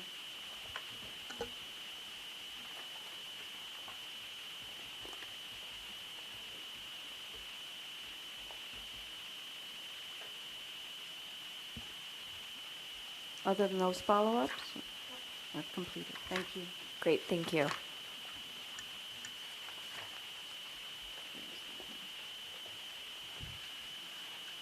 Jessica? Hi, good afternoon. Good afternoon. How are you? So first, I want to thank the board for their continuous support as we continue to have academic intervention services for our students, specifically in math and reading. We have 2 pages that we're going to highlight this afternoon. So if you could please turn to page 36. And like I said just a few moments ago, in an effort to facilitate a more streamlined a more streamlined oversight and request process for the Office of Instructional Support. There were oversight lane changes that were recoded from codes of 000000, which is a district code, to a 005030 code. So from a district-wide code to a literacy code. So on this page where we look, it appears to be that there's a $536,000 increase. That is not the actual increase of this code because it has, it's our development and consultants code, which was just really a code switch. There is a slight increase of $281,000 proposed request. That proposed request includes curriculum writing support with Newsella. They offer curriculum accompaniment processes that we are requesting to do over the summer as we continue to develop our curriculum in alignment to support literacy development. And then as part of our MTSS process, adult care and culture is something that is important to us. And so there's a proposal to work with a consultant group called I4CP, which I could provide additional information in a future update. But that is what is driving that increase, proposed increase. Jessica, I think that following up just for transparency, what Frank mentioned, just to be able to highlight that this is not, somewhere in this description, this isn't a $500,000 program increase. I think it would be good to full transparency. Yep, I can actually list what's included in this code, and then in an update or a future correspondence with the board, I can share what was funded last year. But we have Do the Math coaching, which we have used since we implemented our Math EIS. That coaching support is included in this code. Our ARC educator training, so while it looks like there's a huge increase, for all our years of ARC implementation, it's been 2 years, the coaching for our ARC educators is roughly $261,000 for those coaching days, so that's included in there. Our ARC literacy leadership, which is a pivotal lever in our implementation process you might recall from our December board meeting, that's a $35,000 cost to the district. Our NWEA training, deepening our understanding around data literacy, is included in that code. That's $17,600, and I can tally all of this up for you. Our continued support, which you've heard about previously in board updates and in the presentation in December, the co-teaching for the 9th grade push-in AIS and literacy instruction that we use through Literacy Strategies Consulting, that's included in that code. There's a small increase for Achieve 3000, which we're piloting at the end of this year for intervention in our high school. That's a $2,000 cost with an additional $750 cost for professional development for a new progress monitoring tool called EasyCBM for our AIS teachers. So there was a small cost that we folded into the proposed budget for professional development, but I can get that line by line for you if you'd like to see that. And the net takeaway is that there's an increase next year of 281, is it 281,000 for Newsella? Proposed, yeah. Proposed, okay, just, Yeah, trying to proposed. understand what's Roughly, there. yeah. So the other things are gonna be recodes from other locations in the budget. Yes. The 281 would be new. The 200, it would be the proposed request increase of the code, yeah, Gotcha, okay. yeah. And so it's not 536,156. You're saying the net increase ask is really 281, and that other, let's see, again, math 260 is really not an increase. Correct. Right, from other places that it's being moved to, and it would be good to know what those other places in the book are, right? And the 281 though is based on what you just laid out? The 281, it's roughly 281. I can go back and get my Excel sheet says 281, but I'll double check my numbers. There's a proposal in the budget as part of our MTSS process, adult culture helps to support positive experience for all of our students. So there's a company we've been looking into called I4CP, Culture Renovation, and again, that's a proposal. And then there is the other proposal, which is the Newsella. As we continue to develop our curriculum development, you know, we started last year with our overviews. They come in and continue to help work with the grade level teams to build text sets that support our specific curriculum. So they would come in for the 5 days over the summer and help really streamline and robust the text sets that are available automatically for Ossining in their platform. So I would, speaking on behalf of myself, I would personally find that helpful in the assessment, whether the 281, because it is a substantial increase to ask. I don't know what the percentage would be based on, because this 536 is not, you know, I don't know how you calculate really what the percentage increase asks, because the codes aren't broken out here, but I personally would find that helpful to see. Percent.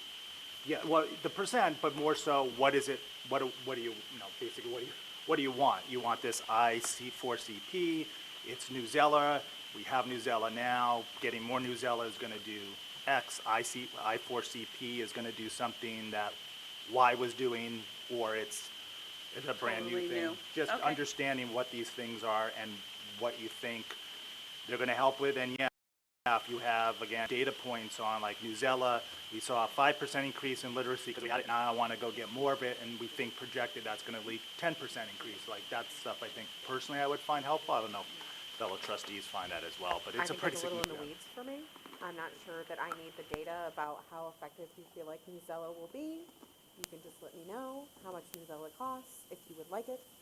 Put it in the code. I mean, it's important to me that, you know, $281,000 is a lot in a year where we're looking at stuff. So the new asks are some things that we'll have to be able to rationalize. You can give me the rationale, like we are right now. That's good for me. I will add too, from a perspective that a lot of these, we spent an entire week going line by line. They don't end up in this format. When each administrator meets with it, we put them through the rigors of the rationale for this. So there's a lot of attention spent on that. And I would certainly turn to my educators and my principals who have feedback on why this has value. So again, with respect to as the certificated staff, the people who requested this, and I see it in play because I see those reports on that. So at the end of the day, that's the spirit of this. I think it would be disrespectful of us not to present to the board things that we felt were of value. But if the balcony conversation is that, you know, there's too much in X, Y, and Z, and you asked us for a recommendation of a reduction of 10%, I wouldn't do that. I would go back to the team, the principals, and everybody and say, give me a list of options that you believe we gotta lower this to this point, and then trust on their expertise license to give us that recommendation that I then would share with the board. It tends to be a more streamlined process. That's the approach we've done, and you know, it all. And of course, this level of line-by-line analysis, that's the board's responsibility. It is part of looking at budget. So we're trying to have that balance here to bring to the board things from a respectful, professional level, and yet, you know, not to. We could be here, and it's fine, set up 2 meetings or set up workstations where you could have different people at each so everyone can gain different information. So we're trying to have that balance there of just how we go through that. Right? Yeah, that's fair. And, you know, I'm always going to get weedy. It's not questioning the need, but if we're asking for a 281,000 increase in the community, I think it's fair that the community, you know, has some level of detail and the board of what that is, especially what the percentage is. So if it's 5%, 10%, 20%, you know, it's a substantial ask. And, you know, I'm not questioning the validity to it, but I think we want to see a little bit, if possible, some more here on the what and the percentage. And I think just with any of these things across the board, right? So is it a 1 year, like if let's just put this under a professional development line or at the end of the day, or curriculum line at the end of the day. If it's a 1 year hit on things, it's good to know that. if it's an ongoing thing that's gonna go on and say that, you know, but we're making an investment here, we're seeing it as a one-line increase year to year. So, I mean, I agree, I don't necessarily need to be into weeds of what we're choosing or how we're choosing, but I think the initiatives of just basically financially, you know, are we doing something short-term, are we doing it long-term, and does this make a new normal for our lines going forward? So that's a really good point, and I can answer that for this increase. The Newsella, it's not the use of the platform, it's where they come in and work with our teachers, right? So we want to make sure our teachers have ease of access of resources to align their literacy instruction, available in multiple languages at multiple levels, right? Differentiation. So that's a one-time cost for them to come in and help us build the curriculum accompaniments. And the I4CP is also, it's a multiple, it's a one-time cost. So we would be looking at like approximately $250,000 coming off next year? Yeah. Okay. This is not coming into an operational budget. This is to meet current needs, and then hopefully those needs are addressed, and then we move forward and continue with our refinement. Okay, and then, and this is also, obviously, this is in alignment with our literacy needs, which, you know, we had the data meeting, like, we know we've got to focus on those literacy needs, so it sounds like this is designed to do that.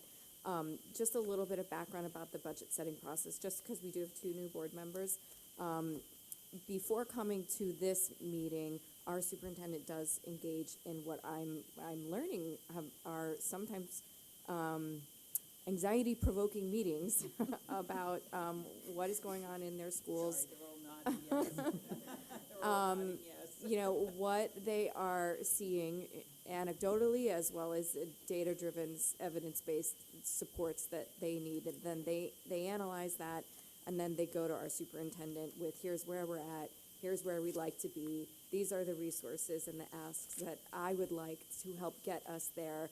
These are what we're underutilizing and we can come down from. And, you know, in an ideal world, they come with a budget where things are just moved around like chess pieces. But sometimes they do come and say, we need additional funding, and here are the reasons why.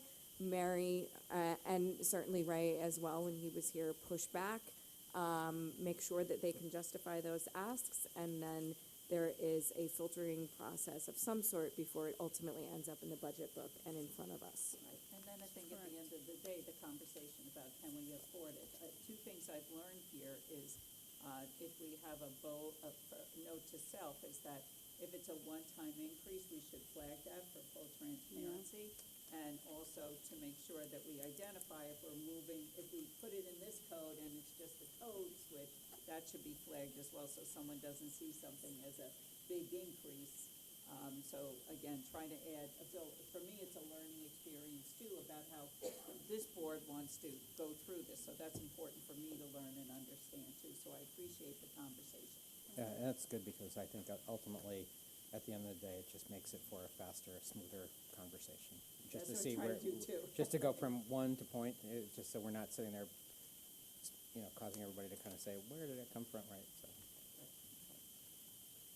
Helpful, thank you, Will. Thank you. Yes, and to the principals in the back, yes, I know they were anxiety-producing conversations. Okay, all right, okay. Okay, next page 39.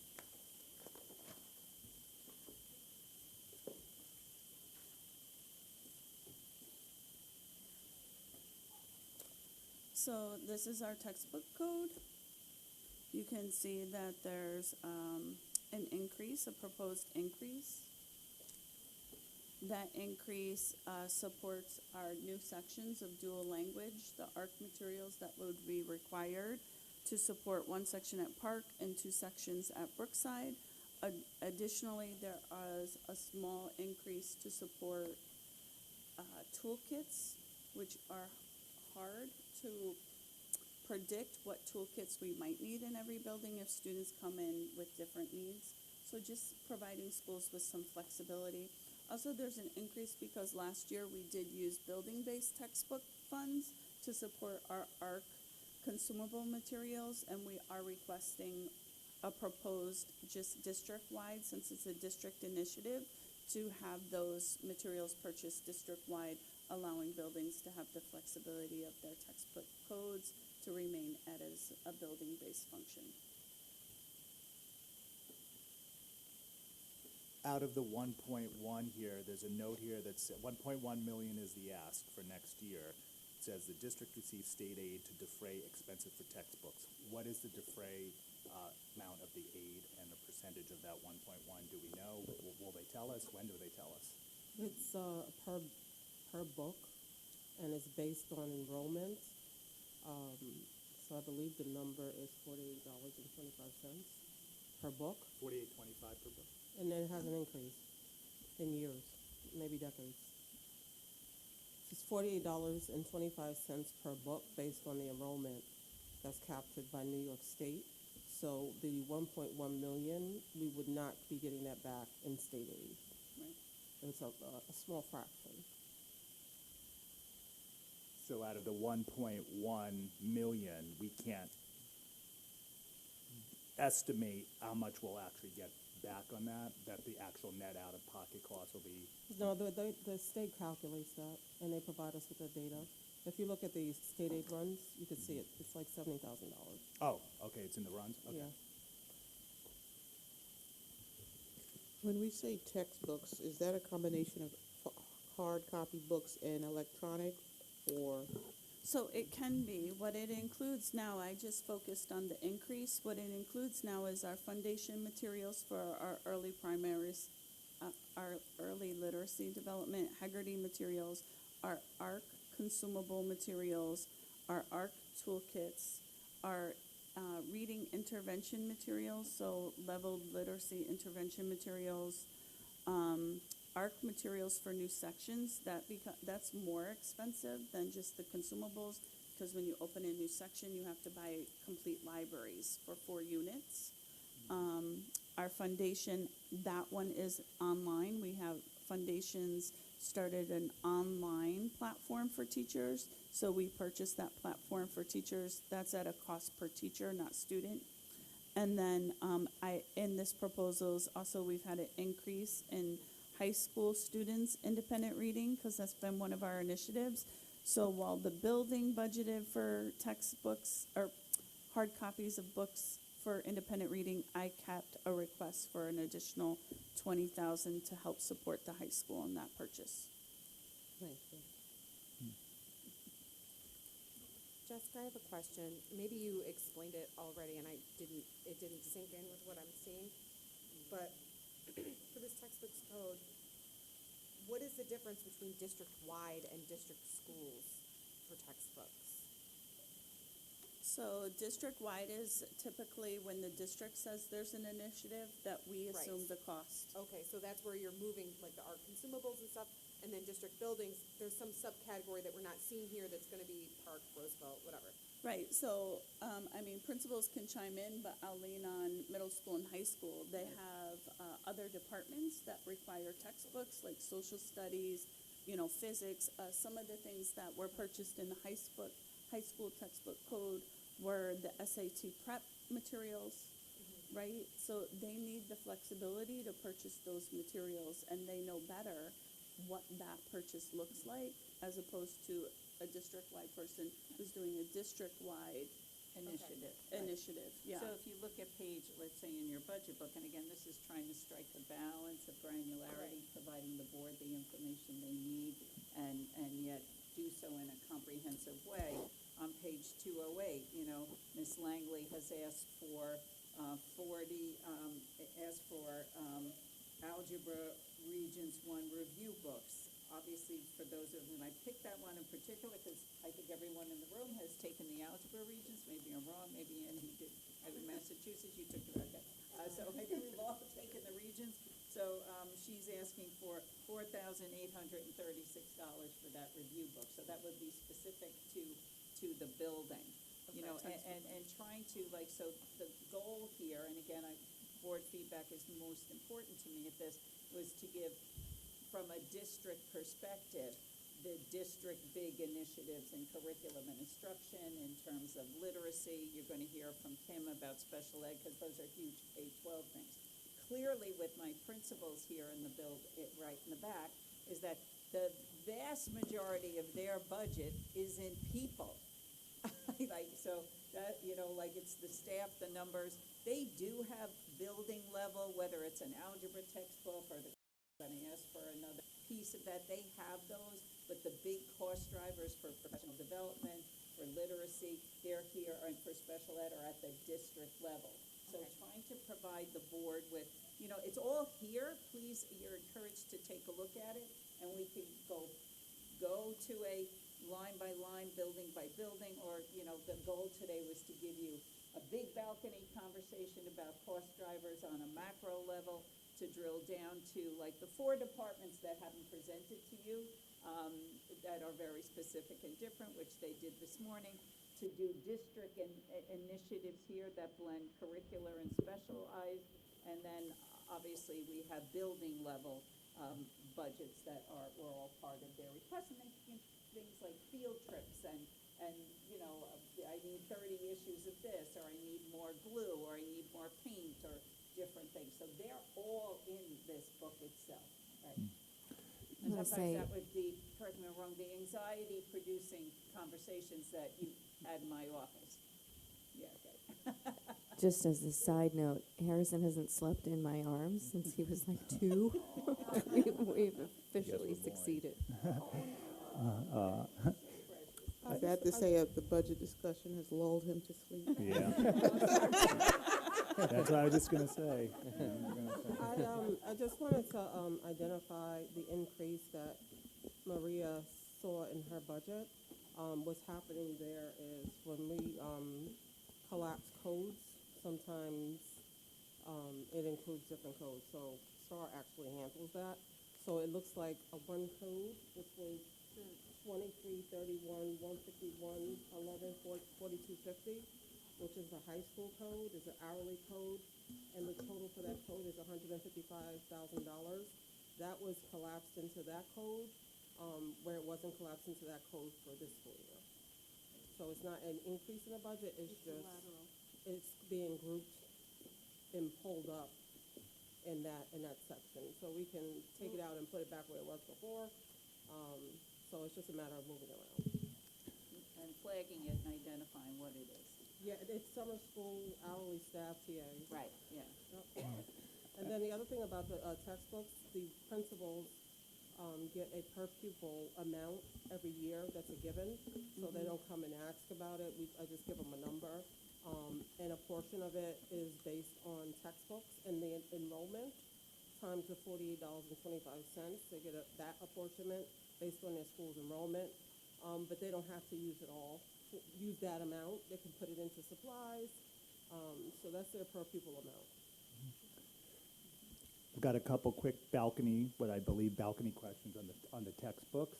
So if you're buying books that are for the ARC program, are those like ARC specific books, or are they like books that satisfy the different color level? And the question why I'm asking is, if we do ARC, and I believe, right, we got a 4-year implementation, and we want to go beyond that, great, we hopefully can use what we're buying now for that. But if we don't, are those kind of books obsolete, or are these, we're talking about books that can be used by students to read? So that's a really great question.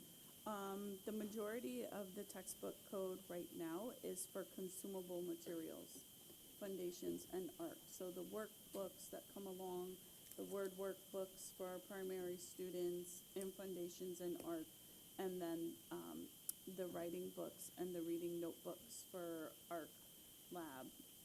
That is the majority of the funding. When we talk about toolkits, there are teacher manuals, but then student trade books, what we would call trade books.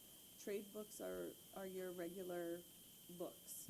They could, it doesn't matter what program you use, and one thing that makes ARC a nice leverage for a district is if we were to ever move away from it, the amount of money that we put into our books, we wouldn't lose. So we would never lose that investment in books.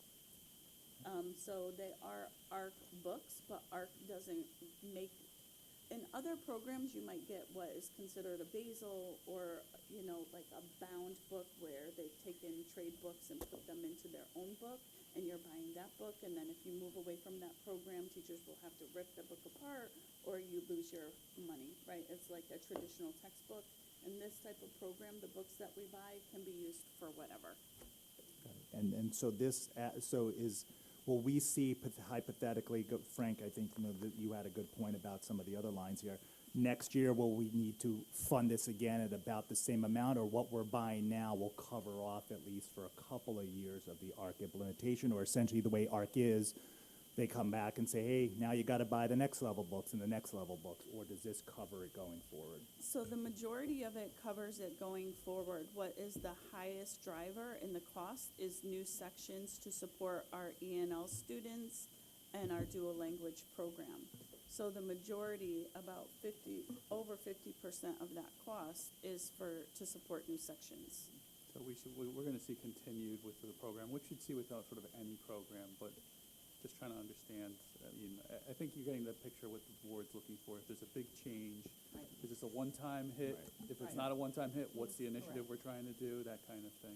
So the consumable costs, when we started our implementation, we did a 4-year projection, so we would know how to maintain that cost. So it's not the consumables that's driving the increased request, it's the new sections. So when you say consumables, that's what students use each year that we Workbooks, yeah. toss at the end of the year because I can't use a workbook somebody else Yeah, used thanks last year. for No, I'm just transition. yeah. big No, picture. Yeah, it is yeah. important, yeah, so consumables are the materials that students use every year, and then they write in them, so they go away. You can't reuse them. And I think that's important, because it dovetails off the question Melissa asked about, you know, what's the difference between a workbook and a textbook? And so many of these companies kind of blend them together, and you end up buying, in general, it has nothing to do with ARC, but it has everything to do with ARC.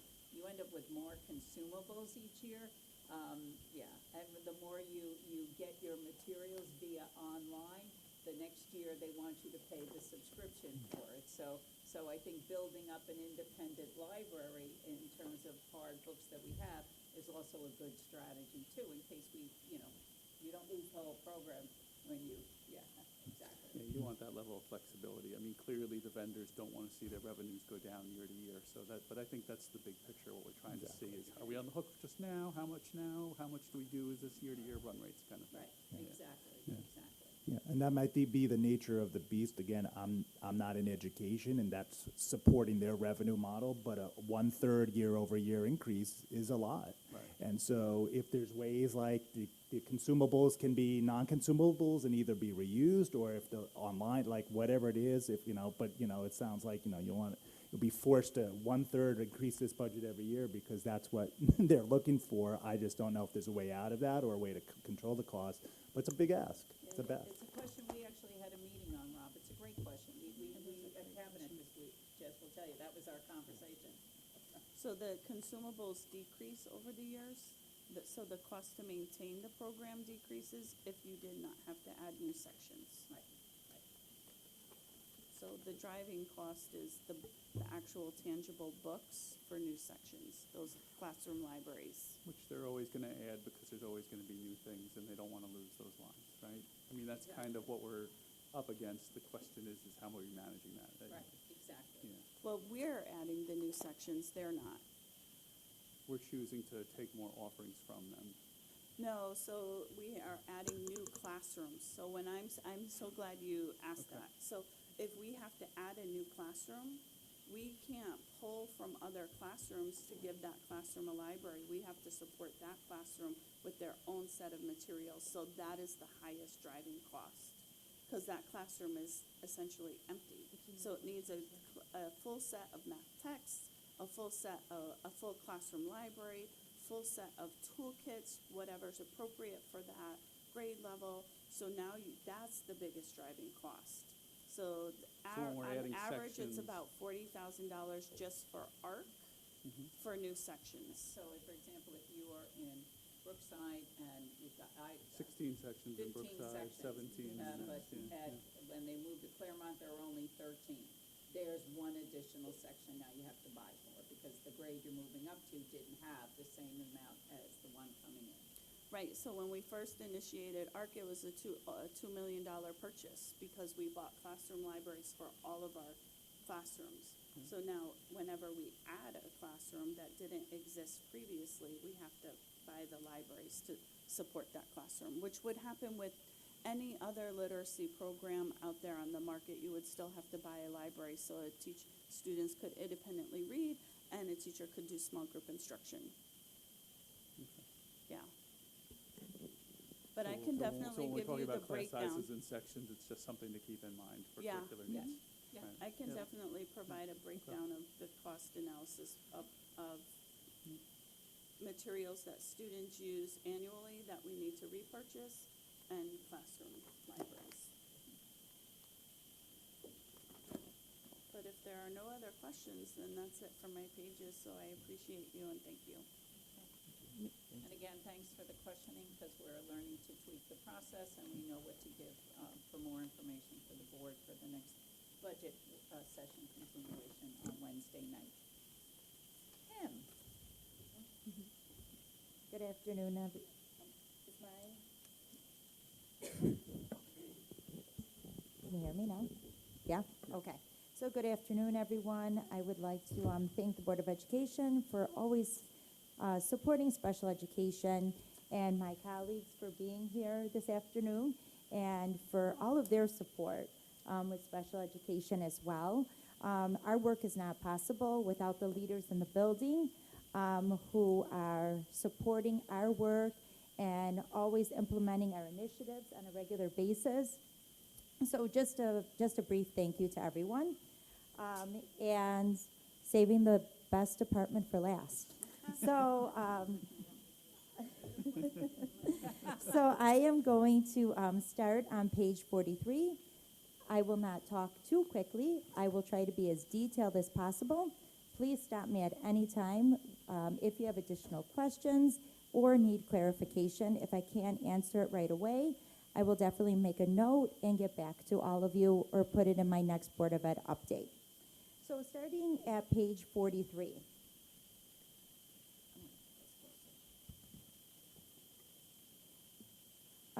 This is starting with special education instructional. You will see teaching salaries as the first budget line that I'll be covering, 2250, 150, teaching salaries. You will see a notation of a increase in this line. And this is due to hiring additional special education teachers to meet students' needs in special classes and integrated co-teaching. So this is approximately 5 educators. Last year, during the budget process, we did talk about adding additional 813 classes. 2 of those classes came from Park School. And how does that happen? It happens because through the CPSE to CSE process, it kind of drives where our needs will be and what recommendations are needed. And then through the annual review process that happens every year, if students' level of service changes, that drives where we would add or take away sections depending on student need. And last year we also spoke about natural proportions for integrated co-teaching, especially at the elementary level. So as you look at our ICT sections, we try to keep them between 6 and 8 classified students. So that is what is a driving force in regards to adding the additional staff.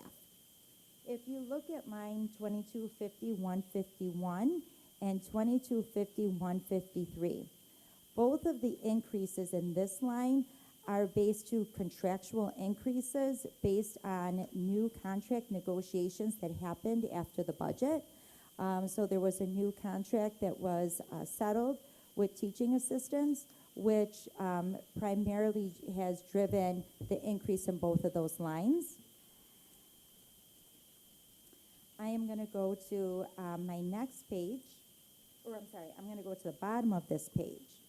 So if you look at line 2250, 200, the equipment code, There's a decrease in this line, and this is due to less furniture being needed. So we are not anticipating the opening of any additional special classes or integrated co-teaching classes for the 24-25 school year.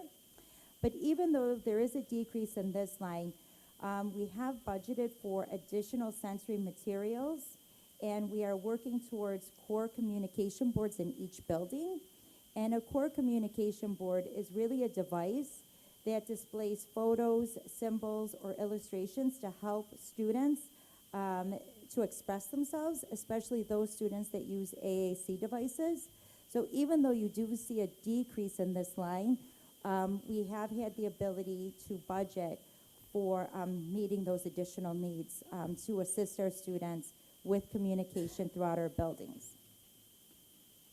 If you look at line 2250-400, there is a decrease in this line, and the reason for the decrease in this line is because last year and this year, we partnered with Jessica Turner, and we trained our special education teachers in Orton Gillingham. Moving forward for the 24-25 school year, the teachers will be trained, so we will not need that budget code, we will not need the funding to acquire the training any longer. In line 2250-460, there is an increase.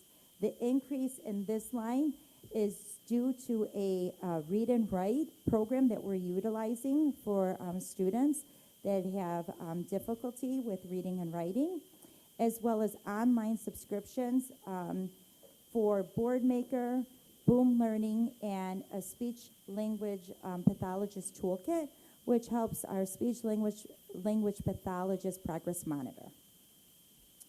2250-80, this is a textbook code, as well as 2250-500, which is a supplies code. We continue to support our schools with needed textbooks and supplies, but that is based on a per pupil expenditure. So that is page 43. Any questions on this page? Just a general one.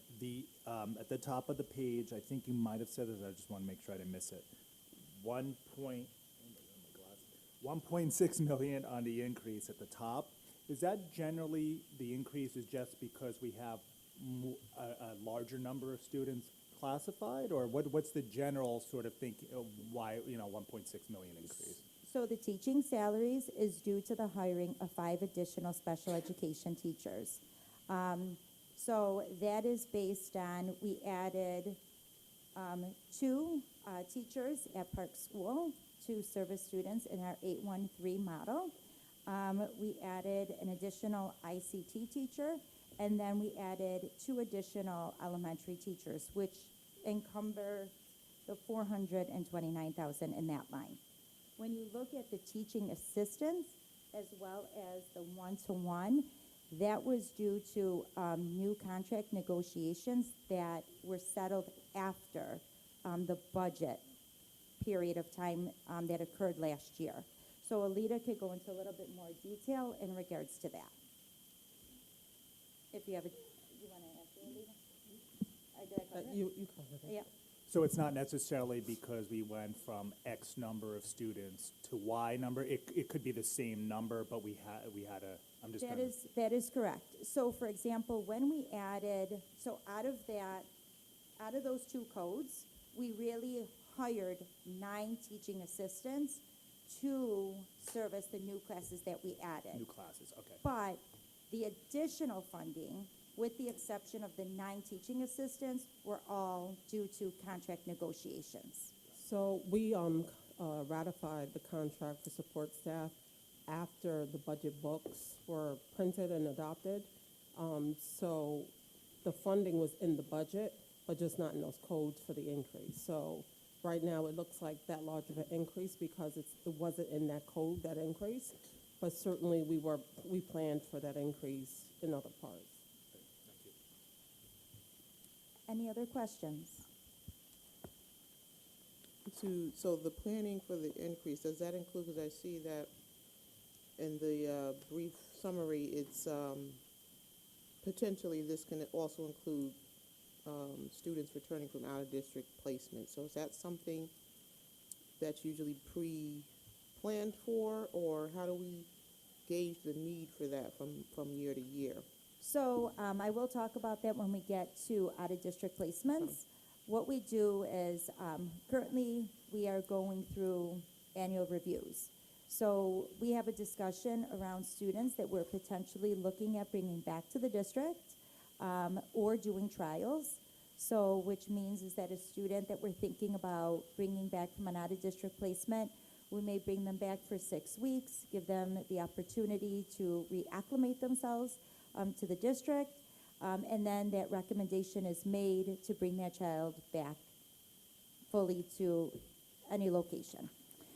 So we have those conversations now, but we also have the conversations of budgeting for potential students that we may see struggling, that we may be recommending an out-of-district placement for, but we're not exactly sure that they will definitively go out of district, but we do budget and put money aside for those needs as well.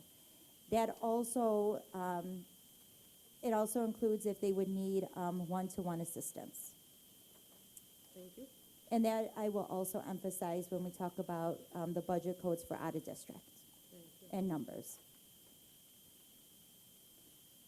Okay, the next page is page 44.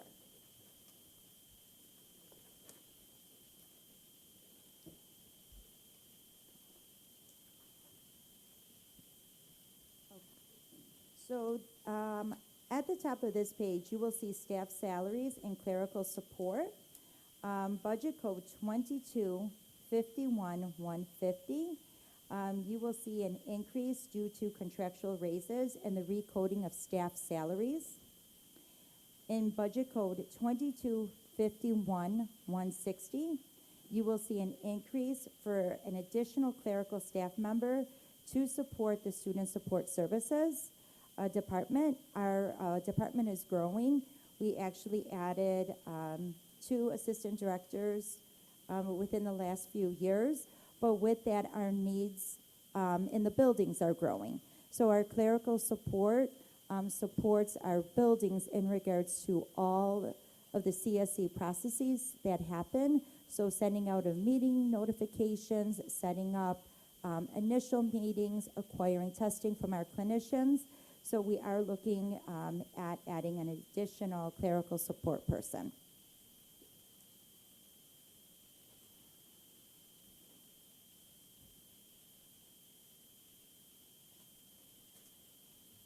Other than personnel services, which is located at the bottom of that page, if you look at code 2252-405, there's an increase in that code, and that is for consultants to support transition. That's an area that we want to expand in special education. Our hope is to build the capacity around transition planning, starting from the elementary level all the way to post-secondary.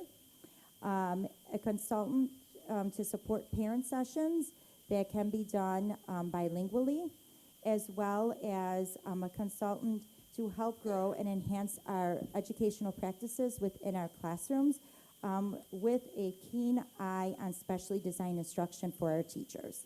So that is the increase in that particular line, and that's what that funding would be utilized for. Code 2251-490, that is also an increase, which is for BOCES. That's a BOCES code. And the increase in that line reflects an increase in our need for psychiatric evaluations, BOCES evaluations, residency investigations. We are moving towards digitizing student records in PPS. So I think there was a question earlier to Dr. Mara around the digitizing of records. When we move towards this direction in PPS, it will absolutely free up space. We have a ton of records. So we are beginning that process. And this line also includes additional Teach Town curriculum materials to support our 813 classes. The Teach Town curriculum is only in our 813 classes. Just go back, just reference that line one more time in terms of which line you're referencing, just because I Twen- think I lost it. Sure, 22, 51, 490, and that is on page 44. Yeah, got it, thank you. You want me to go back to repeat anything? No. You sure? Yep, I'm good, I was following with what you were saying, I was looking for the line. No problem. And 2252, 490 covers, you said, the residency re-verification? So that line includes an increase in psychiatric evaluations, BOCES evaluations, residency investigations, digitizing of student records, and additional Teach Town curriculum materials to support our 813 classes. So when you say residency investigations, is that specific to student support services, or is that tied to what we know as the residency re-verification policy? It is all residency investigations. So any need to, that's reported to us, that potentially a family may not live in the district, anywhere from K all the way through grade 12, this is where that funding comes out of. So currently, we have a policy, we do a residency re-verification for 5th grade, and we started this year, I believe, for 9th.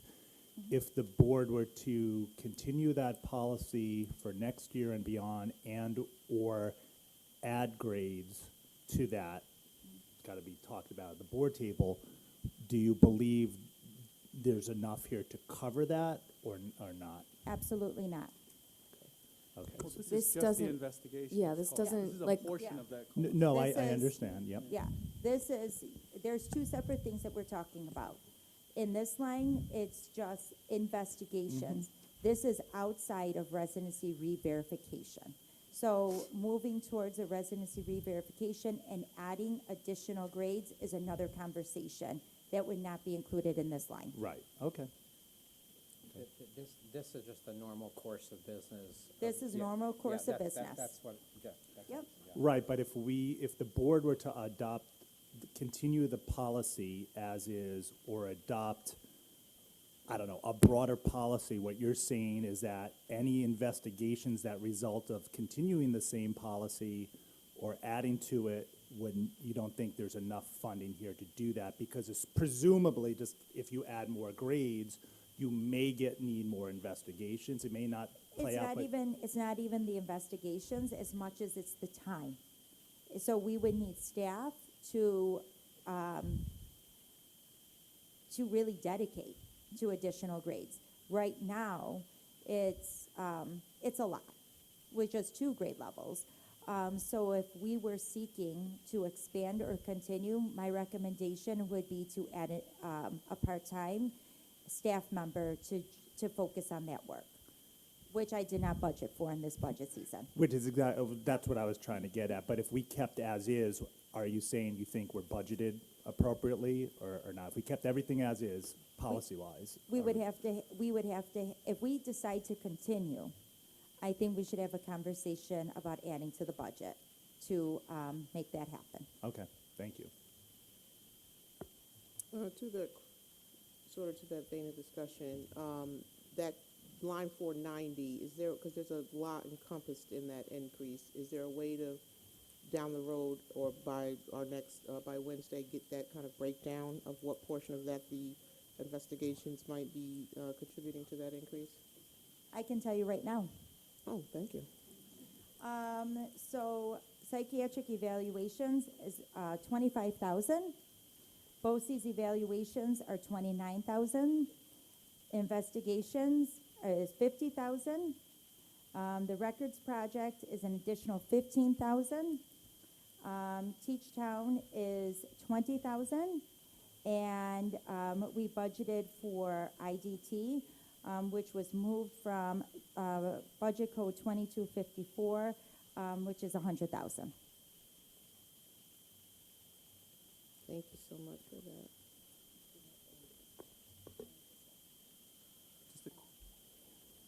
And just to clarify, we did increase the amount of money that we previously budgeted for investigations.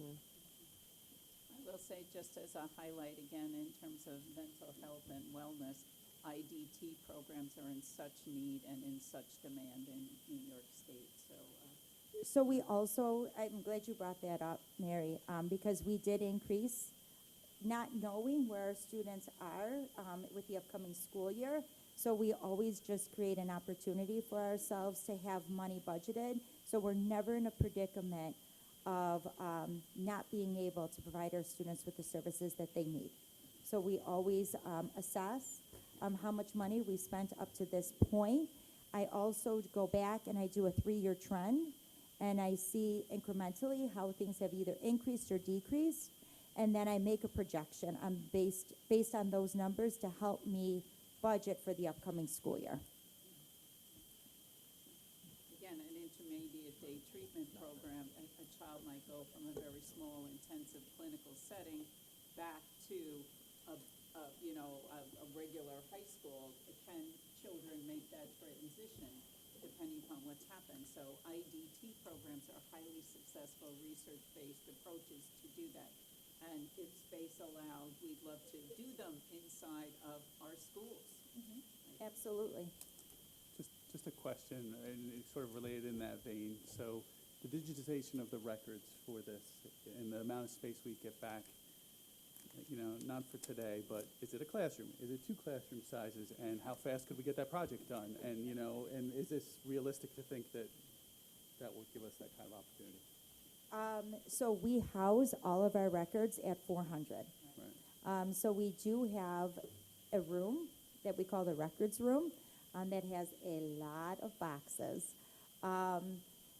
It would not be enough room for a classroom, but it would be enough room for an office. So we would have the capability of doing that. Okay. And then moving forward, obviously, we would continue to digitize our records, which would have a significant impact, especially the records that are microfiche. It's really difficult. People have to go through, they're old, things get worn down. So it's just making our system more efficient and effective. I mean, So, oh, sorry, go ahead. just overall, to digitize all of that, is that what this 15,000 covers, or is this like a multi-year effort that's more money than just the 15 grand? So it is the total cost is $75,000. Okay. Last year I budgeted about $60,000. So this additional $15,000 would complete the work as to where we are right now.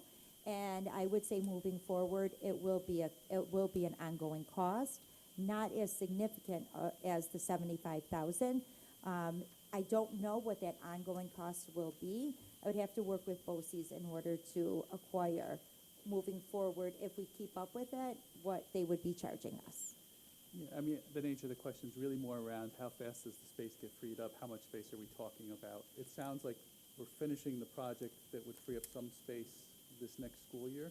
Yes, it will. They're So there starting. would be another office at the end of that project. That is correct. Okay. So they're starting this month, Okay. as long as BOCES has completed their previous project, and it should take them a few months. So they've already looked at all of our boxes. They're going to start going through of our materials, discarding what is no longer needed.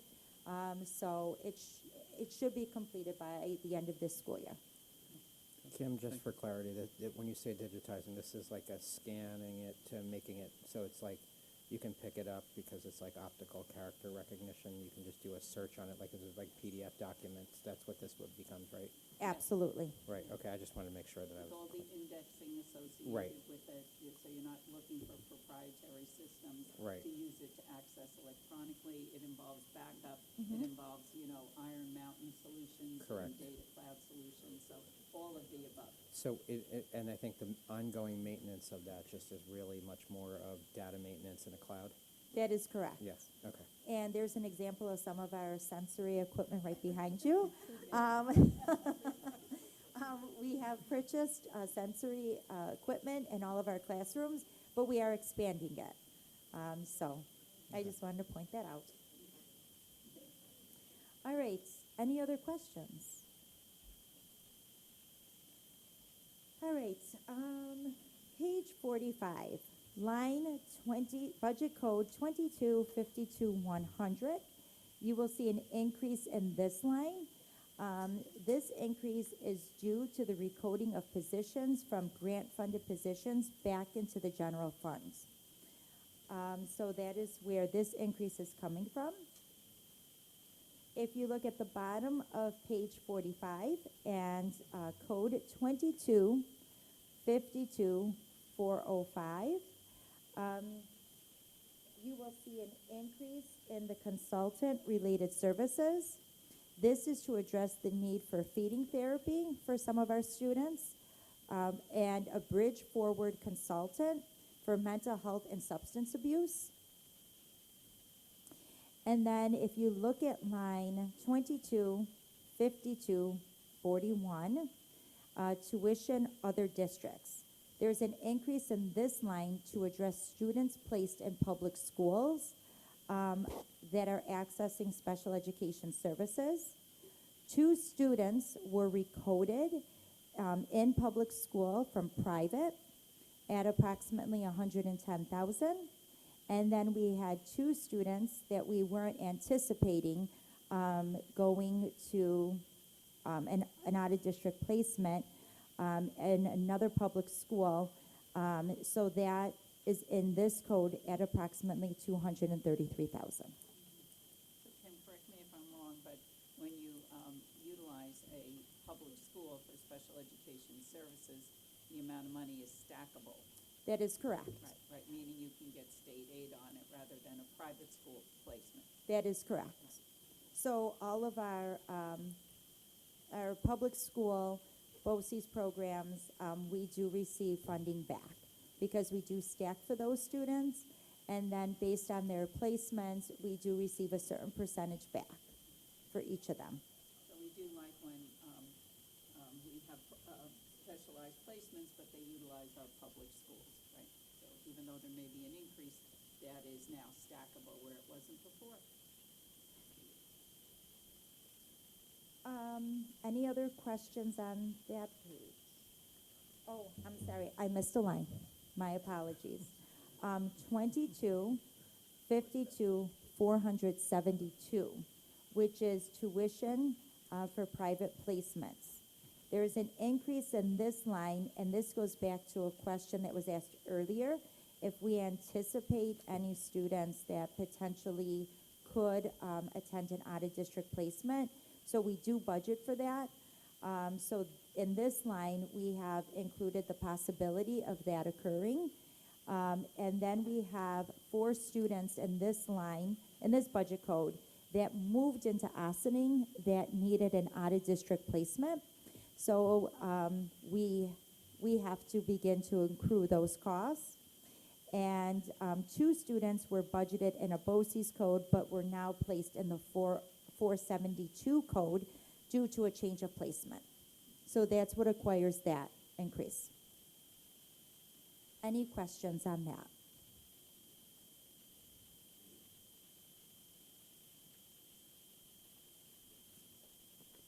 Okay, page 46. Top of the page, if you look at budget code 2253-150 is staff salaries. You will see an increase in this code, and this is due to longevity and the recoding of a position. Not an entire position, a .2.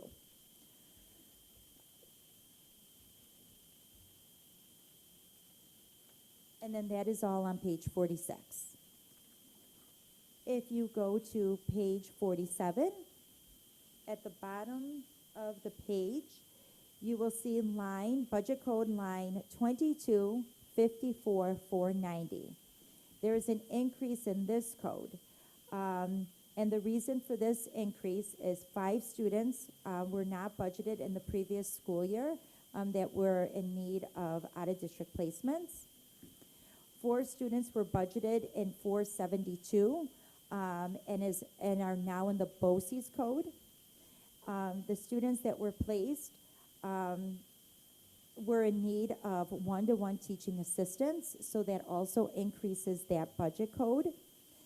In this line, it also includes, we had 2 leave replacements for our clinical staff.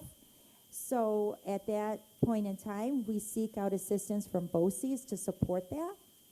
And then we support St. Augustine's, so our students that are Ossining residents that attend St. Augustine's that are in need of OT and speech services. They are serviced by us, and we do contract through BOCES. And then we also had an increase in bilingual parent training. Any clarification or questions on that?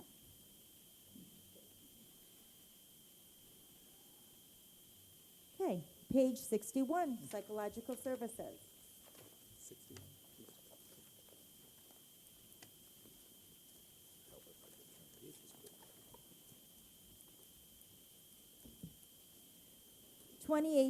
150. There's an increase in this line that reflects the transfer of 2 previously grant-funded positions to the general fund. That's what caused the increase in that line. And then my last page is page 62. And this is budget code 2825-150, staff salaries. There is a decrease in this line due to a retirement and then a change of staffing. And that is with 2 social workers.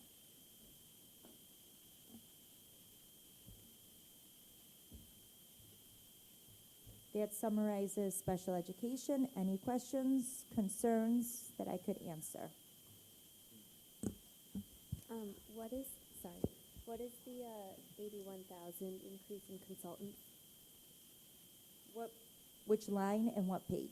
It's page 62, line 2825, 405.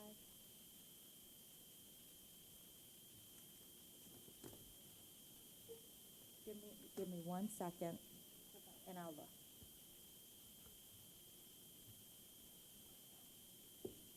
Any other questions?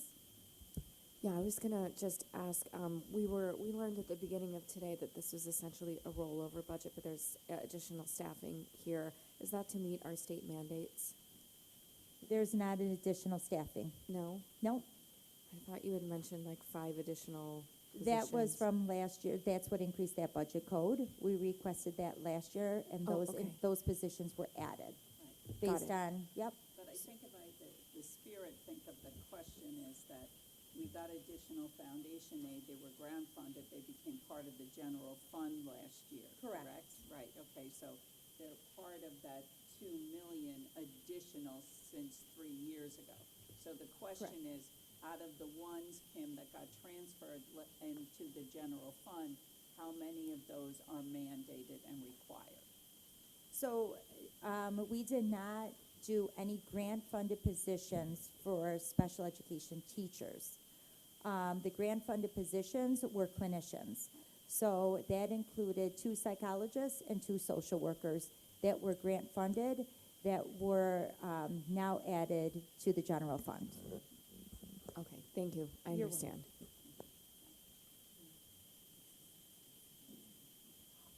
Thank you. It is the substance abuse counselor. So currently, right now, thank you so much, Sarah. Yeah. I knew, I was thinking to myself, what was that? So the substance abuse counselor, we have currently right now an individual that is at AMD and OHS full-time.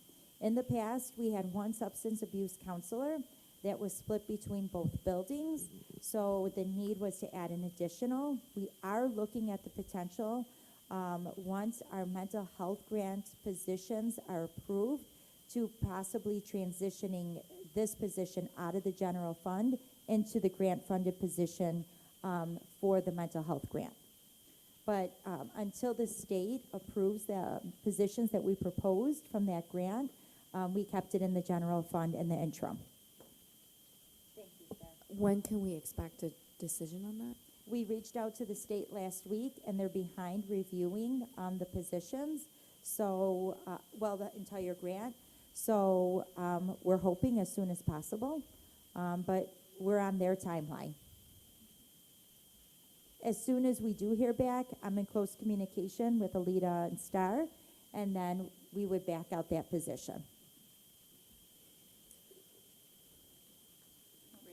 I would also like to get back to the board. There was a question about the SAT proctoring. It is located on your packet, page 29.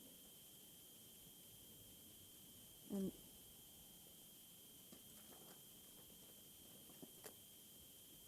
page 29, code 2060-151, it says that test scoring, the total being 15,334.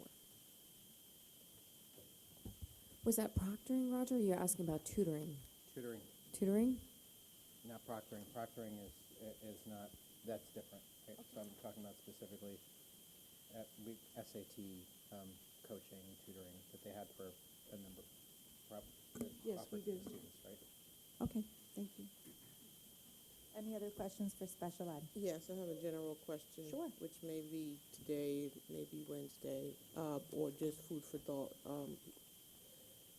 When we talk about the expenses for the out-of-district placements, right? Generally speaking, it's cost more to, pay for a student out-of-district than in-district, right? That's a general.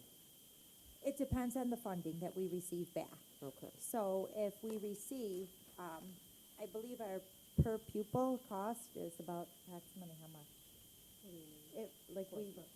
No, just in general, how much we spend per pupil. So hypothetically, say we spend $20,000 to educate per pupil, right? And it costs us $65,000 to send a student out of district, and we receive, depending on the stacking, 80% back. It might be equivalent as to what we would be spending to educate a child in district.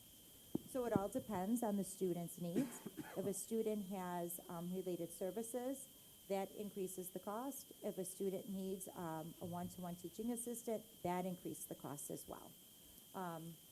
So it depends, and it depends on the placement.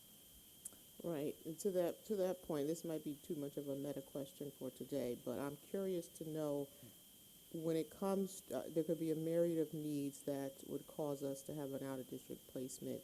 I'm curious if we are able to analyze what is in our control to kind of not have to go that route. Is it space, like a percentage? How much of it's space? How much is it just not enough staff? How much, I'm curious if there are out-of-district placements that are a result of, which I'm sure there are, but if we know what that looks like, that are a result of we just don't have the capacity. We don't have the capacity to support that, but given this, and this, we might, right? That's what I'm curious. And it's, like I said, probably too much of a meta question, but that's where my thinking and curiosities are. So I'm wondering if we could start kind of analyzing that a bit further down the road. Sure, absolutely. I have a question on page 45.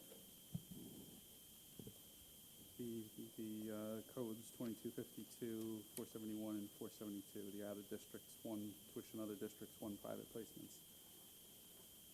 Is that budgeted for, are those budgeted for known students, or do we put in sort of an empty slot anticipating that we could have somebody, or is that just, we know we have these students and this is what this cost is going to change, but in the summer somebody moves in, and all of a sudden that code goes up. I'm just trying to see, is there any sort of padding, padding's the wrong word, is there an allocation for an anticipated seat? Yeah. We do. Okay.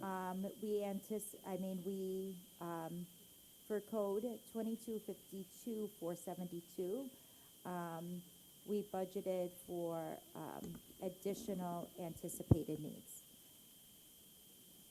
Okay, so for that one, for the private placements, we did, and then the other districts, that's the actual run rate of what we anticipated, what we know now. That is correct. So what happens is if a student moves into the district and we know that they're in a BOCES placement. If we need to transfer funds to the BOCES line, I have conversation with Alita, and we do that. So when we budget for anticipated, to give ourselves a little bit of a buffer just in case, we know we could shift that funding to do that. For example, this year, we just happened to receive 4 students that are that moved into Ossining from other districts that we did not know were coming to us. So we budget accordingly just for those anticipated needs. Sounds like for the out-of-district placements, we do that, but tuition in other districts, we don't have that anticipation? We just happen to put it in this line. Okay, but we could shift it between the lines. You can said shift it. Okay. Right, yes, that is correct. We just do a transfer. Right, I think Frank's question highlights a really important aspect of budgeting for special ed, that you can't predetermine a placement. It's illegal to do that. So when you're trying to forecast, your question is perfect because it highlights what's involved in that thought process. And when a child moves in, let's say with a placement at BOCES, they have pendency, they have legal rights to that placement until the next CSE meeting here to see what happens. So those are 2 layers that get added into the projections that are added here. And in that case, if we feel that we have a program to bring a student to us that maybe the previous district did not, then we would bring that child back from BOCES into our program. Okay. And we assess that. Okay. Thank you. Okay, so I see in light of the time, we're 10 minutes away from closing, and we got 2 everywhere except the last item.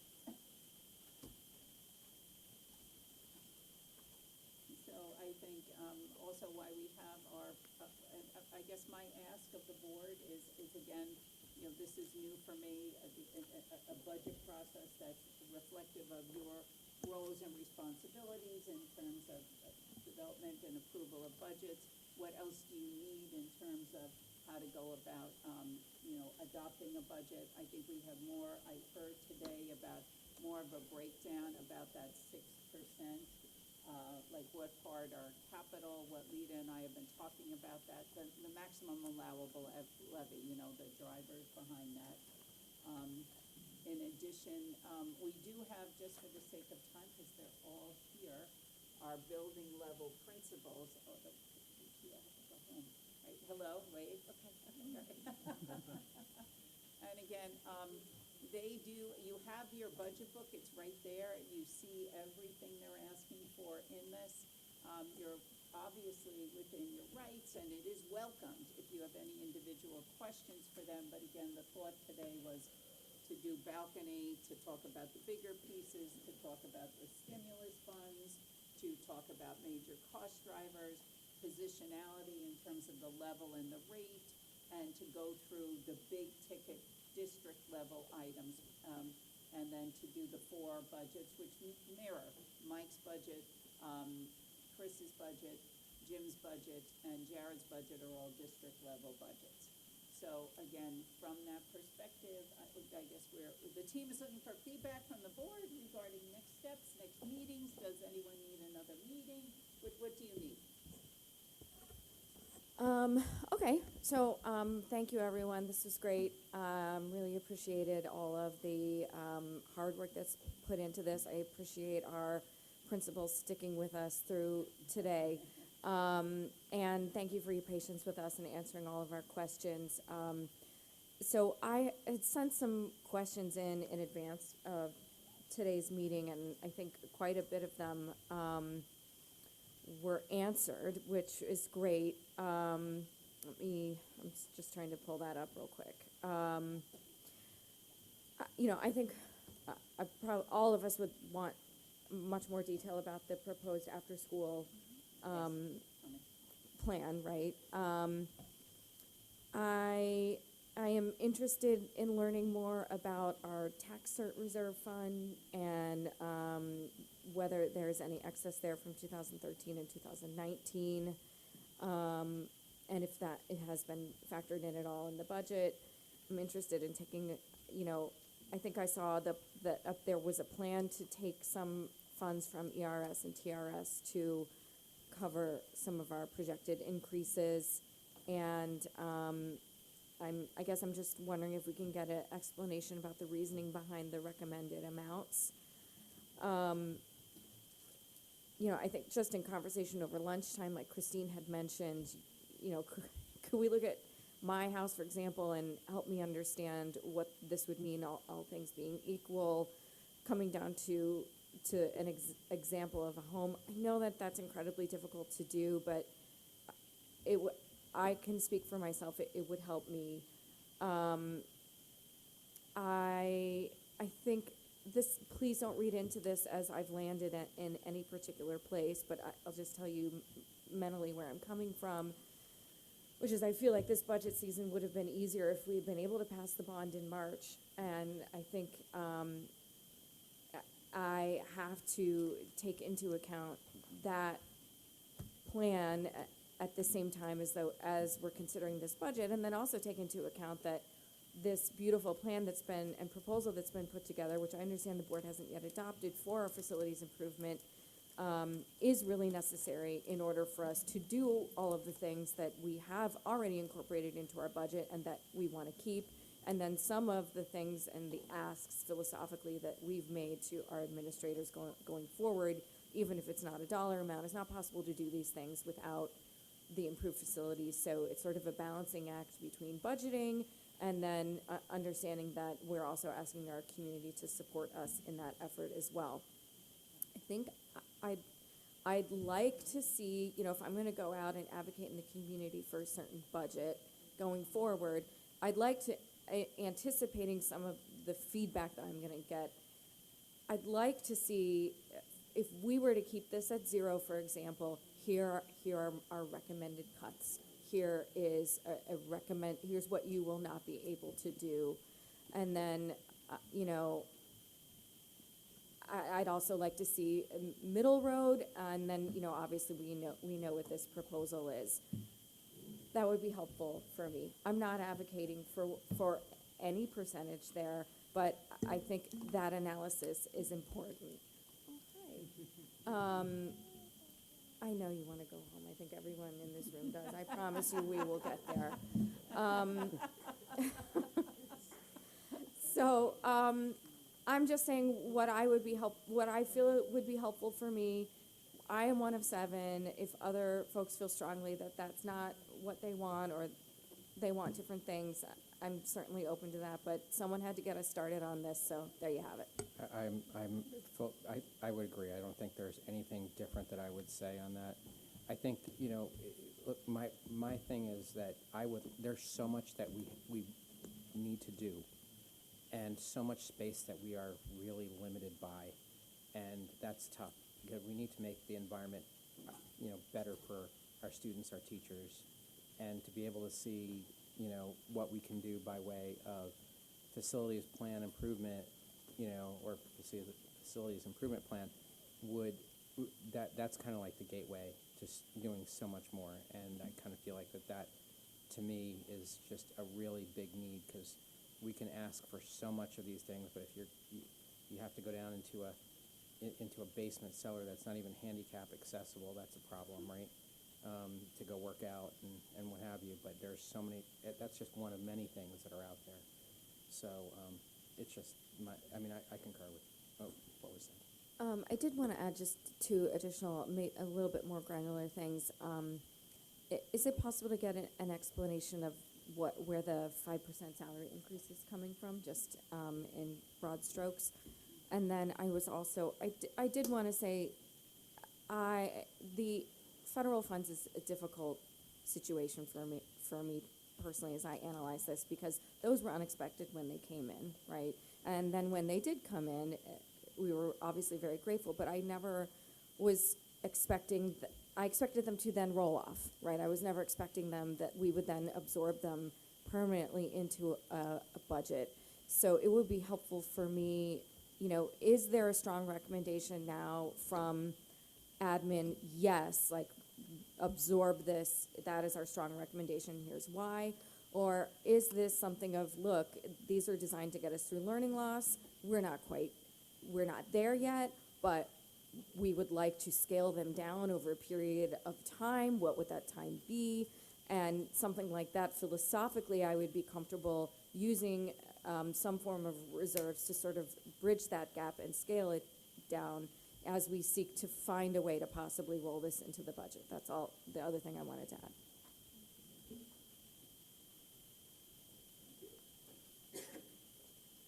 Sorry, just to clarify, the 5% salary increase question. I don't think we can hear you on the mic. Oh, I'm not sure I understood the 5% salary increase question, sorry. I don't want to like get too granular, but I know that there are contractual rates that are certain percentages, and that doesn't, I don't know if that is mirroring those. So I'm trying to understand, is this something that was done to bring levels up and we're expecting this not to be that level going forward, or just kind of getting a forecast a little bit on that? So what STAR's handing out is the detail related to the different units and the overall increases from 3 years ago to next year's budget. In the general fund and in the grants.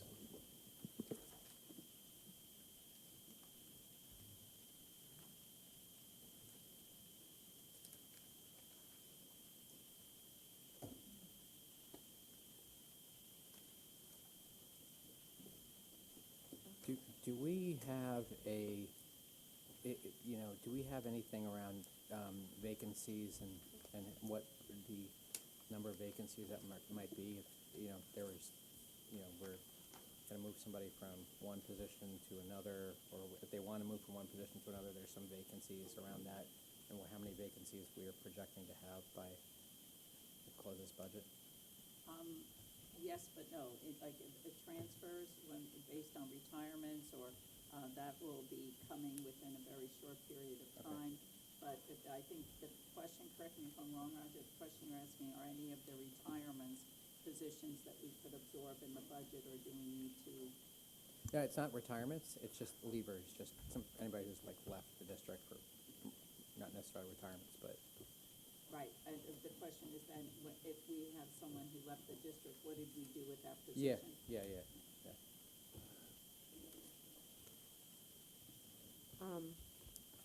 I heard Catherine ask, and I agree, on a couple things that would be helpful, which would be, one, to have some sort of like, I'm not advocating here for a 0% budget increase, but it might be illustrative to know what that would look like, so that if somebody, it says like, well, we just can't afford this, we want to do nothing, so that we can have a concrete, okay, well, how do you feel about this, and that program, because that's what we can't afford to do with a 0%, even if it's just for that purpose. So I would like, Catherine mentioned it, I would support some sort of like, here's what a 0 looks like, here's what some number between 0 and 6 looks like, and here, obviously we know what 6 looks like because we just thoroughly went through it today. I think no matter where we land, it would be helpful to have some sort of like hypothetical, if this house is worth this much, and I know, Lita, you hate to do this because I know that there's so much that goes into it, right? As far as taxes go, and you don't want anybody to feel like, well, you said that this was the increase and this is how much I was expecting to pay. But if this tax, if I have a $500,000 house and this proposed budget represents $1,000 a year added, like that's just something, roughly like a ballpark, something tangible for a homeowner in the area to kind of cling on to. And I don't even care what, like I had said to Catherine, like put my address up there. I wonder if the And, tax assessor could come in and do that Yes, for us. so if I can interrupt, I will not be doing people's tax bills. I cannot know do that. that. So I did reach out to the assessor. We are planning to have a video, a budget video, because this whole budget is very complicated. And there is some tie-in to the potential bond that it's beneficial that we haven't discussed. But he's going to be on, interviewed by BOCES, and then also the tax collector. and they're very happy and eager to do that. So whatever questions you have that we can ask them, that would be helpful as we try to plan the interview with them. And maybe they can provide a hypothetical, Yeah. but I can't like get into the business That's of, perfect, that's. doing people's No, property tax yeah. bill. I just, the hope is that, just to give some people in the community like a tangible idea about what, because 6% tax levy increase doesn't mean anything to me when I look at my, my mortgage payment or whatever. And I just want to give the people in the community some tangible idea about how much they can expect to pay, generally speaking. Not like doing people's. Yeah, but you just said that the increase doesn't mean anything to you when you look at your mortgage. Right. Again, there is no increase with the 6%. It's a decrease. We're asking for more money. It's still a decrease in the tax levy. I think we have, so Lita, I think we're. I think we're Tax rate. miscommunicating. Tax rate, yeah. Yeah, it's, so I think what I'm understanding, and tell me if I'm wrong, it's much more of trying to put this out in as crystal clear, black and white, community layman's terms of how do you say we're gonna go 6% up, but the reality is that we're gonna be 3% down. How does that math work in as basic of terms as possible? Because that when Christine, I think I'm hearing this correctly, if she's saying it may not affect my mortgage, like I think the general public would not know. I don't want to tell you exactly what to do. What I want is to have some sort of concrete example so that people can just get a ballpark idea for what it means for them in a practical way. Sorry Go to ahead. interrupt you. For the bond, we had that chart that showed that, like, if the bond passes, you can expect this very estimated amount of, like, $100 a year. Is that kind of what you're asking? Yeah, something like that. Yeah.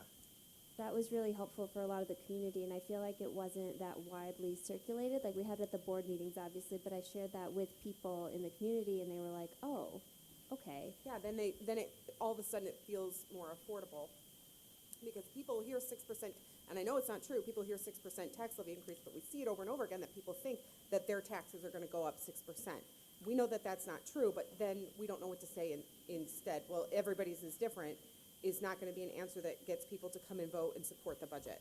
The other thing that I was curious about, and I know we try very hard to keep budget discussions and bond discussions separate, but if there's a way where we are incorporating some of our original work that was intended for the bond into this budget, to have a sense for, well, we may be wanting to pass this large, relatively compared to recent years, tax levy increase.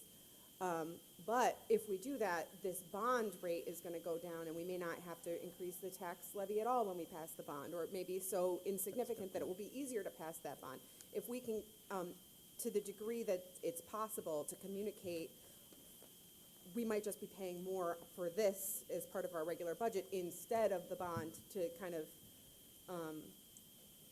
so people aren't thinking, well, they're going to ask for this, and then they're going to go turn around and ask for 2.5 next year on top of that, because people I don't think, have the sense that we're really incorporating a lot of that work into this That's budget. not accurate.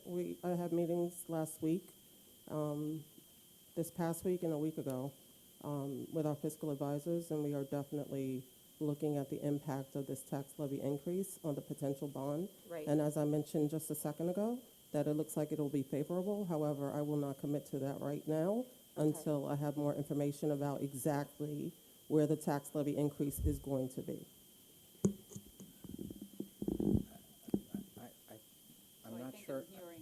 I'm not sure that answer and that question didn't quite seem to marry, right? I didn't get, Mary, did you hear it differently?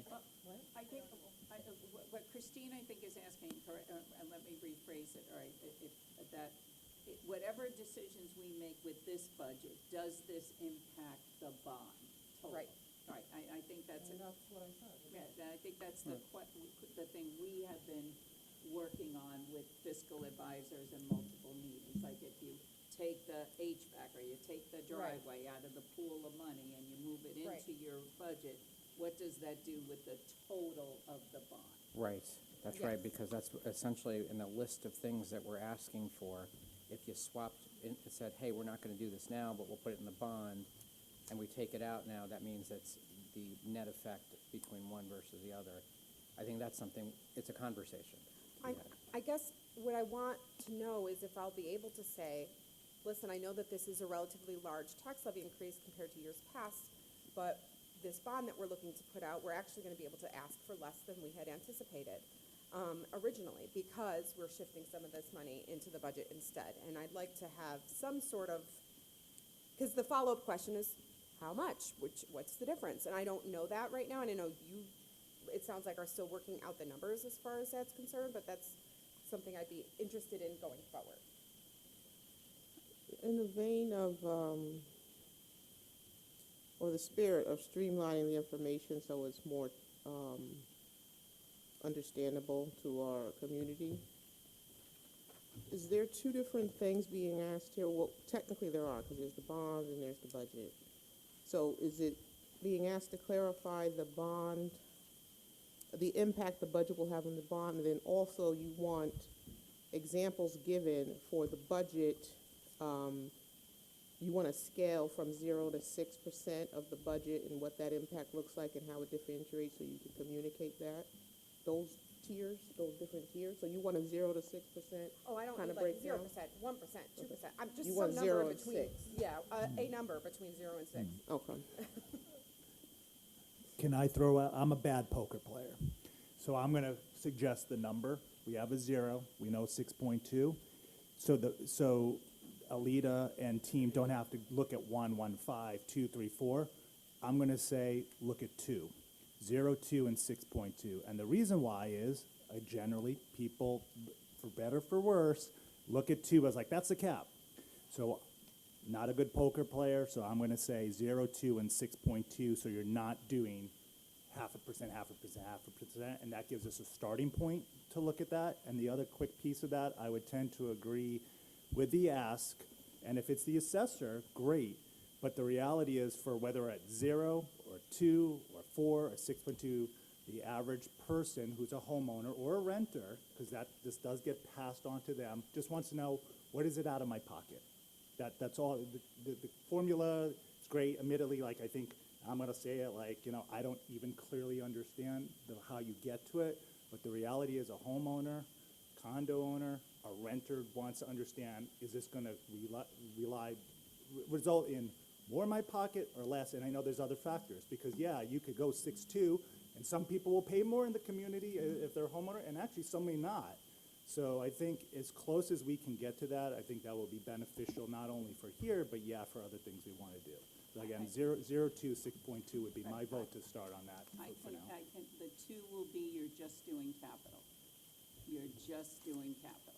Like, the others will be, so it's not just the 2 million of the, just mental math. I don't mean to, I'm gonna say it, I'm gonna leave Alita to critique me afterwards, but just doing mental math, we'll give you that, but you're looking at it, each position is $100,000. You're looking at probably cutting $4 million. You're looking at cutting 40 positions, or looking at the $1 million you spend on UPK that's not required. You're looking at a lot of, and it's okay, maybe that's the time to talk about that, maybe that's the point of all of this. But just mentally from the math, 2% of your maximum allowable levy will be your capital projects. You could choose not to do that, it will lower your levy because those are exceptions, but included in that are also your energy performance contract. There's a ton of other stuff in there. So if that's all the board wants to do, and that's a good point, and we will present that, it will just be the capital work. With all the cuts to get there will have to be pure from instruction. Well, I just respectfully respond to that. You're going right to instruction.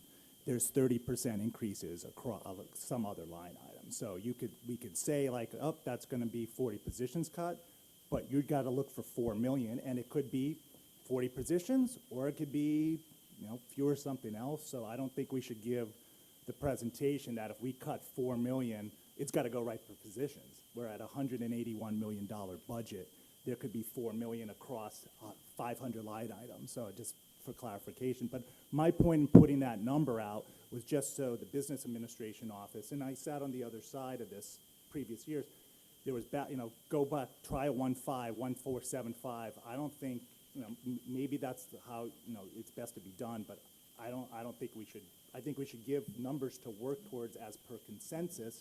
0 was thrown out, we got 6.2, pick another number, so we're not asking the staff to keep going back and forth on try to get to a certain number. That's all. That's why I was throwing that out. Along those lines, I think a 4 would be more helpful for me in an analysis than a 2. I agree, and a lot of the community is very concerned about taxes rising, and then there's also a segment of the community that doesn't necessarily care as long as the students are getting everything that they need. So it's just like nice to be able to speak to that, because some people will also come back and say, well, why are you cutting so much stuff? Like, my kid goes to school here, I want them to have all these experiences. So it would just be nice to be able to look at all of that. And 4, I agree, is a good number to see what can be cut, but not everything. Just to clarify, just on a cut, I'm not saying cut. I'm talking potentially look at decreasing the increases. I'm not saying, say, slash lines up, we're not going to do books. There's other things in here. So just to clarify that, I didn't mean cut like take a red pen, but we're asking for increases on things. So if you decrease the increase, that could get you to whatever number you're trying to get to also. That's all. I agree with the sentiment of a lot of what's being shared, but I do think, going back to my original statement, there's what we want to know as trustees, because we want to better understand, and then there's also a conversation I'm hearing that we want to make sure we can relate it to the community in a way they understand. And so I want to make sure we don't lose sight of that when we're asking for these presentations to come back, because even to the point of, we can find somewhere to kind of take numbers from to get to that. We're already talking, underlying that conversation is already an acknowledgement of shortfalls in some areas and where we would like to be able to expand things, where we would like to be able to do more things. So when we say, there's room to kind of get rid of this and that here, I think that's an even broader discussion that might confuse people. And even the conversation about, asking for these projections and saying also, we know it's not going to really apply to everybody, right? So it's like when we say we want to make sure we are conveying to the community what we're doing in a way that they can all understand it, I hope we can come to a consensus of what that looks like so everybody in the community can understand what we're doing. Sort of to Annie's point, there are people that are crunching the numbers hard, and there are people like, I came here because these are the things I thought were going to be top priority for the school district. How does that fit into the discussion you're having financially? I'm just paraphrasing, not saying that's what you said. But I think there is a balance of our responsibility to communicate to the whole community and the different perspectives they have of what we're doing at the table. So I hope that we can figure out what the balance of that is, because I feel like all of this is valid discussion and valid things for us as trustees to want to know when we make our decision. But when we say we want to make it understandable for the community, there's another added layer of kind of analysis that we'll have to do with what we're asking as well, if that makes sense to anybody. I don't know. I think from a balcony perspective, whether it is staffing, whether it's instructional supplies, some of the increases are mandated, as we just heard from Tim. It's a complex conversation. The way to go about it would be, which is the only way I've been ever able to do it, is to go to the certificated staff and ask, talk to me about what we have a goal of X dollar. What do you think? Obviously what the administrators ask for is what they believe is important to have our program next year. And that's with a fidelity of heart that I share that. This is what people believe. And throughout the fall, we ask them, like, what else do you need to help improve and do? So I will certainly go back and ask about that and take a look at the ones that the spirit of the COVID money and see which ones. I'll start there with that perspective, because that philosophical philosophically was a different place. But again, as we know, some of them ended up in supports of student mental health, et cetera, social workers. So I will make sure you have all of that information, but I will ask the staff for that list, right? I will say when we were talking about numbers and looking at potential scenarios, that I'm more inclined to be curious about a 4% versus a 2%. It's hard because we have to balance the needs of our students with our ability to support them within the community. So I think it's going to be tough. I think it's going to be a tough season. Yeah, I don't think that there's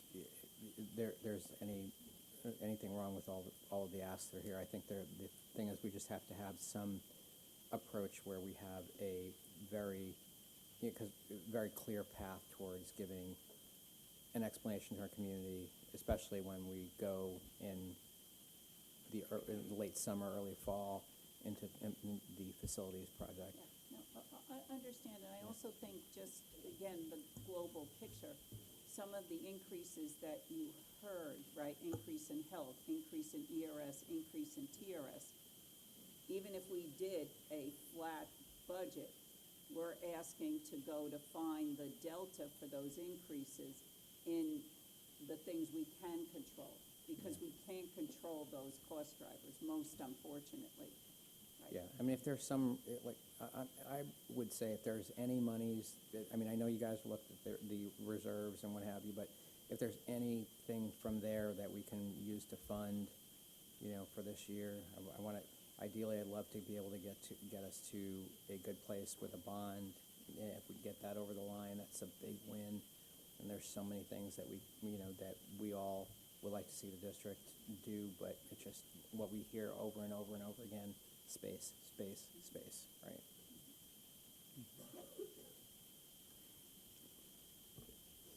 I think the assessor's video is going to be a very important piece of this. And I guess the question I'll ask, and I'm not looking really for answers, but it's a way of framing things. With the changes that we're proposing in the assessed values, could the assessor describe what that would be to last year's tax bill? Because we know basically year to year there's going to be changes. So like in Ossining, if it goes down $1 and it was applied to your assessed value last year, what would your tax bill be? And in Newcastle, where it goes up $27, if that was applied to last year's assessed value, what would that tax bill be?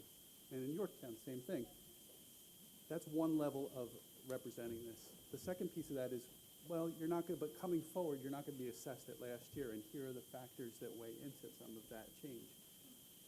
I just wonder if there is a way to take what we're proposing against last year's rate and help it frame, and then talk about the variables that can, it's not going to be last year, it's not going to be what it was from last year with a new rate, but can you basically show them that and say, we're doing a firefighter's exemption, right? That firefighter's exemption, or we're talking about doing a firefighter's exemption.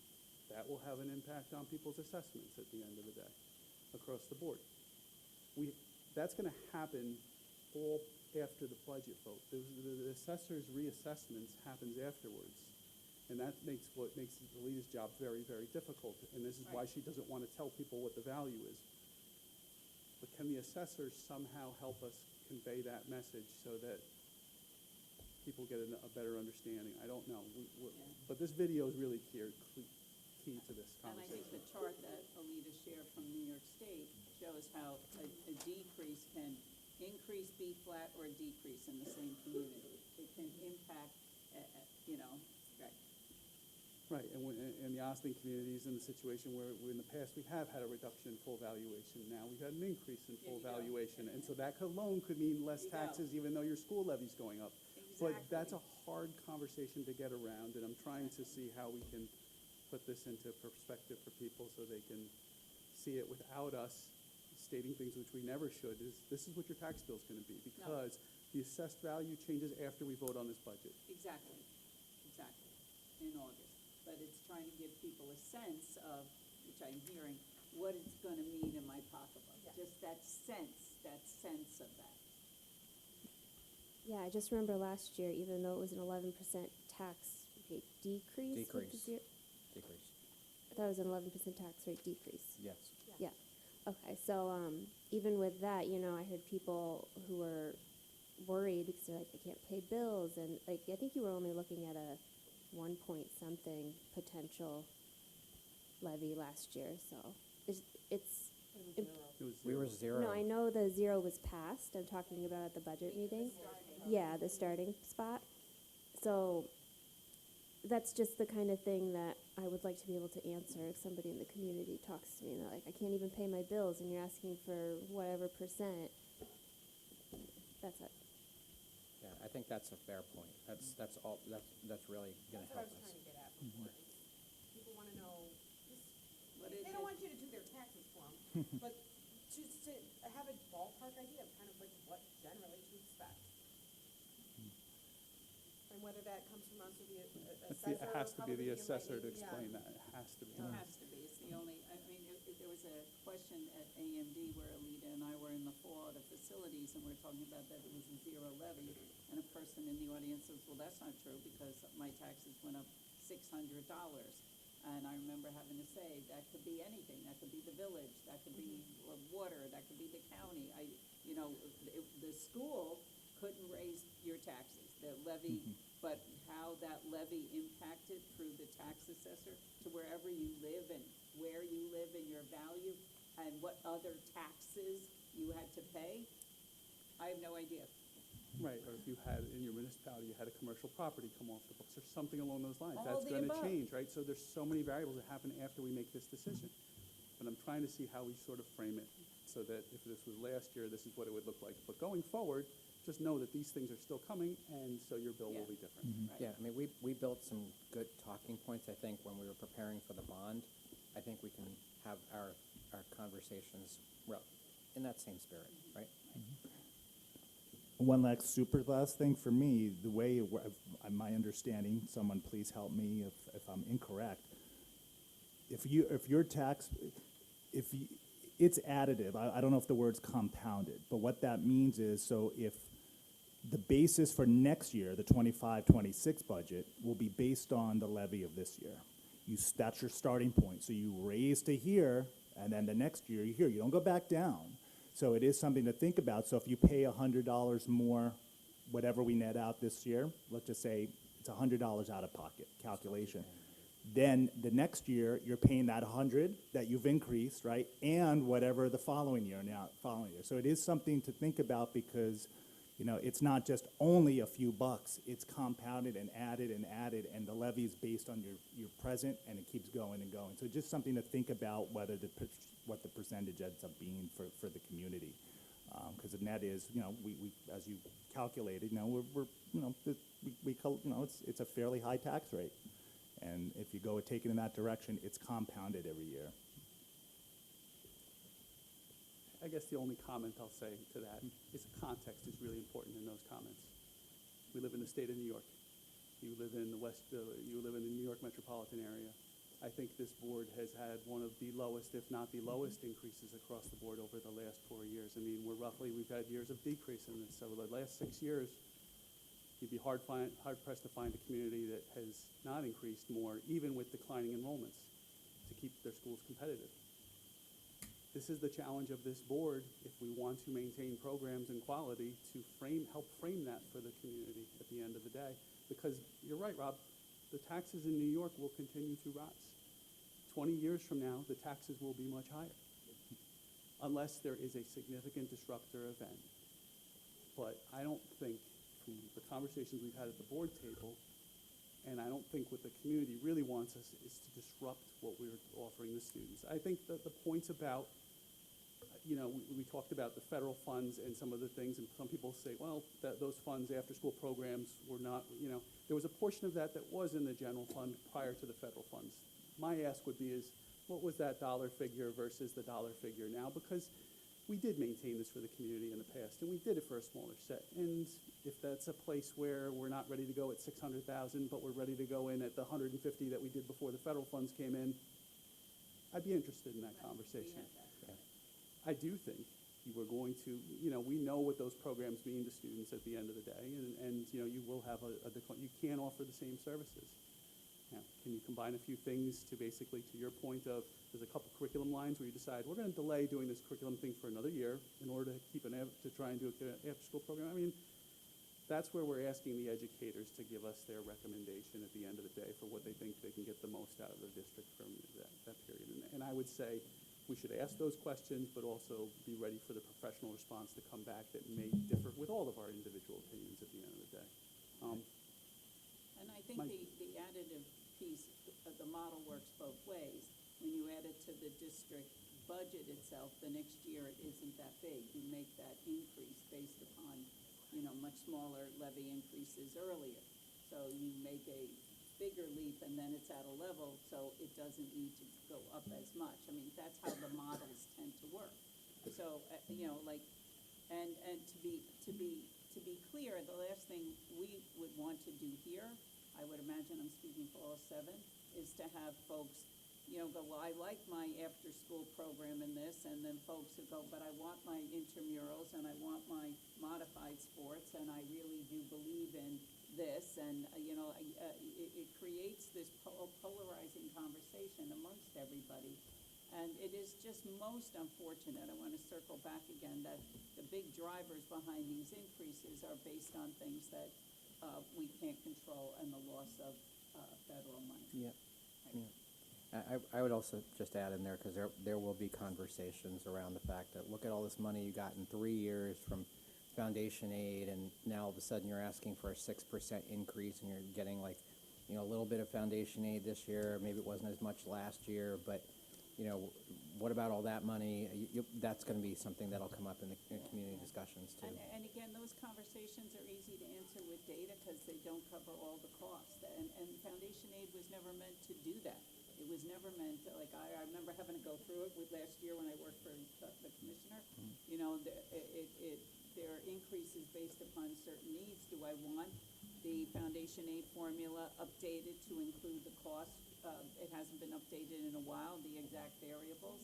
But at this point, there are cost drivers that the foundation aid doesn't take into consideration because it wasn't designed that way. So we're in a much better place in Ossining because of that, but it still has a piece of a local tax. I'm quoting the law, a local tax obligation. Yeah. And Frank, I think you had one point, I can't remember if it was you or maybe somebody said that foundation aid was based off of a year that was was it 2010 or something like that? It was what we got. We're still working on 2000 census data. There you go. Yeah, That's it. yeah, that's what it was on, right. So the demographics of the community in 2000 are very different what they are now. Yeah. So even with that surge of money, right, those numbers don't really make a difference. Right. Listen, you're going to see for everything from West Putt is what districts are going to be going out with. You're also going to see what their per pupil is at the end of the day. You have to keep all of this context and related is that I can tell you with the 4 years of zeros, our per pupil expenditures have dropped substantially against others in the region. That impacts your ability to lead programs, quality, all of that stuff at the end of the day. So this is going to be a hard budget. But I think we want to make sure we put out to the community as factually as best as we can, and I think this assessor's piece is really key to the next step. So it would be nice if we could kind of get a little sense of what that's going to look like for some feedback. I want to leave off and clarify because for whatever reason, feel I want to make sure when I speak it's crystal clear what I intend when I speak. I agree with the fact that we need to analyze all this. My only thing is underlying just making sure we're doing it in a way where it's as coherent as possible to the broader community. That's all.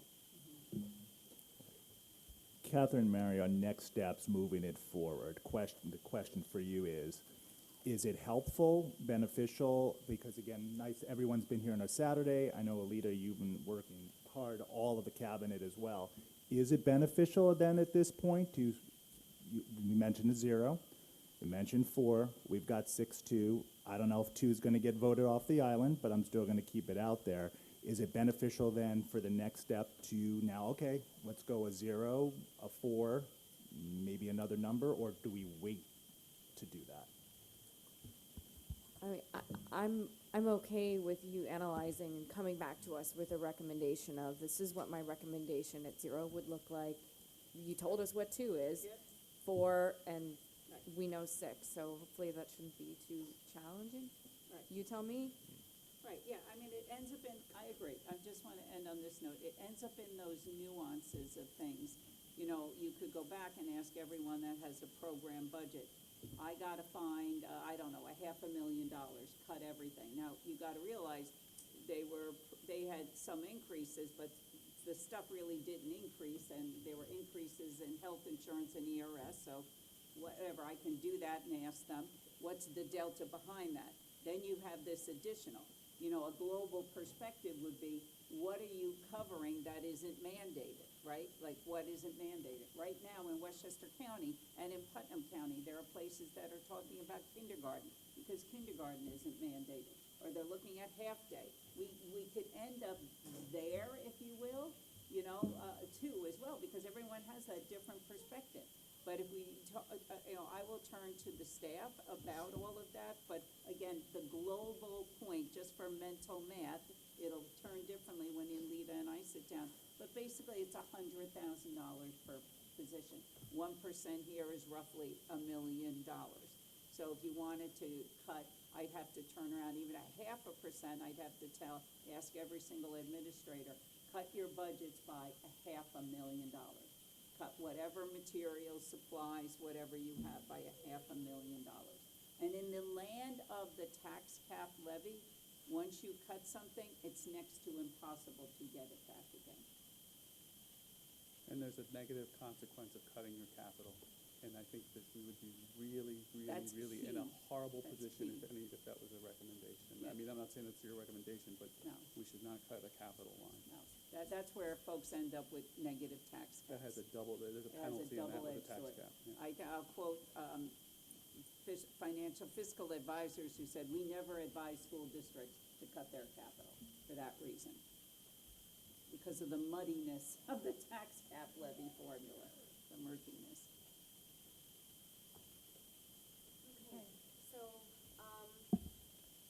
Same place, different time, Wednesday night, Wednesday night. 7:30. Thank you, everyone, for your hard work. Thank you, everybody. you. Have a great Thank you. weekend. Thank you. Thank you. Thank you for being so kind to my son. It means a lot.